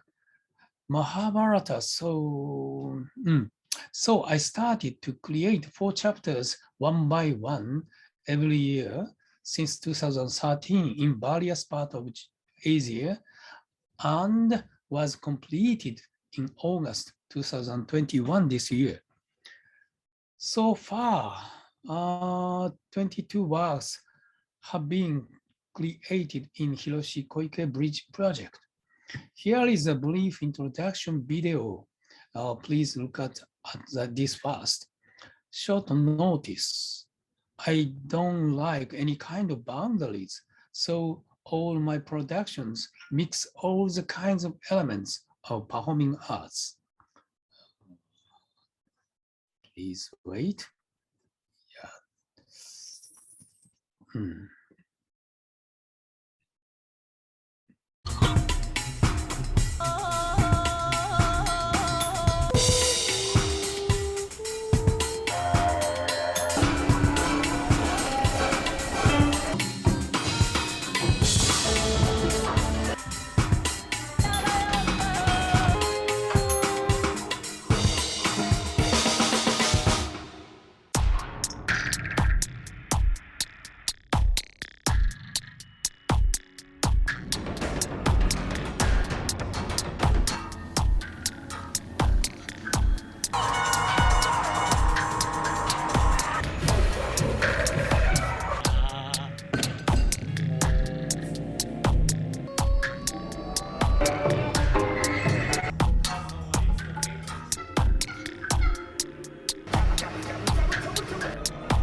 Okay.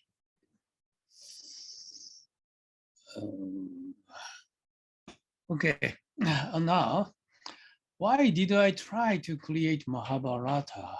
I worked on the creation of Mahabharata from the perspective of what human beings are, what is meaning, what it means to fight, whether there is a salvation in the world, and why Krishna, the incarnation of Vishnu, led to the destruction one after another.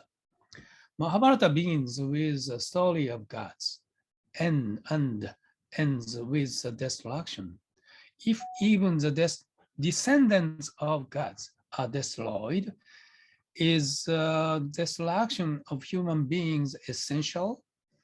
I started to create from that question. As Mahabharata is too long, so normally the creators only made a part of it, but I strongly felt that it didn't make sense. It was important for me to draw from their rise to the ruin. This is because we are historical beings, and I thought a perspective which gives a large bird's eye view of history itself is essential for thinking about the future world. I sought to create Mahabharata from 2005, but I couldn't find strong motivation. However, 6 years later, the nuclear accident became a big trigger, and I dissolved my ex-company, then started Bridge Project and Mahabharata's preparation in 2012. Of course, it's such a long story that it's not easy to make. So I plan to finally put it together as a 4-part work. As for the place, I thought about creating in the various parts of Asia, Cambodia, India, Indonesia, and Thailand. It was because I felt the limits of European thinking, and I wanted to express the idea of Asian-style circulation. Therefore, I decided to make the philosophical world of Asia in Asia, and all the performers and the staffs are Asian artists. I fixed the regulation of this creation. First, when I create a production, every time I must choose the different cultural place inside Asia. Second, I work with different background artists. Third, at least at the same time, I work with over 4 countries' artists. Fourth, I need a native co-producer. I started with the creation in Cambodia 2013.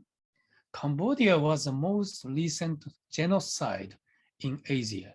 About 1.7 million people were killed by Khmer Rouge Party, led by Pol Pot in 5 years leading up to around 1979. Anti-intellectualism dominated that, not only educated people, but also those who could read letters and who were tied with intelligence were killed. And the city residents of Phnom Penh were driven to local area as farmers, yet many were killed. I choose the 2 most recent tragic places for the tour in Asia, Cambodia and Cambodia, Phnom Penh, then Vietnam, Hanoi. However, when I went to Phnom Penh to prepare for Mahabharata in 2012, there were very good performers, that is, dancers and musicians, but the creators to create new ones from scratch were in a state of destruction, and at that time, it was already 30 years past since the genocide. I couldn't find such artists at all. Writer, composer, visual artist, costume designer, lighting designer, etc.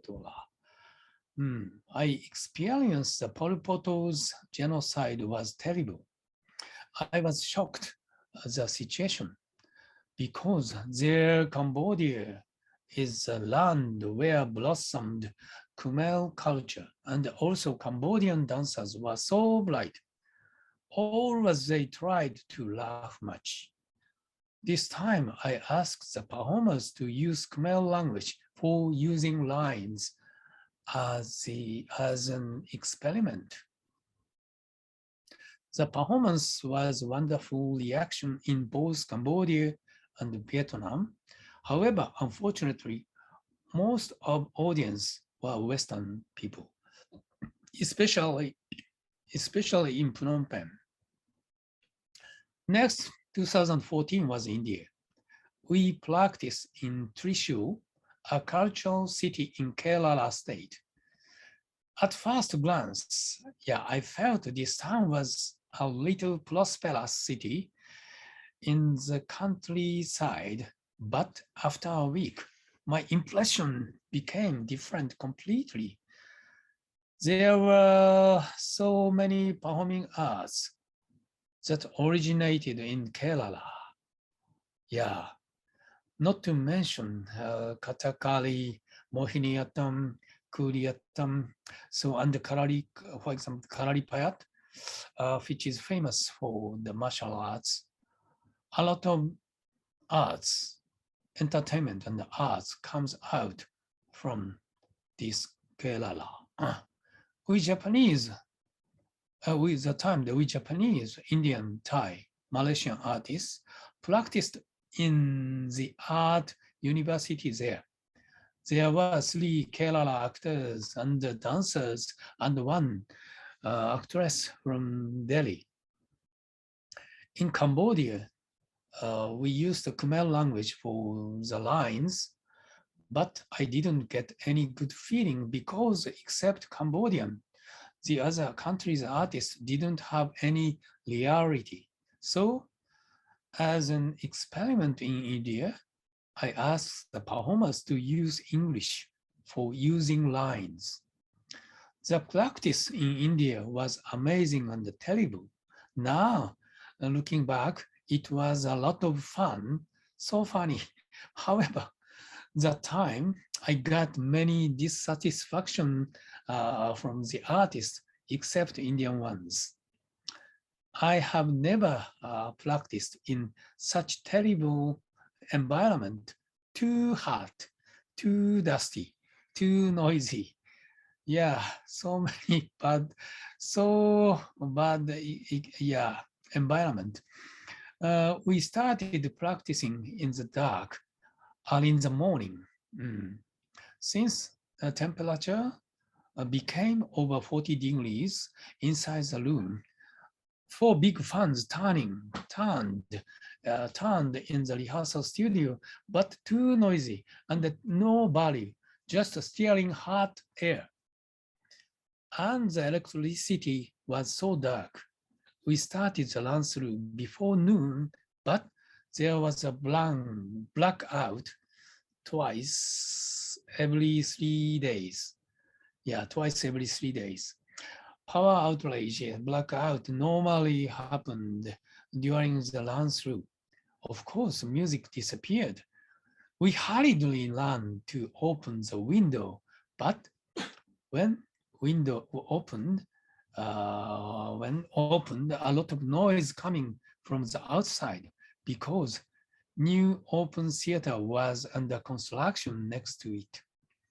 So the noise echoed loudly. One day during the rehearsal, when we looked up at the ceiling, a huge white snake was hanging down.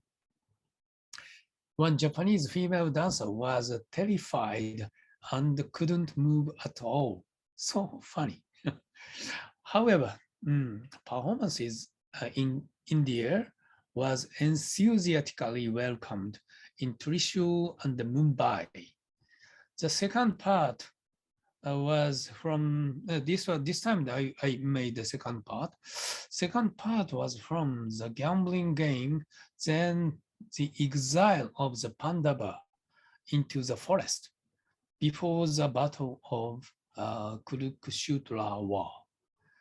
Here I will show you the document in a documentary in India.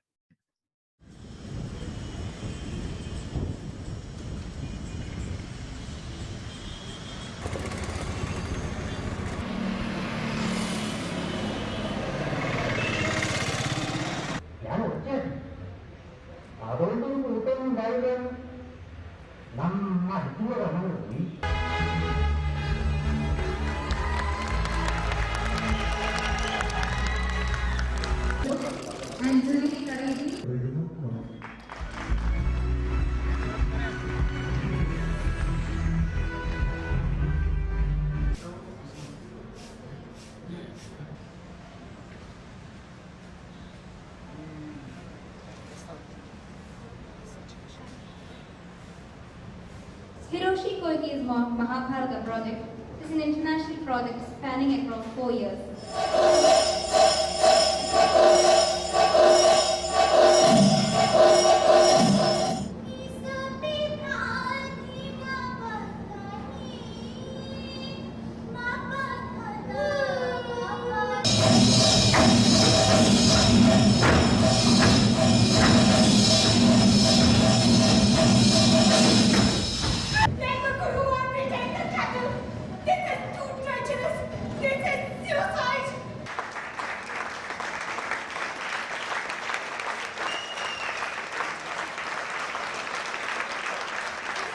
This is a very, very nice play.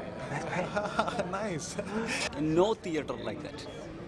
In the movements of characters, in their vocal expressions, and the music in vocal expressions. Like that, we felt a theater of no, like that, traditions. We felt that. Within 90 minutes is a big task. It's a very, very challenging, highly challenging. And I think Hiroshi has done a perfect job in making the script. Man-made crisis, not natural disaster. Man-made, how to develop this world. One thing that Hiroshi teach us and advise us is to listen. Listen to each other, listen to yourself, listen to your body. And the preparation for that, I would say the most important is be yourself. And so, thank you very much. Thank you very much, everybody.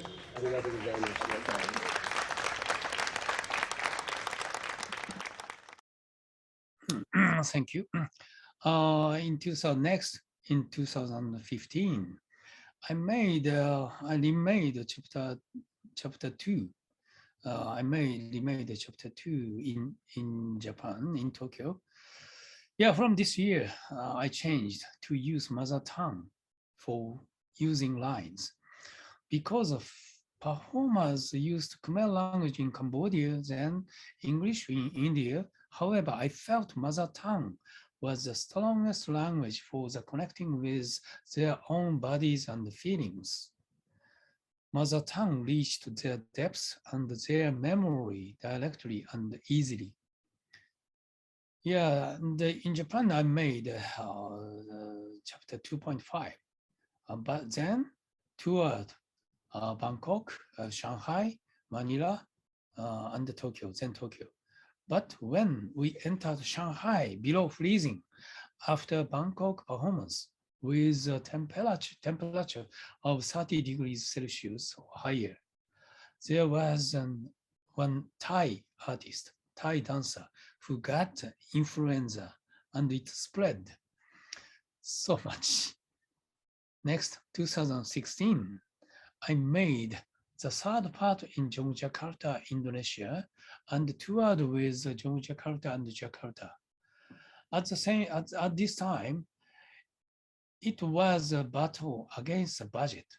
I knew this production would be completely in the lead from the top, but I proceeded to create the production no matter what, because I couldn't stop here for considering the possibility of the future's funding and my setting this project with Tokyo Olympics in 2020.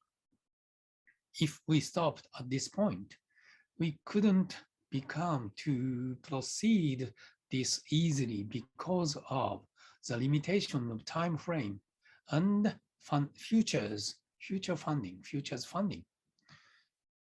Next one, 2017. In 2017, the fourth part was produced in Chiang Mai, Thailand.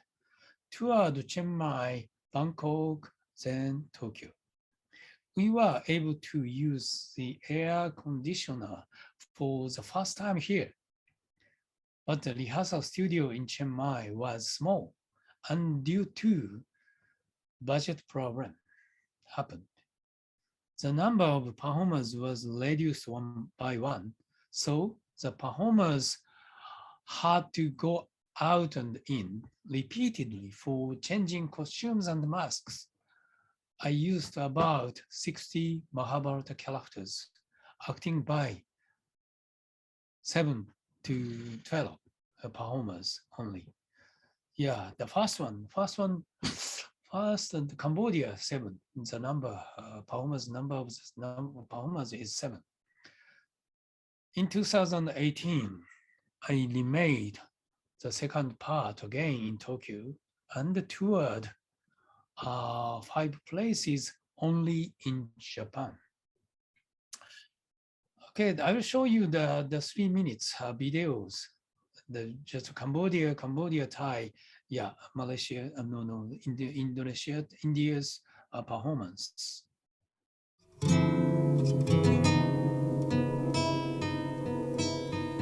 This one, Cambodia's performance. It was 14.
Okay, next.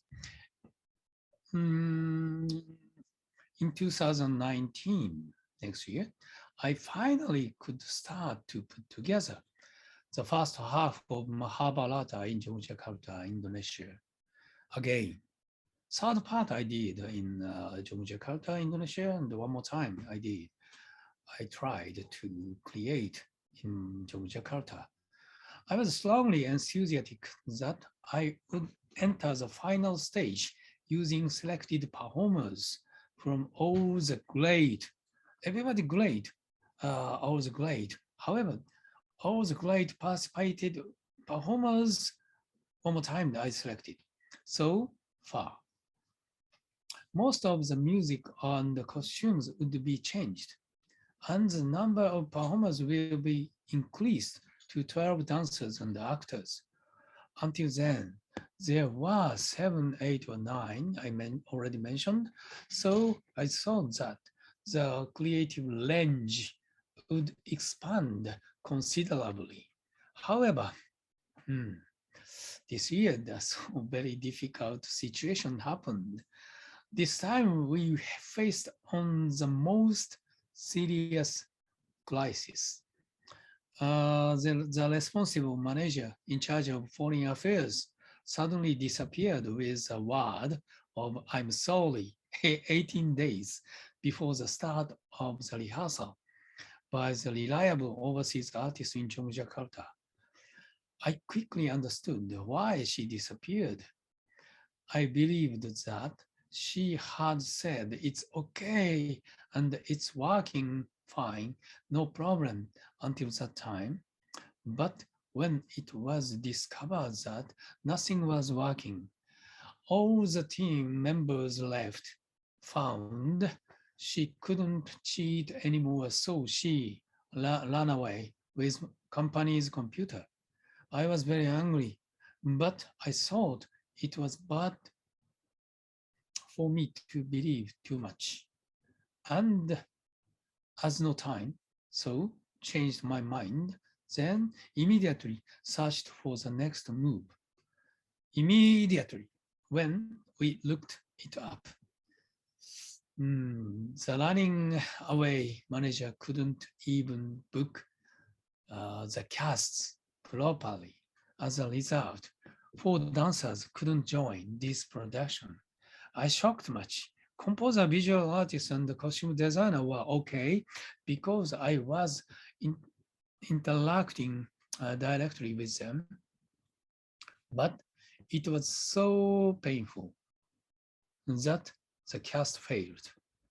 We were desperately searching for the remaining 15, 16 days until the start of the rehearsal with our Indonesian counterpartner ARS management team. Yeah, thank you so much, ARS. As a result, fortunately, the best artists gathered. Only 15 days, yeah, changed. The situation changed completely. It turns out to be a fortune. This was miraculous, and all the participants were surprised at this outcome. Well, 2020, in order to accomplish complete Mahabharata, we had to get a lot of funding and any other governmental and private sponsors. Especially, we could get Olympic Committee's cooperation. This cooperation became so useful for foreign artists' visas to Japan in 2021, next year. But in fact, Indian and Cambodian visas weren't issued in 2021. Yeah, it's so pity for them not to join this production. Yeah, come back again. Anyway, in 2020, of course, COVID-19 was sweeping the world. So it would be postponed for 1 year, but things weren't easy at all. It wasn't almost impossible to continue financially. So we had to negotiate with a lot of organizations. So hard time we spent last 1 year. COVID-19 hasn't diminished and the vaccine has been delayed in Japan.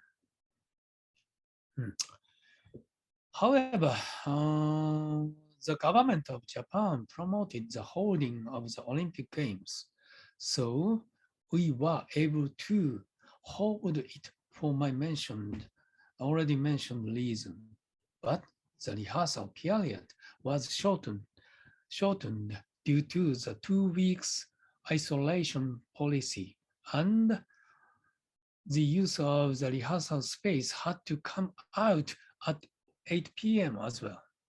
We used the largest rehearsal studio of Morishita Studio, owned by one of the co-sponsors, the Saison Foundation. I felt this is the most blessed rehearsal studio in Japan. Originally, the space can be used from 10 to 10, but we practice from 10:30 to 6:30 a day, including the breaks. And then we have a meeting. After that, we have meetings and checking props after the rehearsal. So short time. After 8 p.m. and also 8 p.m. After 8 p.m., all the restaurants and the cafes closed in Tokyo. So meaning we cannot have the meetings there. And also checking the props. This meaning is that we couldn't eat all together. Not at all. And just a little chatting only in a small group during the rehearsal and the performance period. This meaning 2 months and a half, 2.5 months, we cannot do it together at all. Anyway, we didn't have enough time to make it. There were 51 days of the rehearsal for 6.5 hours production. First half 3 hours, last half fast. First half is 3 hours, and the last half 3.5 hours.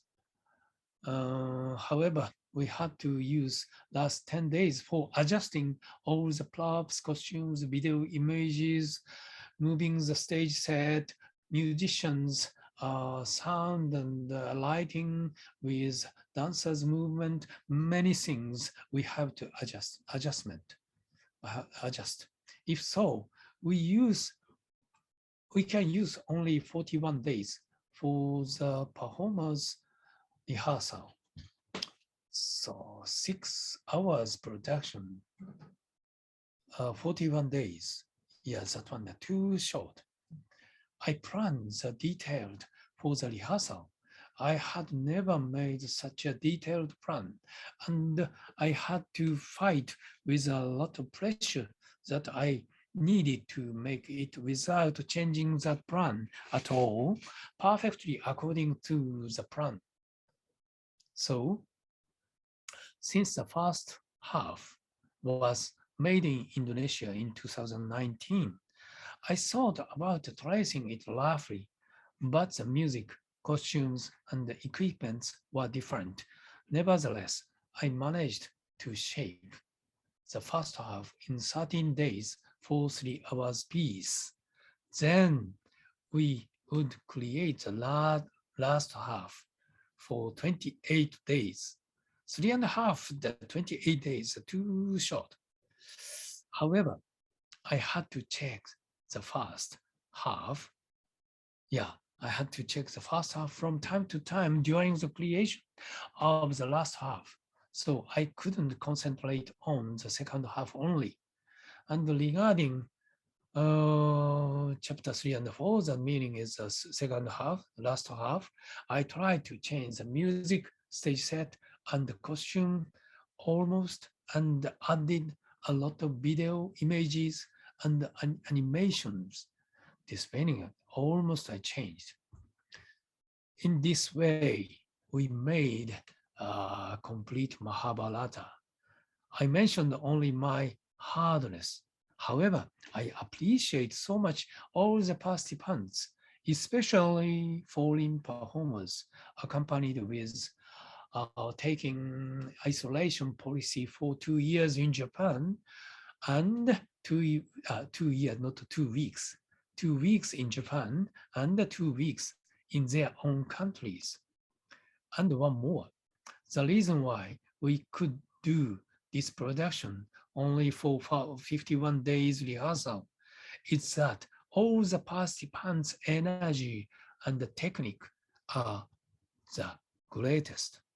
This is the biggest reason for creating this production only for 51 days. Even during the rehearsal, the number of infected patients increased, especially after mid-July. So with a similar trajectory, ticket sales stopped growing and a lot of cancellation happened. We planned the premiere performance date on August 20th. However, the performance date has overlapped with the peak number of infected patients in Tokyo completely.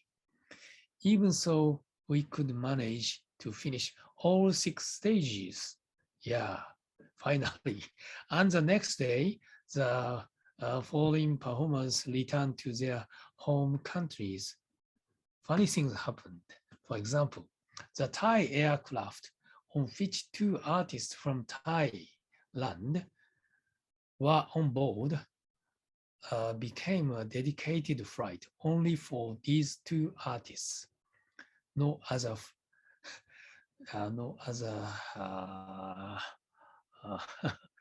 on board. Well, the performance is over. Why did I try to do such kind of performance? I made such a work in order to explore the future of the world. Artists with almost different backgrounds, Northern Thai dance, Javanese, not Japanese, Javanese dance, Balinese dance, Buto dance, contemporary dance, Ryukyu, Ryukyu is Okinawa, Ryukyu dance, Japanese dance, Western ballet, modern dance, music, etc. Music is also contemporary music, rock music, Japanese traditional, Balinese, gamelan, Indian music, Javanese music, Thai traditional, Cambodian traditional, computer music, rap music, many kinds. If you hear this talk only, maybe you feel whether it's okay. Various sounds are mixed and there are dancers of various shapes for 6 hours. Possible? Is it in chaos? You think maybe it is likely to be a chaotic state. The technique of dancers are different and elements of various countries such as objects and costumes are mixed. I used 7 languages, Japanese, English, Ryukyu and Okinawa language, Indonesian and Javanese, Chinese and Thai. And it is a stage made up of multiple languages. Bhagavad Gita is a combination of Indonesian and Thai with rap music. Here, I would like to show you a short video, complete Mahabharata, about 30 minutes.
This is Abhimanyu's Mali wedding scene.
16 will be the Abhimanyu the king.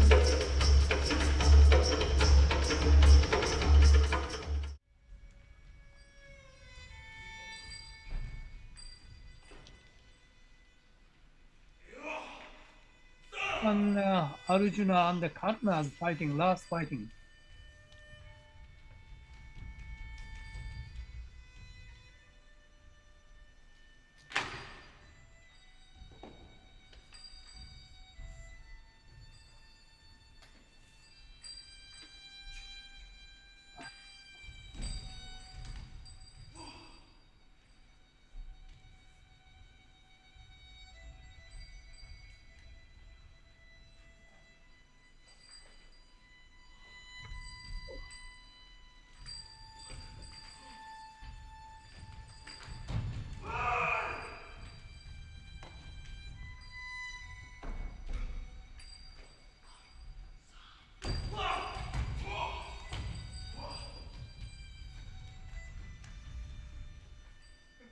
Thank you very much, Koike-san, for showing us such a beautiful video and interesting experience. Everyone can, realize how difficult it was to create such a great performance. Lastly, I would just like to ask one question. After creating this Mahabharata show, how it was welcomed in Japan by Indians and India? Sorry, I cannot hear. Well, Oh, can you hear my voice? yeah, okay. Yeah, so my question was how it was welcomed by Indians in India and in Japan. 日本のインド人はどういうふうにって感じですかね。はい。Maybe I don't know well, but so nice. When we did the Indian embassy in Tokyo, so great reaction we got in Tokyo, and also the performances in Nakano in Tokyo, the real performance is also very nice, very good reaction. And especially when we did in Mumbai and Trishul, chapter 2, also so great reaction we got. Great. Thank you very much. It was such a beautiful experience to listen you, and there will be more. We would like to connect you in individual and would like to have chat on going into more details. But for today, for now, we are going to end up this session and going to end up this stage 2 as well. But okay. Don't go anywhere. You can go back to the stage 1. You can join back to stage 1 where we are having another cultural program by Jonetsu Mystic team. So please do join on stage 1, and there will be, we are going to forward by closing this Konnichiwa Pune 2021 on stage 1 itself. So thank you very much for joining with us, being with us. Have a great day ahead. Okay, thank you. Bye. Okay. Thank you very much for this opportunity to talk my Mahabharata story. Anyway, in addition, I want to talk a bit more. Anyway, in addition, subtitle. First of all, I talk about subtitles. Subtitles were added to just inform the story development, but there was no subtitle for their dialogue. That's because I didn't want the audience to chase only the lines. If the audience wanted to know the meaning by lines, I have to say it was difficult to understand the whole work because I made it using all the elements, space, time, and body.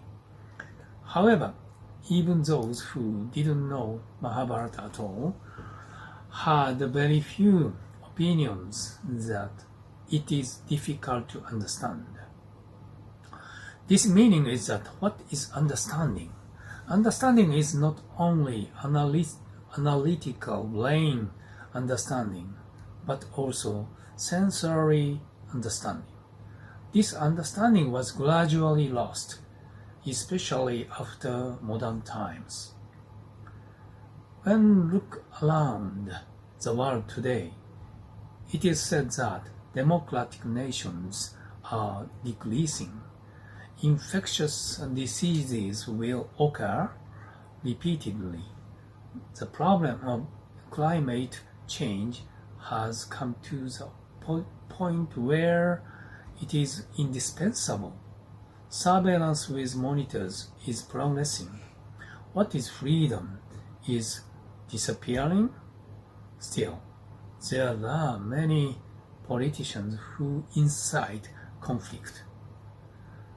As urbanization progresses, it is inevitable that we will lose our wild sensibilities, which can be said that it goes in an easy-to-understand direction.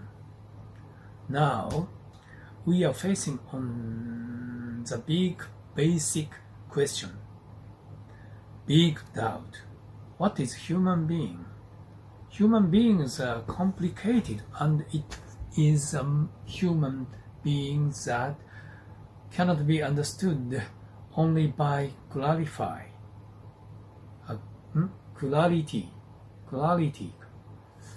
How to make up for the incomprehension. It also becomes an inner problem. In other words, if we don't have the consciousness to create harmony each other based on respect, only suspicious doubt will be born in the midst of information full of lies. My intention was just showing the audience the path to harmony through Mahabharata.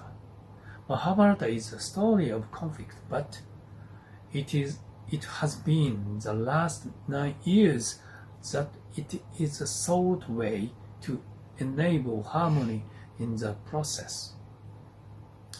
The complete Mahabharata premiered on August 20th this year. This performance is overlapped with the peak of COVID-19 infected patients in Tokyo, and we are facing on financial crisis. Therefore, I would like to ask for that support, but I also feel that implementing Mahabharata involves including these difficulties and keeping to think about how to overcome them. I feel that the world is existing just like what is in Mahabharata is everywhere. What is not in Mahabharata is nowhere. Thank you so much for your listening my long talk. Thanks a lot. Arigatou gozaimasu, Hiroko-san. Dhanyavad and thank you. It was really a very nice listening to all your songs, and I believe going forward we will also be able to enjoy your band. Thank you.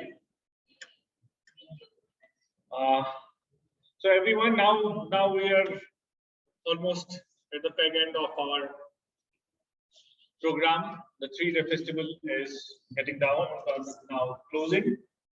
So let me request IGBC President Siddharth San, please be on stage.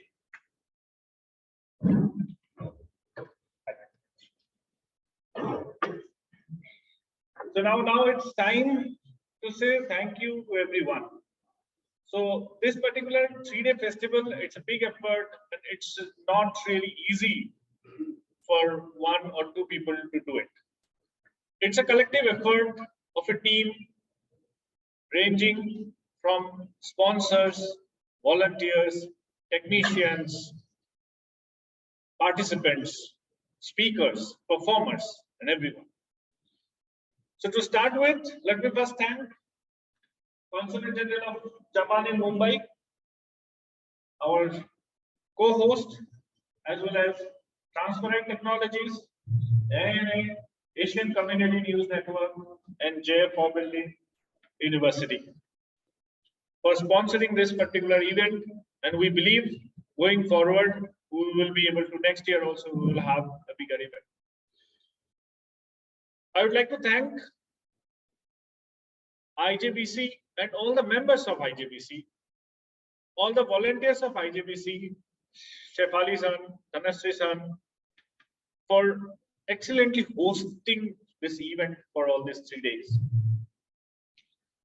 I also would like to thank complete office members, Apurva san, Sandy san, and all Vanessa san from Consulate General of Japan in Mumbai for extending their support for making this event a success. I would like to thank all our technician team members here who are working almost 12 hours each day for last 3 days for giving you an uninterrupted streaming on YouTube and Zoom. I would like to thank all our speakers and performers, because without speakers and performers, you cannot make this event a success. So a special thanks to all of them. And last but not the least, our participants. Our participants, all the people who have been in the audience with YouTube, Zoom, and other medium, thanks to all of you. If I have missed anyone, it's not intentional. It's just that at this moment, I'm probably unable to recollect them. But thank you very much. We will meet again next year. And now, we word from Siddharth. Thank you, Abhishek. I would like to ask all my team to please come forward on the dais. Without them is nothing. We couldn't host this event. We couldn't do. Omkar, please, Omkar Bari, our director membership, please come forward.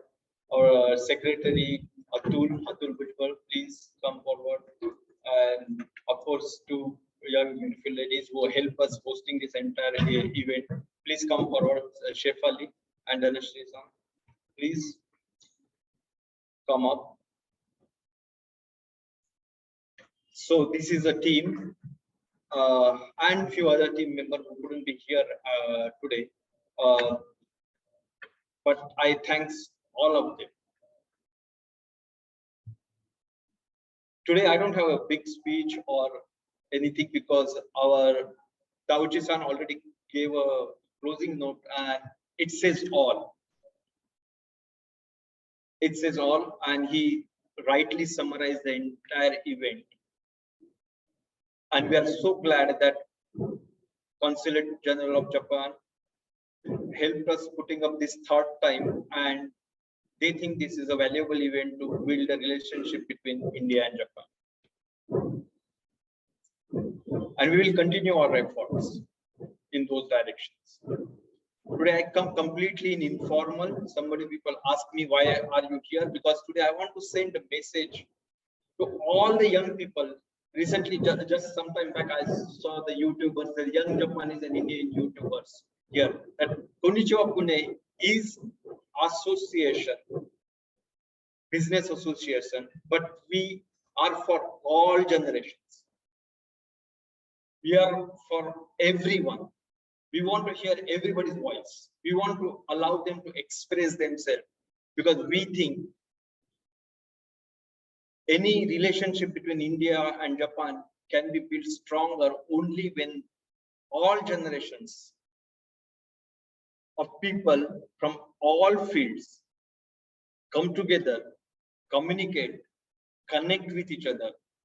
Then we can talk about the business. Then we can talk about growth. Then we can talk about rest of everything. If there is no communication, there is no business. There is no communication, there is no strong bonds. So we think IJBC want to play a vital role to provide that voices and the platform to communicate. Sometimes communication may be a praising to each other, sometimes communication may be a difficult for each other, but communication must happen. We share many things common in our cultures, but we have many unique points in our cultures also. And unless and until we embrace those unique differential points, we will not able to go stronger. And for that, we need every generation to come forward and express themselves and build an understanding about each other. And that's what the Konnichiwa Pune is for. We will come next year in the form of Konnichiwa Pune, bigger and better. But that's not the end for this year. We are very soon going to start new event series, which will celebrate the India-Japan diplomatic relationship in a special year where we are completing 70 years of diplomatic relationships. And we must celebrate it. And we will again celebrate with a lot of diversity and a lot of different topics, different challenges, and we will discuss them entire year. So stay tuned, talk to us, and we will hear you, and we will do what we can. Once again, thanks to everyone that you give us a response, huge response, and I hope you enjoyed all these 3 days. You will continue to enjoy this because these videos will be part of IJBC and Konnichiwa Pune YouTube channels. They will be there forever, and we will be also making some smaller videos out of this. I guess more than 50 or 60 hours of this feed, breaking them in a small sessions, and they will be available there. So please enjoy, refer them, write to us, let us know how do you feel about this event. Thank you very much, team. Thank you. Thank you. And let's say we are here for greater, better, stronger India-Japan relationship. Are you with me? Yes. Thank you. Thank you. Ohayou gozaimasu. Arigatou gozaimasu.